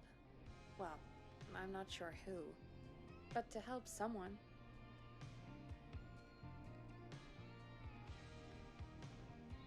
Okay, so she's locked out of the Woodside Apartments, and somewhere, Clive probably has the papers for the Starling 4000.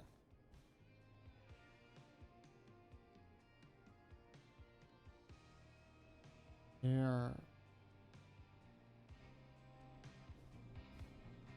Welcome back, Forrest. Find anything? The Starling 4000 security manual. It's got a bunch of codes. Good.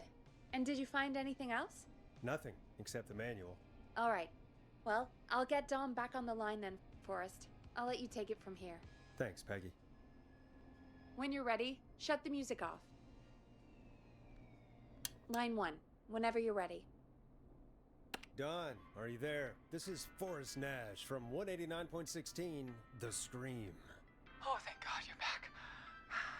I'm so afraid. What's the code to the gate?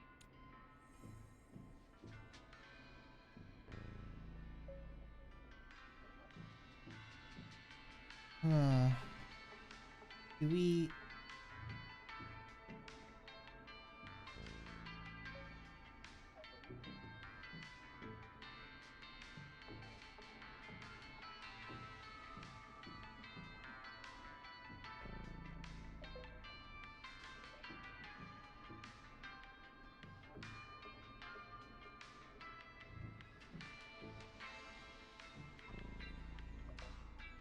Yeah. For the test code. The code is 191519. Thank you, Forrest.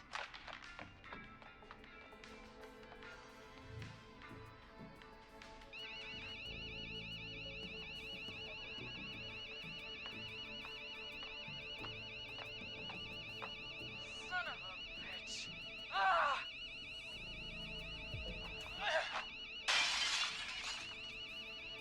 Is she?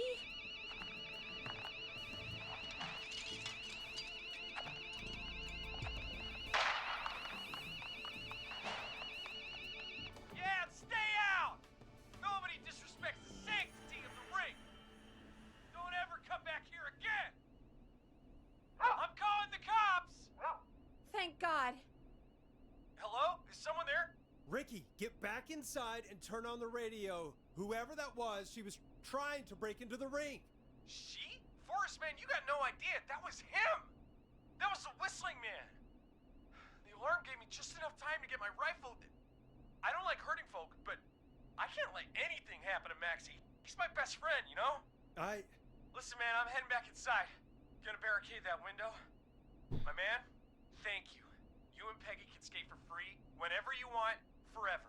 That's a done deal. Thanks, Ricky. Can't wait. You got it. Talk to you soon.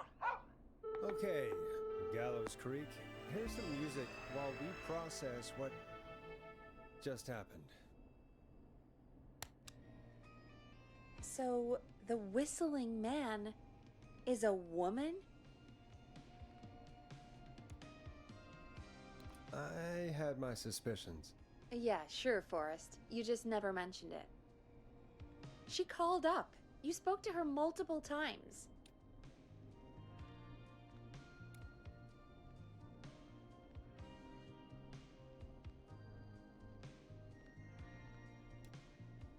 I knew she wasn't She right. wasn't right. Is that right, Sherlock? Why do you think she requested that song?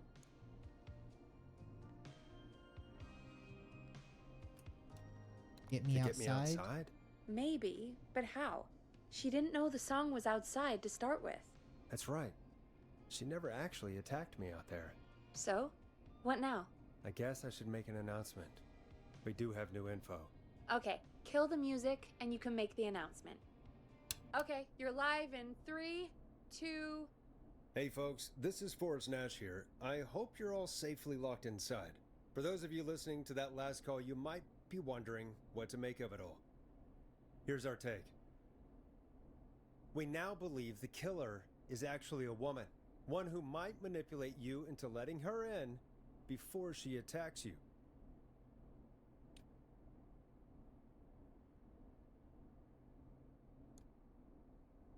We go with trust no one.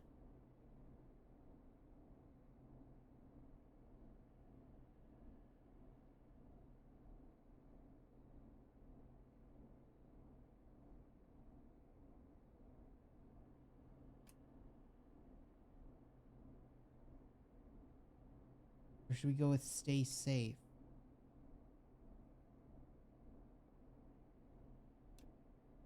I think trust no one is going to be the one where like someone accidentally kills someone else we're trying to save.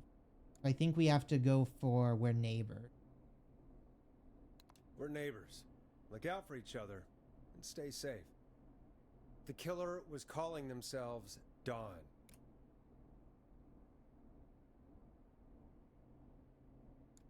It's definitely a fake name. This could be a fake name. If anyone needs help or you have info on the killer, please call in.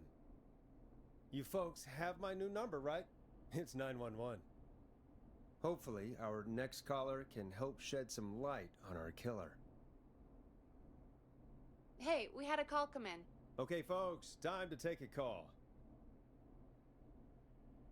You're through to Forrest Nash on 189.16, The Scream. Hey, man. Murphy? Damn straight. What's going on, Murphy? You in danger again? Nah, man. I've just been listening to the show here at home.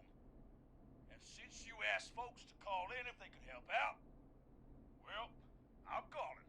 I don't know if I can say as much as other folks have, but I figure I wouldn't be a good role model to Fernando if I didn't try to help, you know?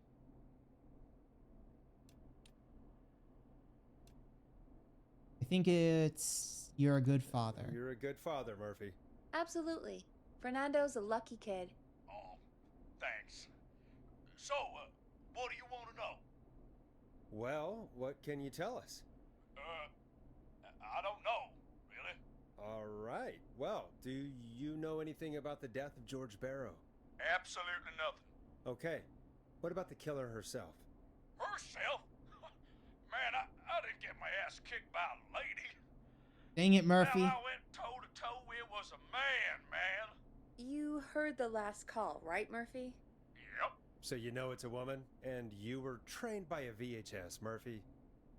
I know, but... Man, how could it have been a woman under that mask? Let's just move on. Do you know anything about the history Okay, of the but I Whistling Man? think that's important. No, sir. Tonight's the first time I ever heard of him. What? I moved here 3 years ago, man. What do you want from me? See, Murphy was definitely attacked by a different Whistling Man. I think there's two of them. Dawn must be someone doing it just for revenge. And maybe the other one is the original serial killer?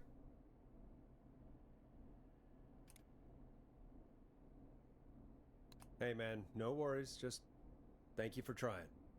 Right. Sorry I couldn't help y'all more, man.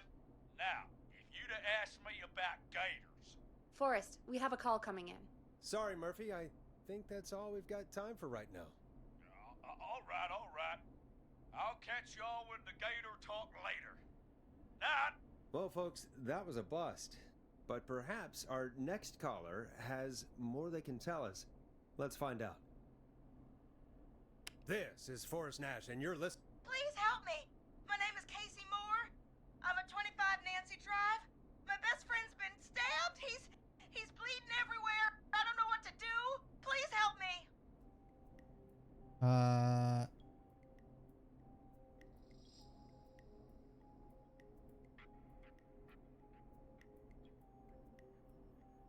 Okay. He's still Is breathing. he still breathing? Yeah, but he's bleeding out fast. I really need help. Please. Take a breath. We'd been out at the reservoir. We were heading back to his place when we heard this whistling all of a sudden. He just started freaking out. He screamed at me, told me to hide. I'd never seen him like that, and I just panicked and ran and hid in a bush. Oh no. Forrest. Then what happened? He went up the road and talked to someone. I couldn't really hear or see anything. It sounded like he might have known the person, and they just stabbed him. Was it the Casey, Whistling Man? Was his attacker the Whistling Man? The who? They had a mask and wore all black? That's all I know. Please, we need help here. I'll get you help, but I need to know. Where did the masked person go? They left. They left him to bleed out. I waited until they were gone, then dragged him into the garage and called 911. Wait, why didn't she make sure he was dead? I don't know. I think I heard them say something like, "It's not so funny now, is it?" before they left, but please, he needs to get to the hospital. I can't drive, so we need an ambulance. Forrest, the ambulance was destroyed in the explosion at the gas station. You should get all the info you can. What's your friend's name, Casey? It's Jason Parker. Can you tell us where Jason was stabbed? They stabbed him in the stomach, and then stabbed him again in his leg when he was on the ground, and it's... Oh, the knife is still there in his leg. We'll be right back. Peggy, patch us through to the hospital. On it. Phoning St. Gabriel's now. Switch to line 2. Hello, St. Gabriel's Hospital. How can I help you? Hi, this is Forrest Nash from 189.16. We have a stab victim at 25 Nancy Drive named Jason Parker. He's been stabbed in the stomach and the leg. He's bleeding heavily. Oh God, I'm sorry. But the ambulance is, well, you know. I know, but please, we need something, or he's going to die. Forrest, listen, you're going to have to get him here. We need to see him, and we can't get there ourselves right now. We don't have any way to drive him right now. And even if we did, he's bleeding out fast. All right, listen. We need to buy him time to get here. That means stopping Okay, the blood first. don't remove the and then finding knife. someone to Always stabilize bind him. up the To stabilize wounds. him, you really need some first aid training. Do either of you have any? No. Me neither. Damn it. I'm really sorry about this, but I have other patients who can't wait. All I can do is talk you through the procedure as quick as I can, and then leave the rest to you. You think you can handle that? We can handle it. I'm sure we can handle it. Okay, from the top. If he's bleeding out, then you need to get him comfortable and try to stem the bleeding. Lay him down. Apply continuous pressure directly to the affected areas. When the bleeding slows, get a clean cloth of some kind and hold it over the wounds. Get them comfortable. Apply pressure. Clean cloths when slowed. Got it, I think. You said he was stabbed, right? If the object he was stabbed with is still in him, don't take it out. It's stopping the worst of the bleeding right now. If anything, you should secure it so it stays where it is.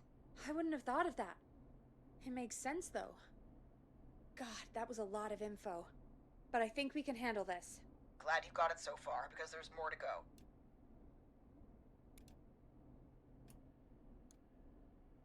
I'm still with you, Doc. What else do we need to know? If he's lost a lot of blood, he may enter shock. If he does, act fast. If you applied a cloth and it's bleeding through, don't remove it. Just apply another on top of it. If it's safe, elevate his legs to get blood circulating to his vital organs. Try to keep him warm. Get him to rest and reassure him. We need the patient to stay calm. All right, don't replace bandages. Elevate his legs. Keep him warm and calm. I have a feeling this is going to be like really an all quick time event That's as much as I segment. can give you right now. Try to stop the bleeding. Find someone to get him stabilized and get him here as quick as you can. Good luck. All right, Forrest. Casey's still on line 1. Hello? Hello? Forrest, are you there? Make sure I'm he's here. doing okay. How is Jason doing? Badly. He's still bleeding. I need help. I've been putting pressure on his stomach wound since you left. But he's still bleeding. I don't know what to do. That's good, Casey. The nurse said to do that. What about the knife in his leg? It's gotta be hell. Should I pull it out? Don't touch the knife. No, don't touch the knife. The bleeding will get worse if you pull it out. Are you sure? I'm sorry. I'm gonna stop making suggestions. No, don't worry, Casey. We're a team here. We're all going to get Jason through this. Casey, is his leg wound bleeding right now? I hate looking at that knife. Yeah. It's bleeding. His stomach is worse, though. Need to secure the knife. I think we need to secure the knife so it doesn't move around. Do you have anything you can tie around it? Yeah. There's some laundry piled up on top of the dryer, some cloths on the hood of the car, and what else? I guess I've got my jacket. Use the clean rags. Because the laundry is going to be dirty. Jacket probably isn't secure enough. Take the cleaning rags and hold them over the wound. I really hope these are clean. Here we go. I'm sorry, Jason. It's secure. I'm putting pressure on his stomach again. I'm starting to think we might make it. Forrest, can I have a word? Casey, I'm going to have a quick word with Peggy. Keep putting that pressure on and let us know when the bleeding is under control. You're doing great. But what if something happens? We'll still be here. Just shout if you need anything, and we'll be there. I promise. Okay. I'll wait. Jason, please be okay.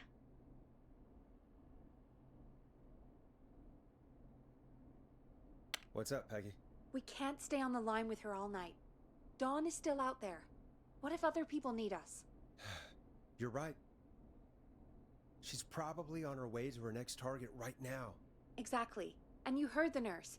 We need someone there with training who can stabilize him. He's gotta get to the hospital somehow. Any suggestions, Peggy? Any suggestions, Peggy? I might. A little before you started working here, KFAM did a mandatory first aid training course. Me and Karen missed it because we were away on a producer getaway. You skipped it, didn't you? Never mind.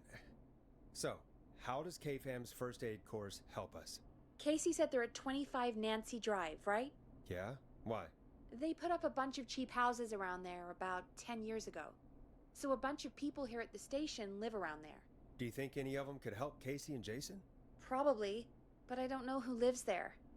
And since I missed the training day, I don't know who knows first aid. Could you call them and ask? I don't know everybody's numbers. I've only ever called Karen. Everybody's personnel info is probably in Reggie's office. Got it. I'll look through their files in Reggie's office. It's a life or death situation. I'm sure they won't mind. Right. But there are a couple of problems with that.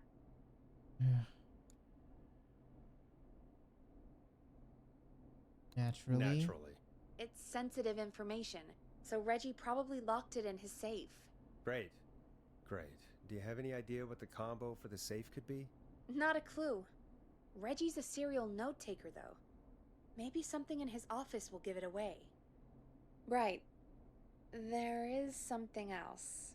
I'm not gonna like this, am I? Have you ever heard, "The future is floppy"? Peggy, what the hell are you talking about? I'm talking about floppy disks. Floppy disks are like these futuristic things that have information on them. You put them in a computer and they do something. Peggy, I know what a floppy disk is.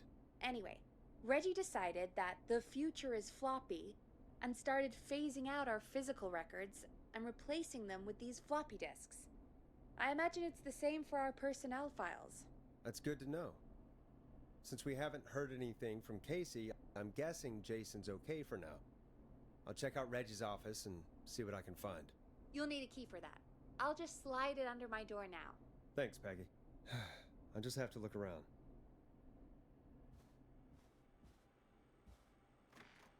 What? Good. I'll patch my mic down to the office, so you'll hear me over the intercom.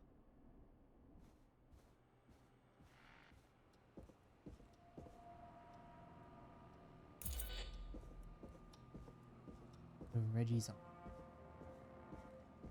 I assume that's downstairs.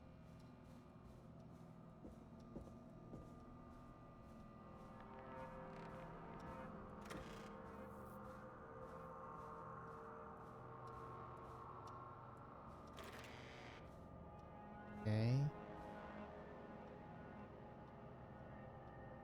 Reginald is completed it.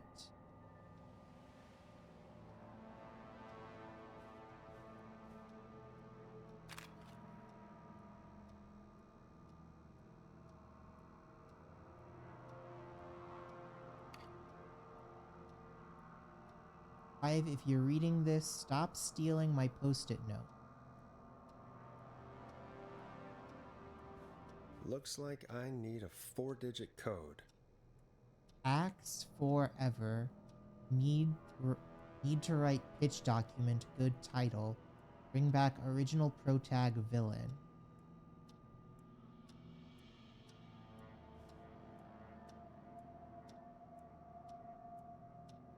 Hint, very important date.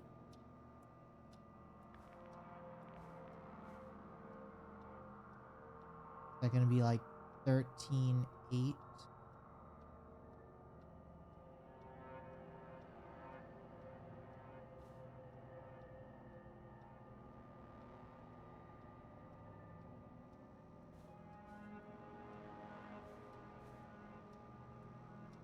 This.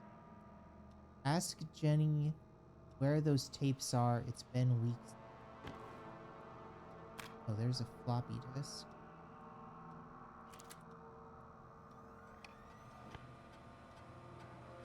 Could this be it? Deep Cuts, top secret pizza delivery killer who kills a pizza cutter. Free slice on me. Clarifying there are never any pizzas. What happens to the original delivery guy? maybe write him in as the final girl's boyfriend. Protagonist is a college student, Megan. Her name to follow. She's smart. Blah, blah, blah. Maybe partner with Ponty's Pizza for the launch. 1 in 10 orders just receive a pizza cutter with a ticket to the movie.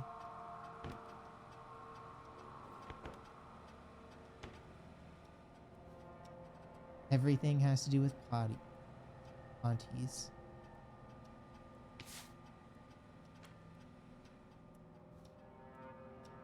But we actually have to enter it in mid. So, what is it like? 1308, maybe? Hey, Peggy, you there? Yeah, I'm here. Did you find what we need? I can't figure out how to get into this stupid safe. No worries. Remember, Reggie Jr.'s birthday is 0910, not 10-9. I'll have a look around. Last year You're was a probably disaster. right. Okay. I'll let you know when I find something, or don't.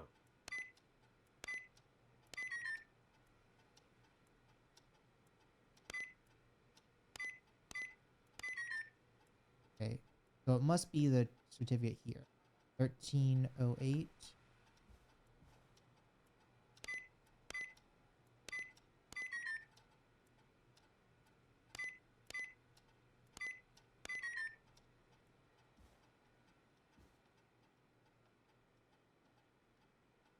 Maybe.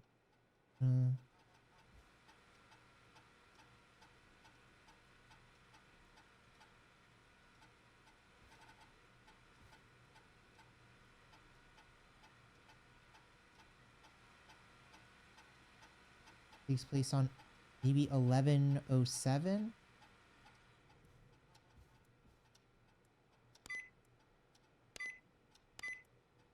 Nice. Really? More than your son's birthday? Jesus. My guy.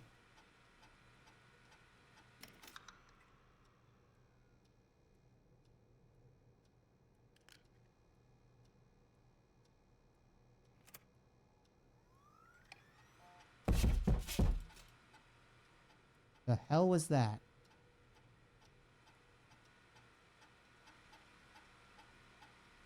John Hedge.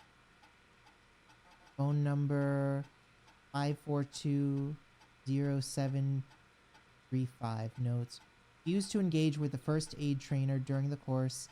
I know he was a war medic, but it was a situation policy to send everybody regard. Okay, so John didn't do the first aid training, but he's an actual medic.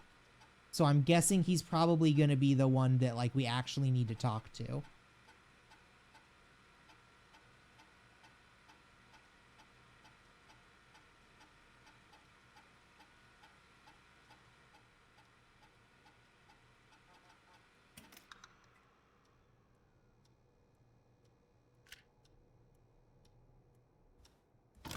Oh, no.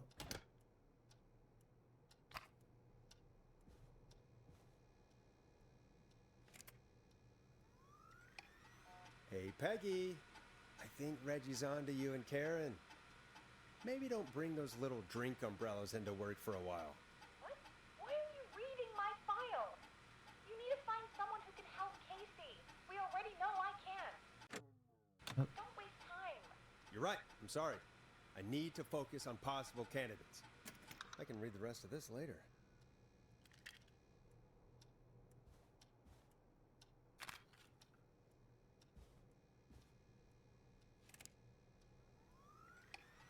Get a load of this, Peggy. Apparently, I'm a lone wolf type. What are you doing? We don't have time for this. We have a man literally dying on the line, and you're more interested in you. You're right. I'm sorry. I need to focus on possible candidates. I really shouldn't have read both. We're in a hurry. Okay. 22. Already stepped up her duties in recent months. She's fully taken Amish's show alongside Timberland. Started mentioning Peggy. I think this will be really good for Peggy. They're even doing team building training getaways. Oh wait, this is the person. This is the other person that's useless.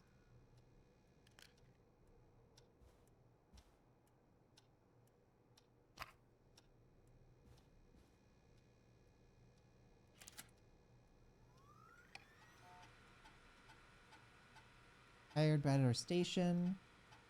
We have 2 takeout places and a diner. What's the point? Seems to be spending an awful lot of time together. Realize Brad and Barbara ended up missing most of the first aid training sessions. Brad moved a joke about practicing mouth to mouth. Barbara got really upset and stormed off. Joke wasn't that bad. You know, sexual harassment in the workplace is not good. This is the 80s, but also, like, you know, bad taste, boss.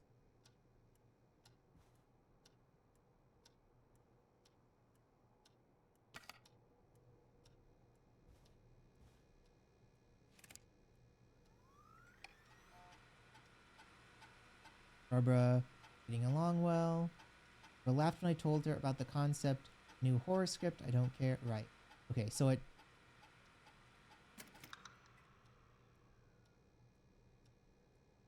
So basically no one actually did the first aid training, and the only person that's going to be helpful isn't even a first aid person. They're just a war medic. Hey, Peggy, you there? Yeah, I'm here. Did you find what we need?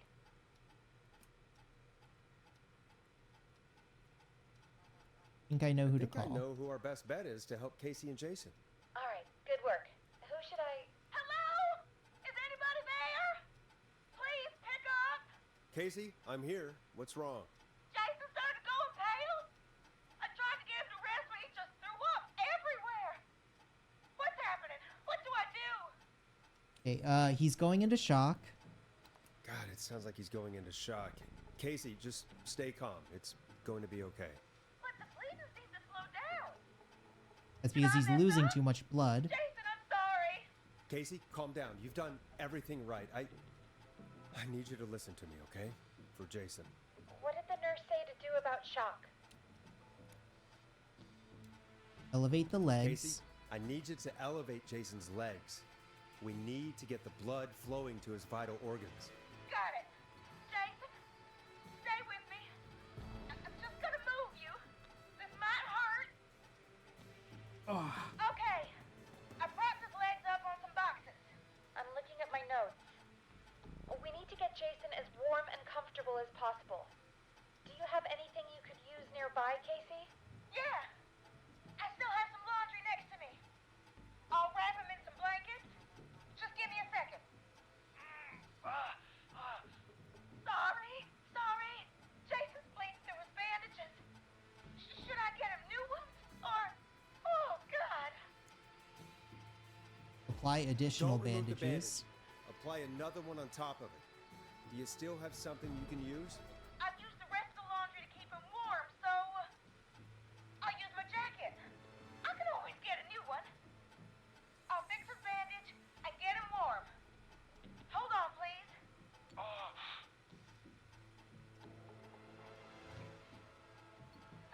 Sorry. I'm done. You're gonna be okay, Jason.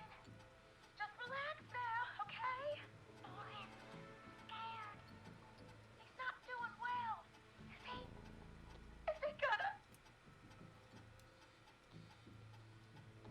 You need to look. You need to be strong for him.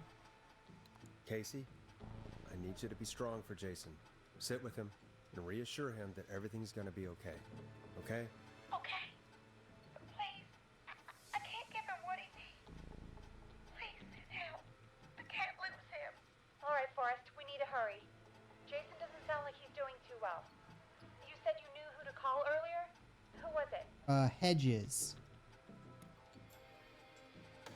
We need to call John Hedges. He lives on Nancy Drive. He didn't really participate in the first aid training, but he's a former war medic. He's probably the most trained person we have. Really? I never really spoke to him before. A war medic, huh? Yeah, and according to Reggie's notes, John keeps all of his old equipment at his house. He's something of a hoarder. All right. What's his number? 5420735. Calling now.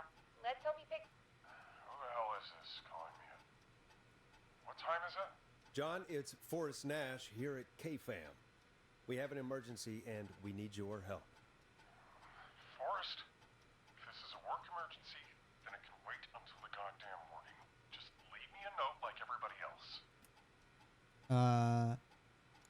Someone's been stabbed. A man has been stabbed by the Whistling Man, or... Never mind. He's lost a lot of blood, and he's passed out. We need you to help him. The Whistling Man?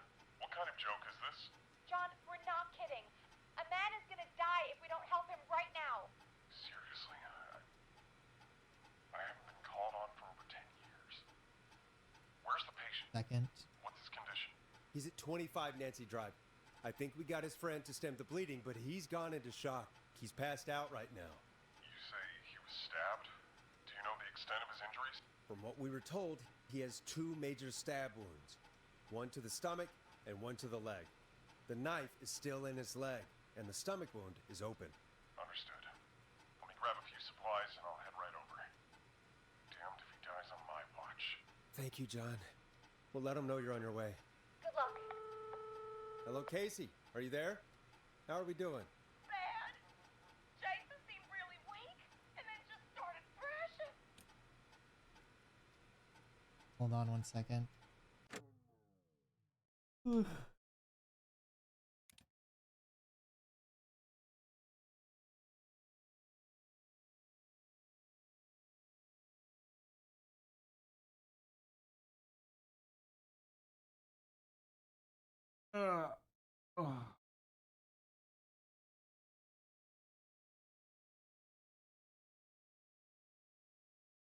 I've been like hunched over, getting more and more tense. And my shoulders are starting to cramp up.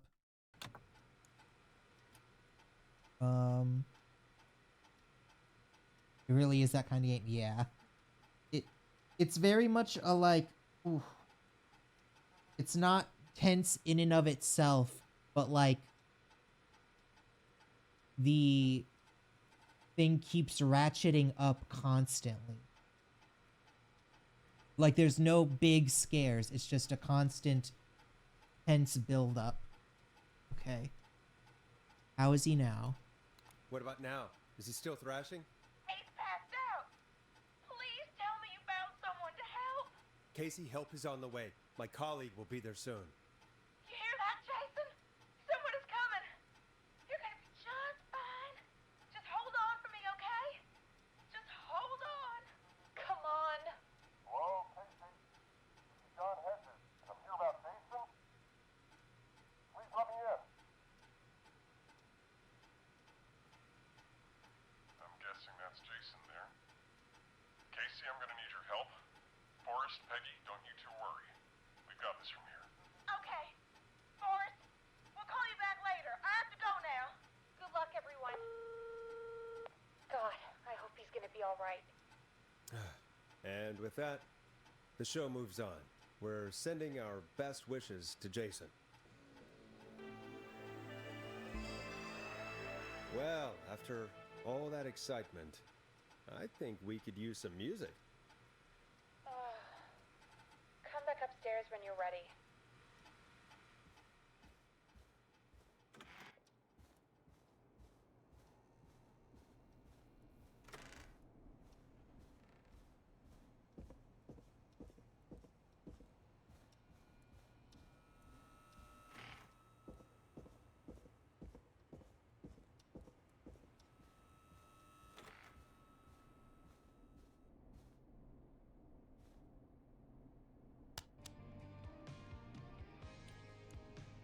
Hope you enjoy this one as much as I do. It's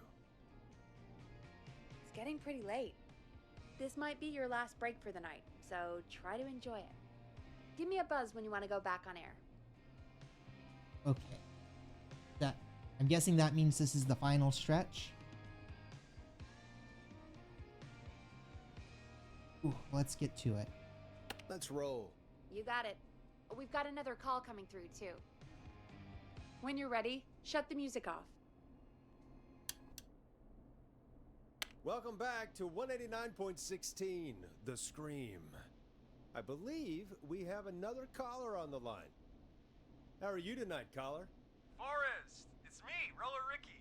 Oh, and Maxie's here too. Oh.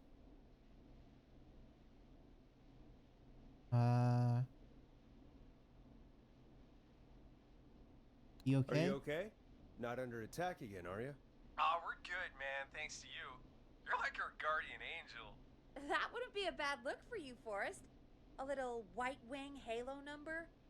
Maybe something for the K-Fam Halloween party. All right, everyone, let's calm down. Ricky, I'm just glad we could help you and Maxie. Is there anything else we can help you with, Ricky?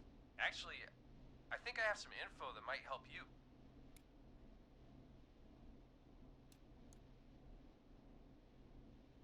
Really? Oh? What's that? You see, man, me and Jason know each other. You know each other? Yeah, we went to Gallows High and played on the football team together. He was a gnarly offensive linesman, and I was our star wide receiver. Runner Ricky, they called me. All right, and what does that have to do with tonight? Well, because George, the guy who drowned, he was on our team too.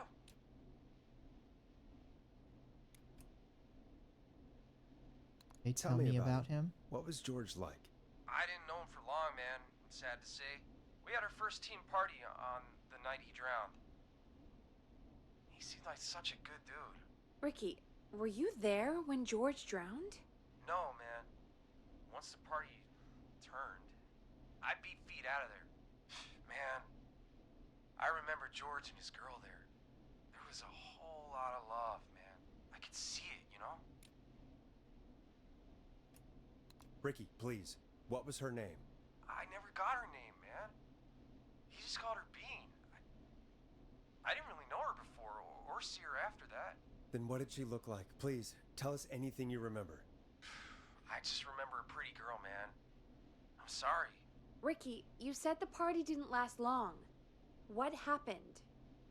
We were just having a good time, and then the next thing I knew, everyone was running for their life. I looked up and saw a goddamn whistling man in the trees. And I never ran so fast in my life. I ran straight home. Didn't know about George until next morning at school. I'm guessing it was whistling night, wasn't it? That the whistling man was just another kid. Yeah. I don't know how George died, but I always felt like if anyone deserved to die that night, it should have been me. And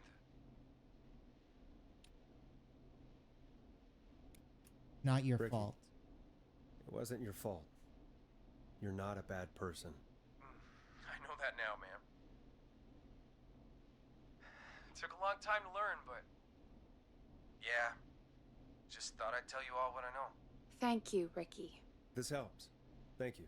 You got it, man. Anyway, I think it's time for me and Maxie to free up your phone lines.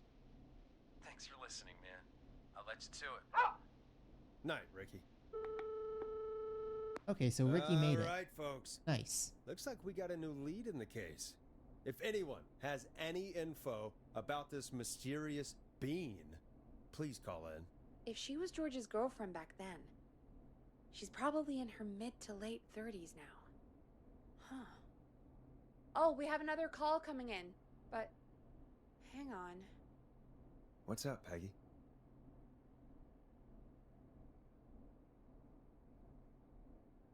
Peggy? You're gonna want to take this call off the air. Who is it? Just do it. All right, folks, it's time for another track. Here's one to help you sit back and relax. We'll be right back after this. Nope. Let me get the red one.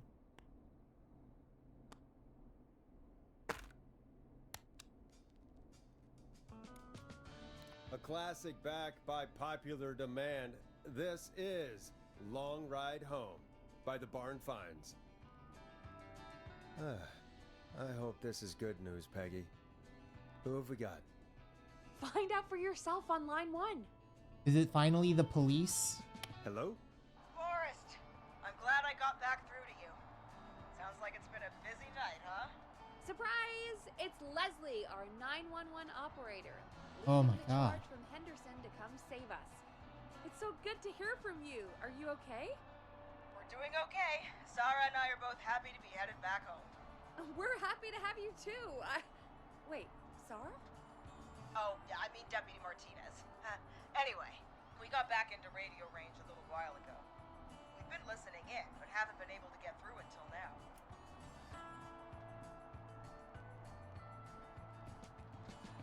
It's been a long night. Ever since you found Sheriff Matthews, it's only gotten worse. It's been a long night. Well, it shouldn't be too much longer now. I'm glad I got through to you. I wanted to let you all know what's going on. I made it to Henderson.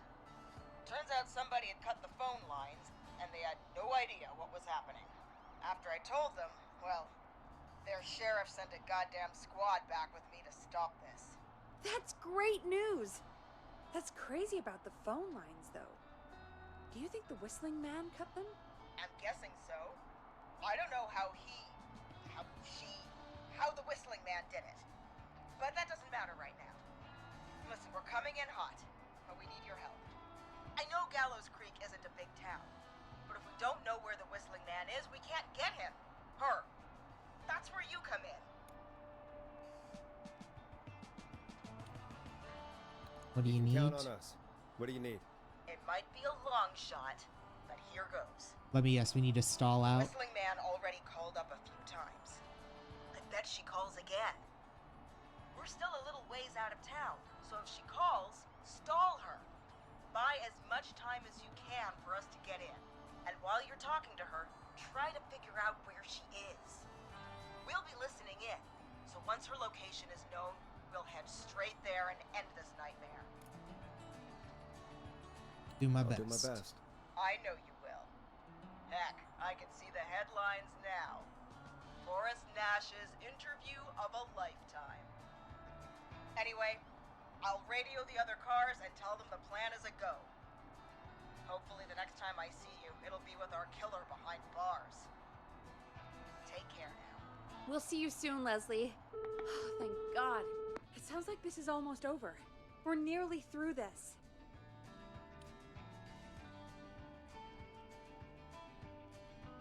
I don't think it'll be that It's easy. nice to think, Peggy, but I don't reckon Dawn is gonna give up without a fight. She probably won't give up without a fight, no. But neither will we. Now, let's get you back into the arena, champ. Okay, Forrest, shut the music off. Bringing you back live now. Welcome back to The Scream with me, Forrest Nash. The line is lit up, but before I get to our next caller, I just want to say, things are looking up. It's almost over. But for now, let's bring in our next caller. Evening, caller. This is Forrest Nash. Hello, Forrest. This is John Hedges. I'm here with Casey. I wanted to give you an update on Jason. John! Is he gonna be okay? He's a fighter. He'll be fine. We've got him stabilized and resting in a bed. We're preparing to move him to the hospital. Thank you so much. If you hadn't been there, then... God, I don't even want to think about what would have happened. Of course, Casey. We're just happy he's okay. John, Casey, you two did all the work. Tell Jason to get well soon from us, whenever he's up for it. Well, why don't you tell him yourself? Is this Forrest?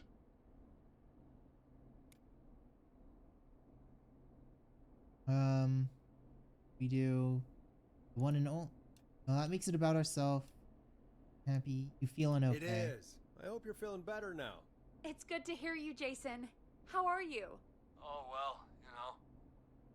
I've got a hole in my stomach, and there's a knife in my leg, but John gave me something to take the edge off. Oh yeah, he's full of morphine. I might feel even better than either of you.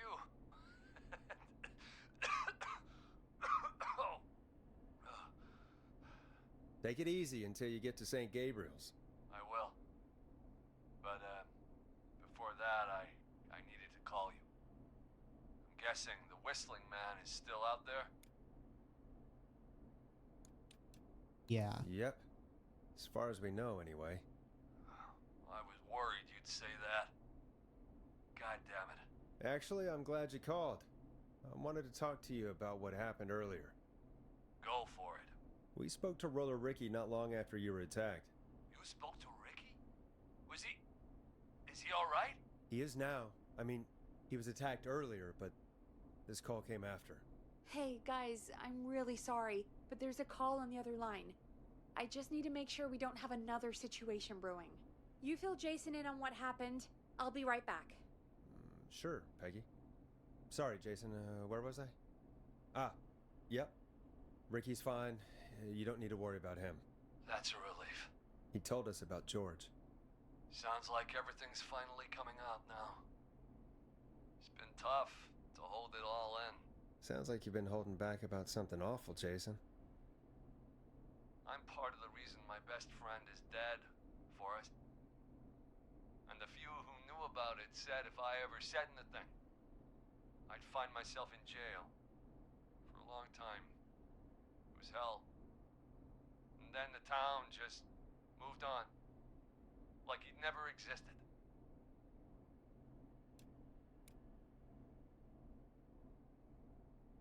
What happened? What happened that night? I went along with the stupid prank, that's what. Whistling night. Some of the guys on the football team had an idea for a way we could haze the newcomers.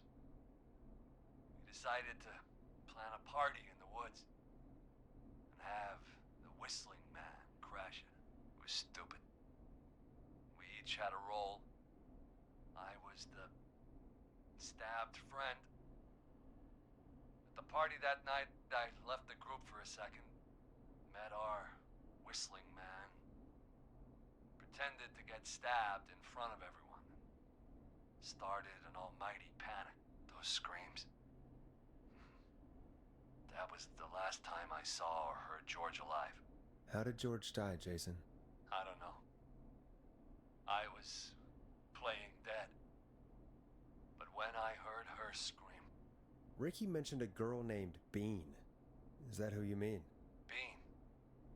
Oh, yeah. I guess George did call her that. Yeah. He called her Bean. I heard her again tonight, Forrest. Her name was... What? What happened? Are we still on air? No, we're not. Seems like the power is completely gone. How do we get it back on? I don't, we can use the emergency generator down in the basement. Reggie picked it up a while ago in case we ever needed to do an emergency broadcast. An emergency broadcast? Emergency? You know, nuclear war, alien attack. Broadcasting the serial killer's location to the cops so we can end this nightmare. Fair point. It's in the storage area in the far back corner, up on the wall. You might have spotted it earlier when you were digging around for all those tapes. It'll have a big red button. Just press that. I'll see you when you're back.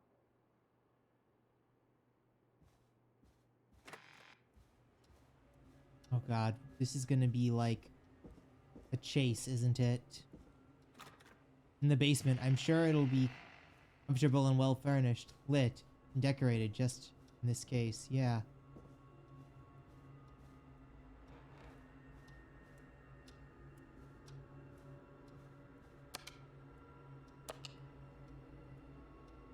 Can I not? Can't pick that up. That's wonderful.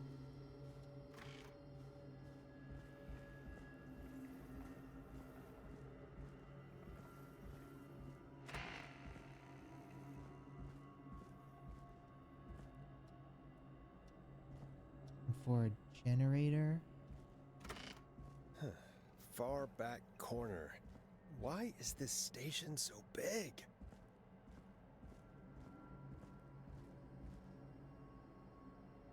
This. That must be it. Boom! We've got power. Oh yeah, that's The whistling man. that's great. I need to warn Peggy.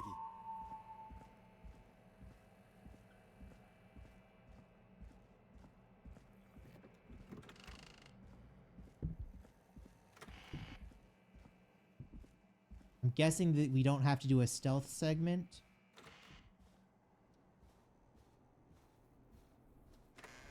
I meant that ironically. No, I understood the irony of it. Oh, now the outside is like all foggy. That's wonderful.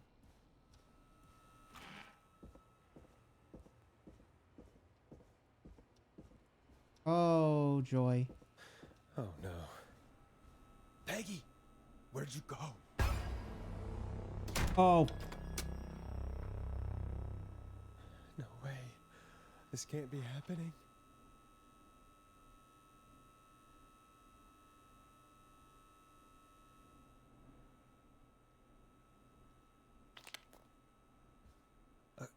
A call.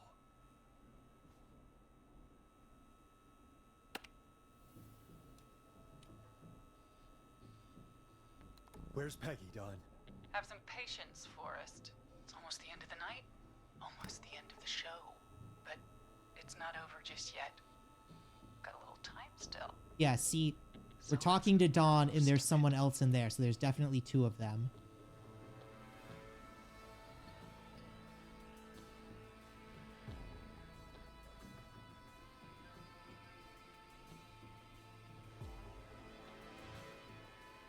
All right, let's. I'm happy to hear that. Huh?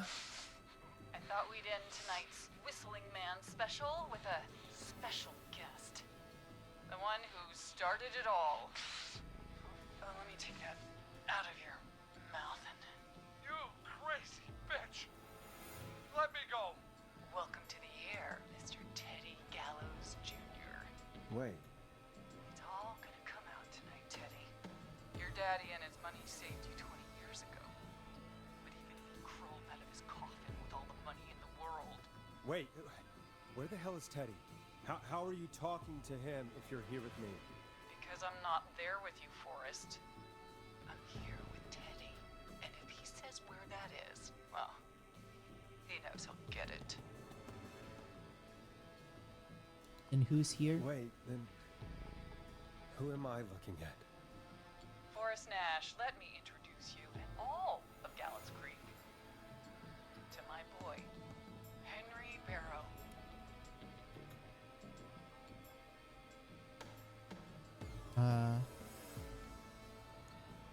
Your son? Your son?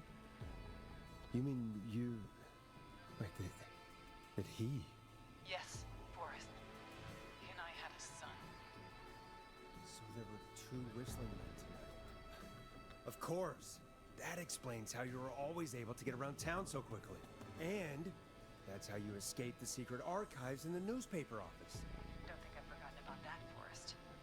Locking my sweet boy away like an animal. And Murphy, he was right, wasn't he? He did fight a man. He did. I taught my boy to never run away from a fight. Hang on. Did you say Barrow? Then are you... Let me just get this mask off. Damn uncomfortable thing. No wonder Mooney went crazy wearing this. There we go. Marie Campbell? George's old girl. Oh. Well, it sure has been years since I last saw. Oh, God damn it.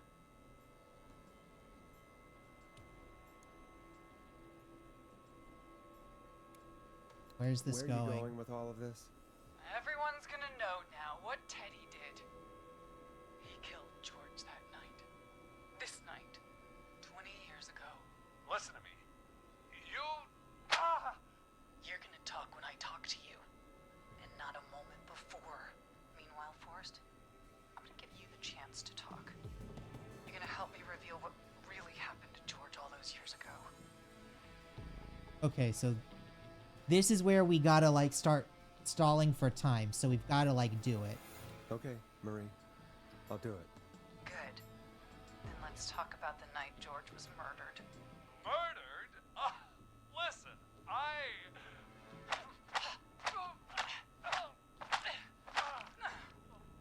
I said you speak when you're spoken to.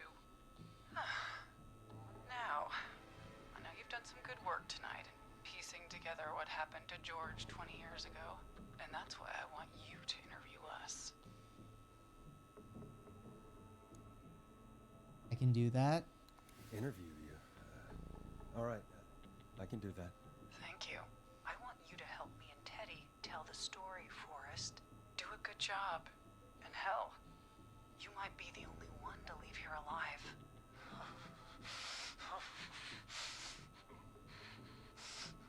I need to drag this out. If I can buy Leslie time to get back to Gallows Creek, and if I can find out where Marie is, then this can end. Teddy, we'll start with you. Just, talk me through what happened that night. How did it start? How would I know? It was 20 years ago. Oh, come on. You gotta know. Teddy, be honest with me or we're both going to die. Honest? Forrest, I'm trapped here with a psycho. Ow. What the hell? God damn it. Okay.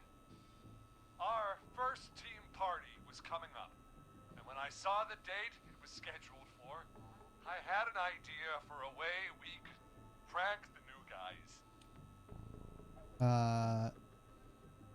It was the whistling night? I understand that kids in Gallows Creek know tonight as Whistling Night. I'm guessing that's what you mean? Well, we didn't have a name for it then. It was just the night that Mooney went missing. But Whistling Night is what they'd call it later. Wait. You mean this was the first Whistling Night?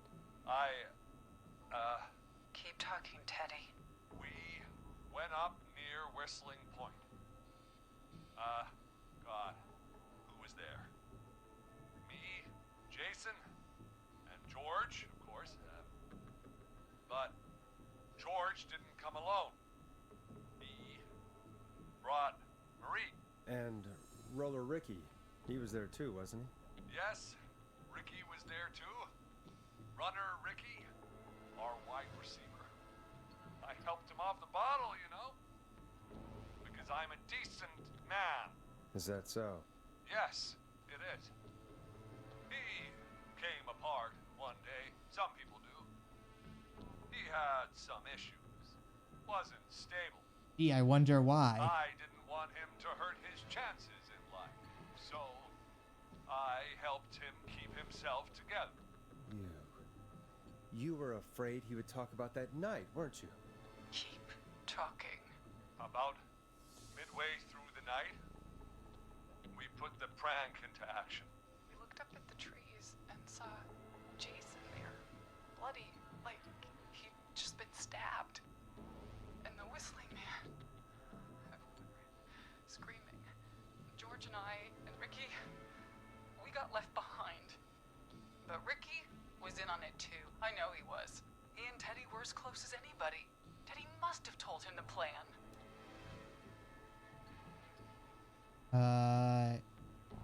Ricky seemed like he didn't know about it. Did you ask Ricky if he knew or not? I didn't see any reason to. Why? Because Ricky phoned up earlier. He didn't know anything about it, Marie. What? He had no idea what was happening. He said he was as terrified as anybody. Isn't that right, Teddy? You didn't tell him, did you? Ricky never could keep his mouth shut. If we told him, he would have given everything away. But well, it doesn't matter. He didn't run his mouth enough to tell anybody about it afterwards. He's still guilty. It was just a stupid prank. Also, the whistling man that's in our office definitely has the same hair as our assistant Peggy. I'm betting that's just Peggy in a, like, big suit or something. Or maybe Dawn is Peggy. I don't know. One or the other. Because it's weird that she just disappeared and we're not, like, seeing anything about her. Especially since, remember earlier there was that red herring about Peggy having a little sister that, like, she never talked to? That's probably Dawn. Where were we? Just a prank? How can you still say it was just a prank? Oh, come on. God damn it. You made George think Jason had been murdered. He thought his best friend was dead. And so tonight you stabbed him for real? It's the role he wanted to play. Jason's still alive, Marie. He was with a friend. We talked her through how to stop the bleeding and got him professional help just in time. Oh. Well, shame he didn't have the good sense to die earlier. He's gonna regret that. Enough about him. Me and George took off running, but somehow we got separated in the woods. I ended up near the bottom of Whistling Point, and when I noticed George wasn't with me, I panicked. And then, I don't know how he snuck up on me, but the Whistling Man grabs me. I scream, and he starts laughing, telling me it's just a joke. I could stall for time here. And how did that make you feel? Come sit down on this long couch with a nice round pillow. How did you feel in that moment? I felt like nothing was real. I felt small and confused. And Who was under the Who mask? was under the mask, Marie? Who was the Whistling Man? it was Chuck. Chuck Brody. Laughing away. But then he stops. And he's looking up at the top of Whistling Point. What was he looking at?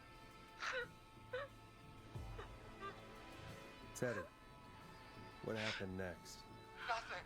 I mean, it was just Teddy? George fell off Whistling Point. How do you know? How do you know what happened? I saw it. You pushed him. You were up there. You were dressed as the Whistling Man too, and I didn't push him, God damn it! I just chased him up there and he kept backing up. When I saw he was about to go over, I reached out. That's what you saw. you liar. It's not my fault. He didn't know it was a joke. If he'd had any brains, he would have realized. Ugh, you bitch. No one's going to believe this. After all you did. Then why cover it all up? If she's lying, why the cover-up? My future was at stake, Nash. You know what it's like. People like us are bred for bigger things. I'm going to be the mayor of this town, Forrest. Okay, being the mayor of a town with 1,000 people is not bigger things. What happened that night was tragic. It should never have happened. But it was a mistake. It was just a stupid joke gone wrong. So my father sent Clive out to clean it up. Why should a blip ruin my future? George was a blip? Oh, he wasn't a blip? It wasn't a blip, Marie. His father covered it up from there. I searched for George's body all night, but You never found his body, Marie? I looked all night. Jogger found him the next morning, washed up on the river. Instead of telling the truth, she lied. She said she found him in the reservoir. Our jazz runner, Sandra Sharp. Everyone was in on it, Forrest. Even the coroner wrote a fake report. Said George was drinking, that he just got himself into trouble. And Fake report? I only heard the tapes. you'd be disgusted by it. For all it's worth, Virginia didn't have much of a choice. She had a sick sister whose treatments she couldn't afford. She played along with the gallows to save her sister's life. And her own. Even still, she should have told the truth. I did my part. I tried everything I could think of. I even went to the newspaper, but no. That coward killed the story. We'll take care of Maurice Russell later.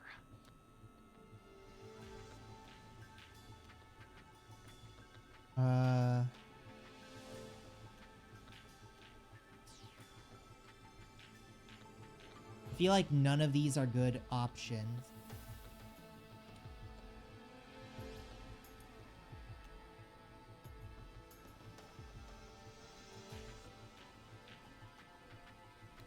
When will the killing end, Marie? End? When does it end? You can't kill the world. This has to stop sometime. It has to. Never should have started. He shouldn't have pushed my Jordan. He should have been punished.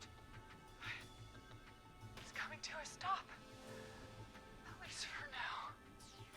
Here, where George and I first met, before he joined the football team, was right after he shot the winning throw. Wait a sec.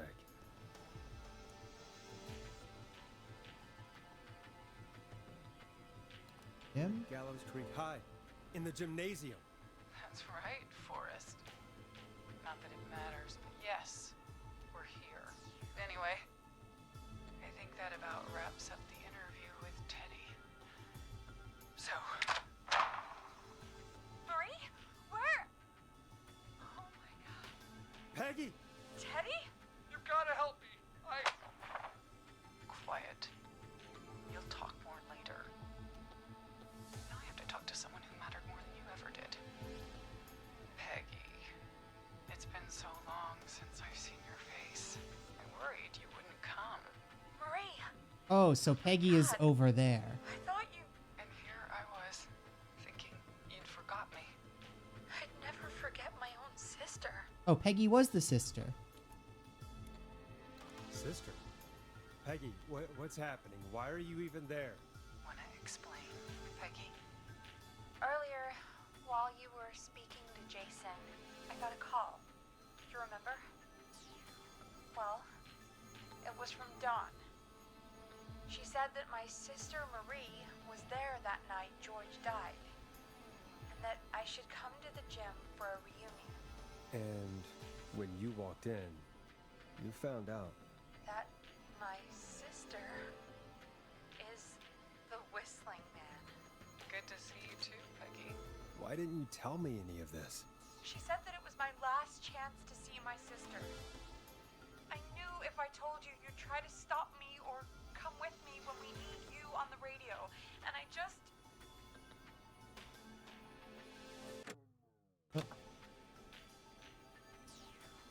What happened to you, Marie? You just disappeared one day. Disappeared? I was thrown out, Peggy. I begged Mom and Dad to do something about what happened that night, but did they care? No. They told me to stay quiet. They only cared when they learned I'd been with George. And Marie, I'm so sorry. I never knew. it's not your fault. Really, it's Mom and Dad I should be seeing right now. But since they're dead and gone, well, I'll have to settle for the next best thing.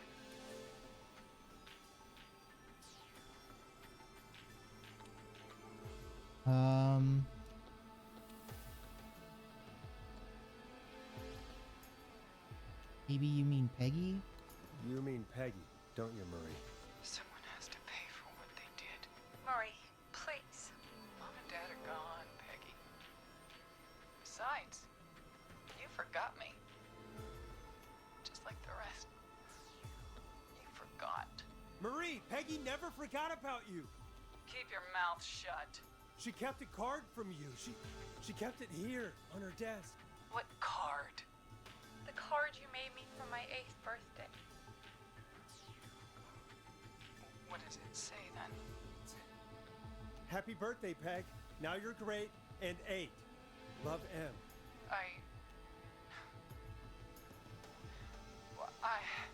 Henderson police! Freeze! No! Henry! Get out of there! Peggy! We have 2 wounded, and we're in pursuit of the suspect. Henderson police! Freeze! Forrest! Leslie, how's Peggy? She's been cut pretty bad, but we're here now. I'll be okay. God, Marie! Hey, Zara! I need you to look after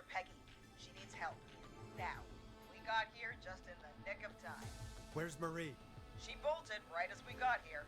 The police are right on her heels. It won't be long now.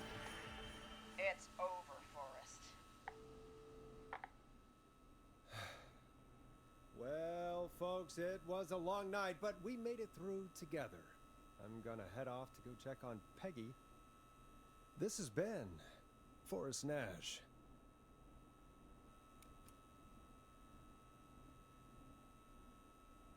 Let's make tomorrow better. Let's make tomorrow better.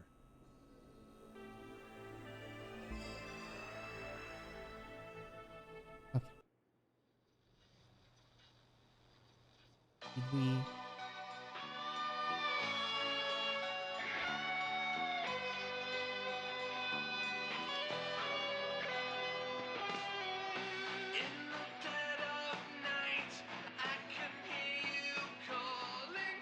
So I'm guessing this means we saved everyone? Officer Trout, come in. One suspect is in custody.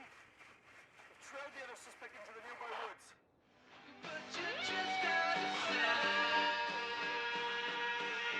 and you won't let me go. Oh no, here in the darkness, I've got this feeling, it's growing stronger. Open the door to skip the epilogue and credits. Okay. It's a killer frequency. So there is an epilogue and credits. I can feel my heartbeat, and it's bursting out of my chest. Blah, blah, blah, blah, blah, blah, blah, blah, blah, blah, blah. And it's playing the song we love best. I Is this the Whistling Man? I think this might be... I think this is the janitor. I think this is Clyde's hiding spot because we have a head here. And it kind of looks like his usual janitor place. it's growing stronger inside of me. It's a killer frequency. Oh, it's a killer frequency.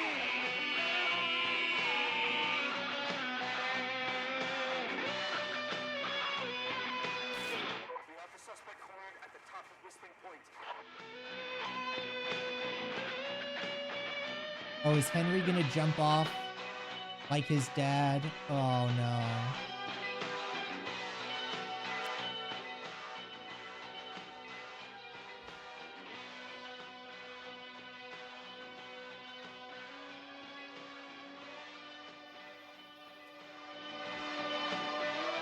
Stop! Put your hands in the air! Get down on the ground!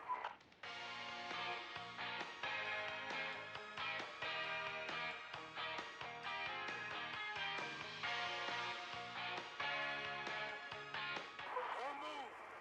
Nobody else has to get hurt!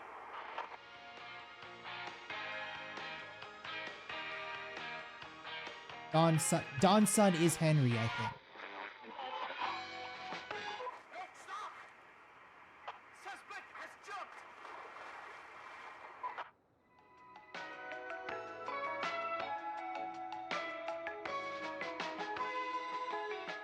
Officer Lugo, do you have a visual? Negative. No sign of the suspect anywhere.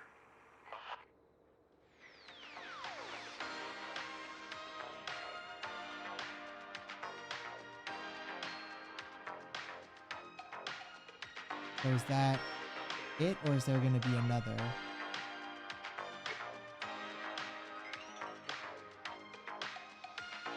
I guess we can wait for the credits to.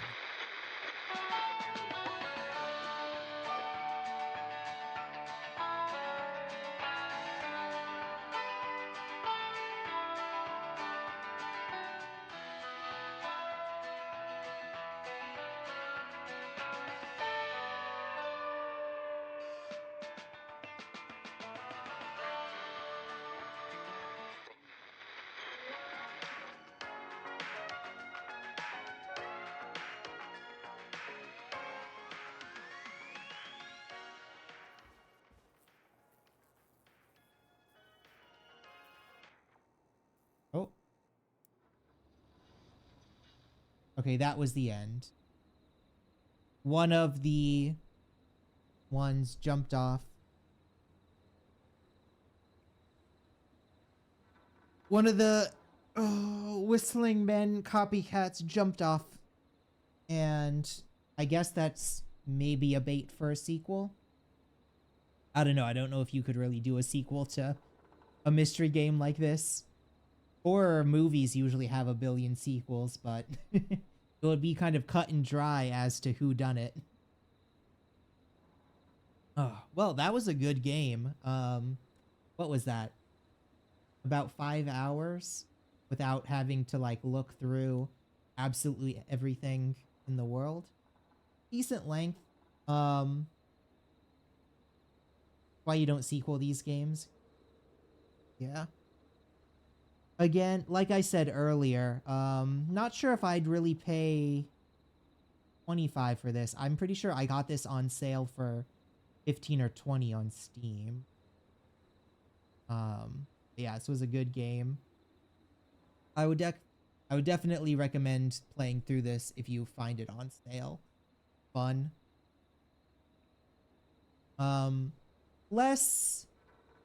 Honestly, less overt horror and more just like constant suspense and thrill. Like this was labeled as a horror game, but it's really not much of a horror game. It's a suspense thriller. Yeah, the mystery was nice. I kind of clocked the different elements of it, but I didn't put them together in like the right order, which is actually what I like in a like mystery / thriller thing. Horror is just a popular genre. Yeah, it's an easy catch-all term. But yeah, like I clocked each individual story beat, but I didn't put together like the right story, which has then like a nice twist when you figure it all out, which is honestly, I think, how the best horror / mystery stuff should be put together. Like, I really don't like when mysteries or horror things have like completely out of the blue twists that like you could have never seen coming without prior knowledge, or they have like no twist and they're played completely straightforward. This was like a good middle ground of like, oh, there's a suspect, subverting the suspect. Oh, well, here's what the hints showed at. Oh, but the actual like story is a little different than just the hints you were already given. And then here's how it all wraps up together. Very well done. I'm not sure if this is like by a studio that frequently does this kind of thing. It seems like it had very high production value. So this doesn't seem like it was a first run kind of thing, but like it's just very well written. I appreciate. I wasn't expecting this to be such a short game, or for us really to like get through it perfectly on our first try. So I guess next time I'll have to come up with something new. I don't think I have anything else in my backlog at the second. I might...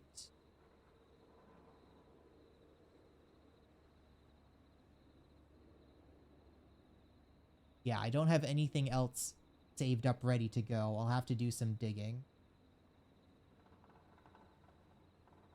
Any prospects at all? Not really. Between this, digging a hole in Arco,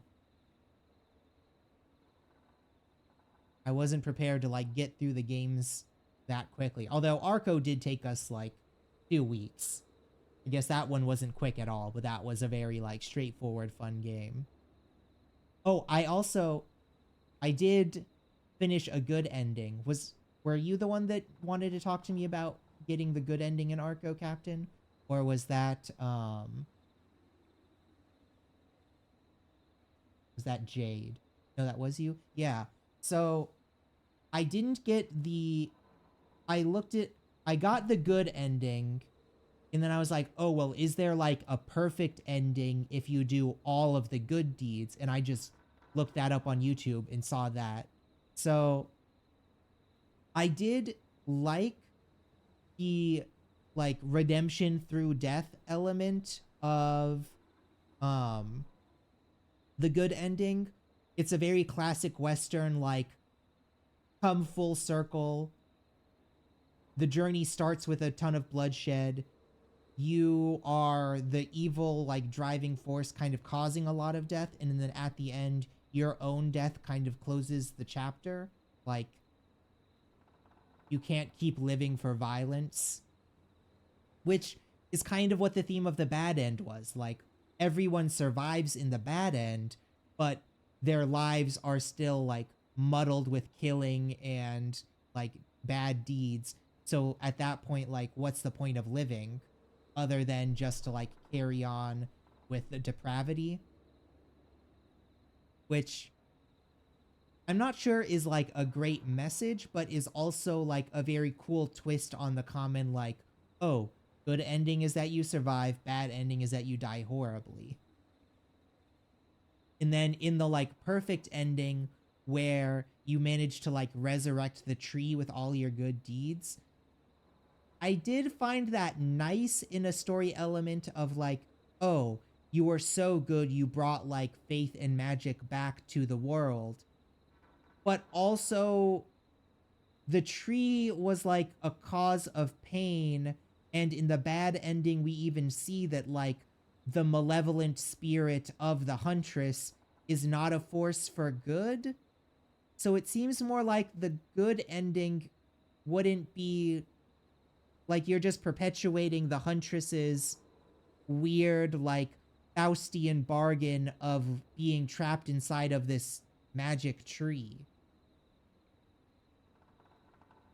I don't know. I'm not sure I fully understood that element of it or really appreciate it. I see the huntress as a wounded spirit, not inherently malevolent. I guess that's true. It seemed to be crying. Yeah. I mean, I picture it as malevolent because, like, it attacked us when we weren't really in a position to attack it. Although, to be fair, it at that point you could see it as, yeah, it was in pain and just, like, lashing out rather than it, like, knowing who you are and what you're doing, because, like, it's already been burnt to the ground. El Gallo, who is the one that, like, destroyed it in the first place, is right there, even if it's his dead body, and we're kind of standing on top of it. You could also see El Gallo being presented as an offering as well. Yeah, that also makes sense. Like, you're giving up who hurt it / her, and, like, you then get spooked by its rage and lashing out, and, like, as a reaction, your first instinct is violence because, like, bad ending, violence is all we've known so far.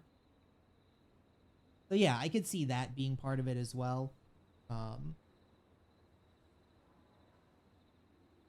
I probably would have just liked the like complete good ending to have been more clear on, like, the tree that we're growing out of our new bit of wood is, like, good, or it's going to be better. I don't know. I don't even know, like, how really to quantify that as just being like, oh, this is now a, like, thing for better purposes. Like, if there was a bit more of a flash forward to the tree growing and there were, like, more people around it, like, doing good deeds, something. The overarching theme is also balance and taking too much. So it might be seen as an equal response to, yeah, like, we take a life, so it takes a life as well. Simply call it alive and not dead. Someone needs to hold up the sky here.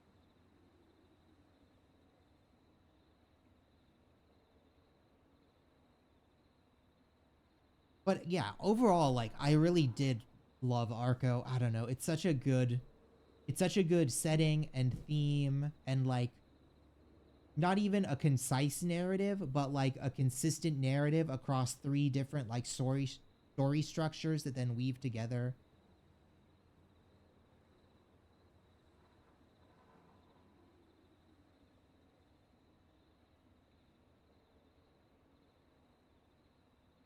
We ever play Heaven's Vault? I don't think so. That may be what we have to play.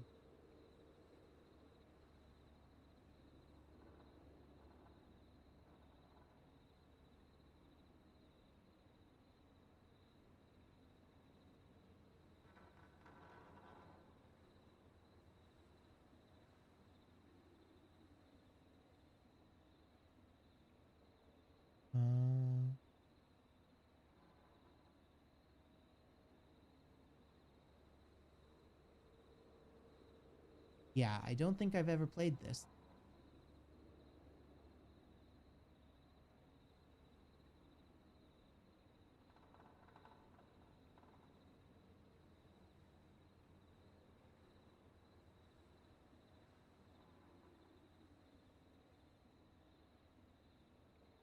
Fantastic language game might be a bit frustrating.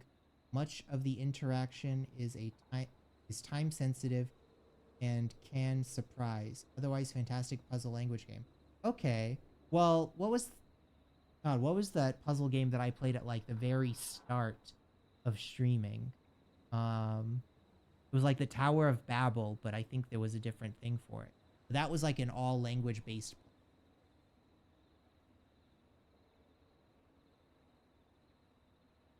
That'll be fine.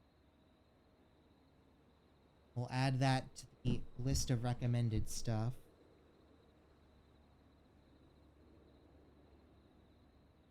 What else? Oh, Starless Abyss I also had in my recommended games. I don't know if that'll be... I haven't looked into how that actually plays.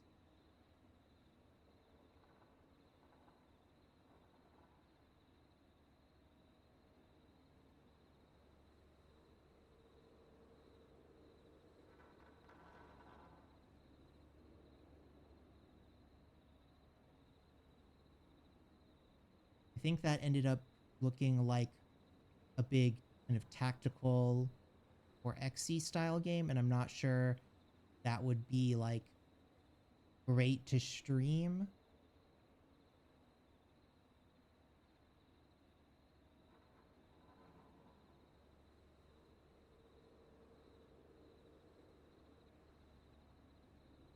So that's another option. I'll download a couple and see what...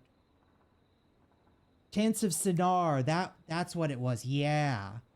That one didn't have any like time puzzles in it really, but yeah, that was all language based and that was so good. Although I did get locked for like I think like an hour on figuring out that one of the languages is written backwards like Yoda speak. That one really busted me up.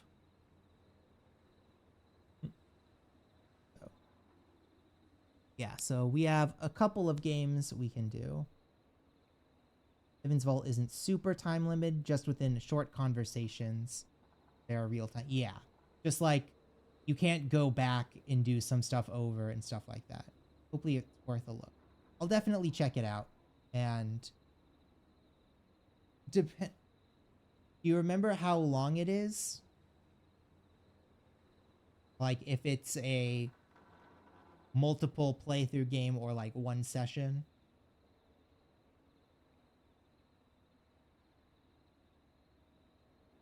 I assume it's probably, if it's a language-based puzzle, probably a couple of sessions to play through it.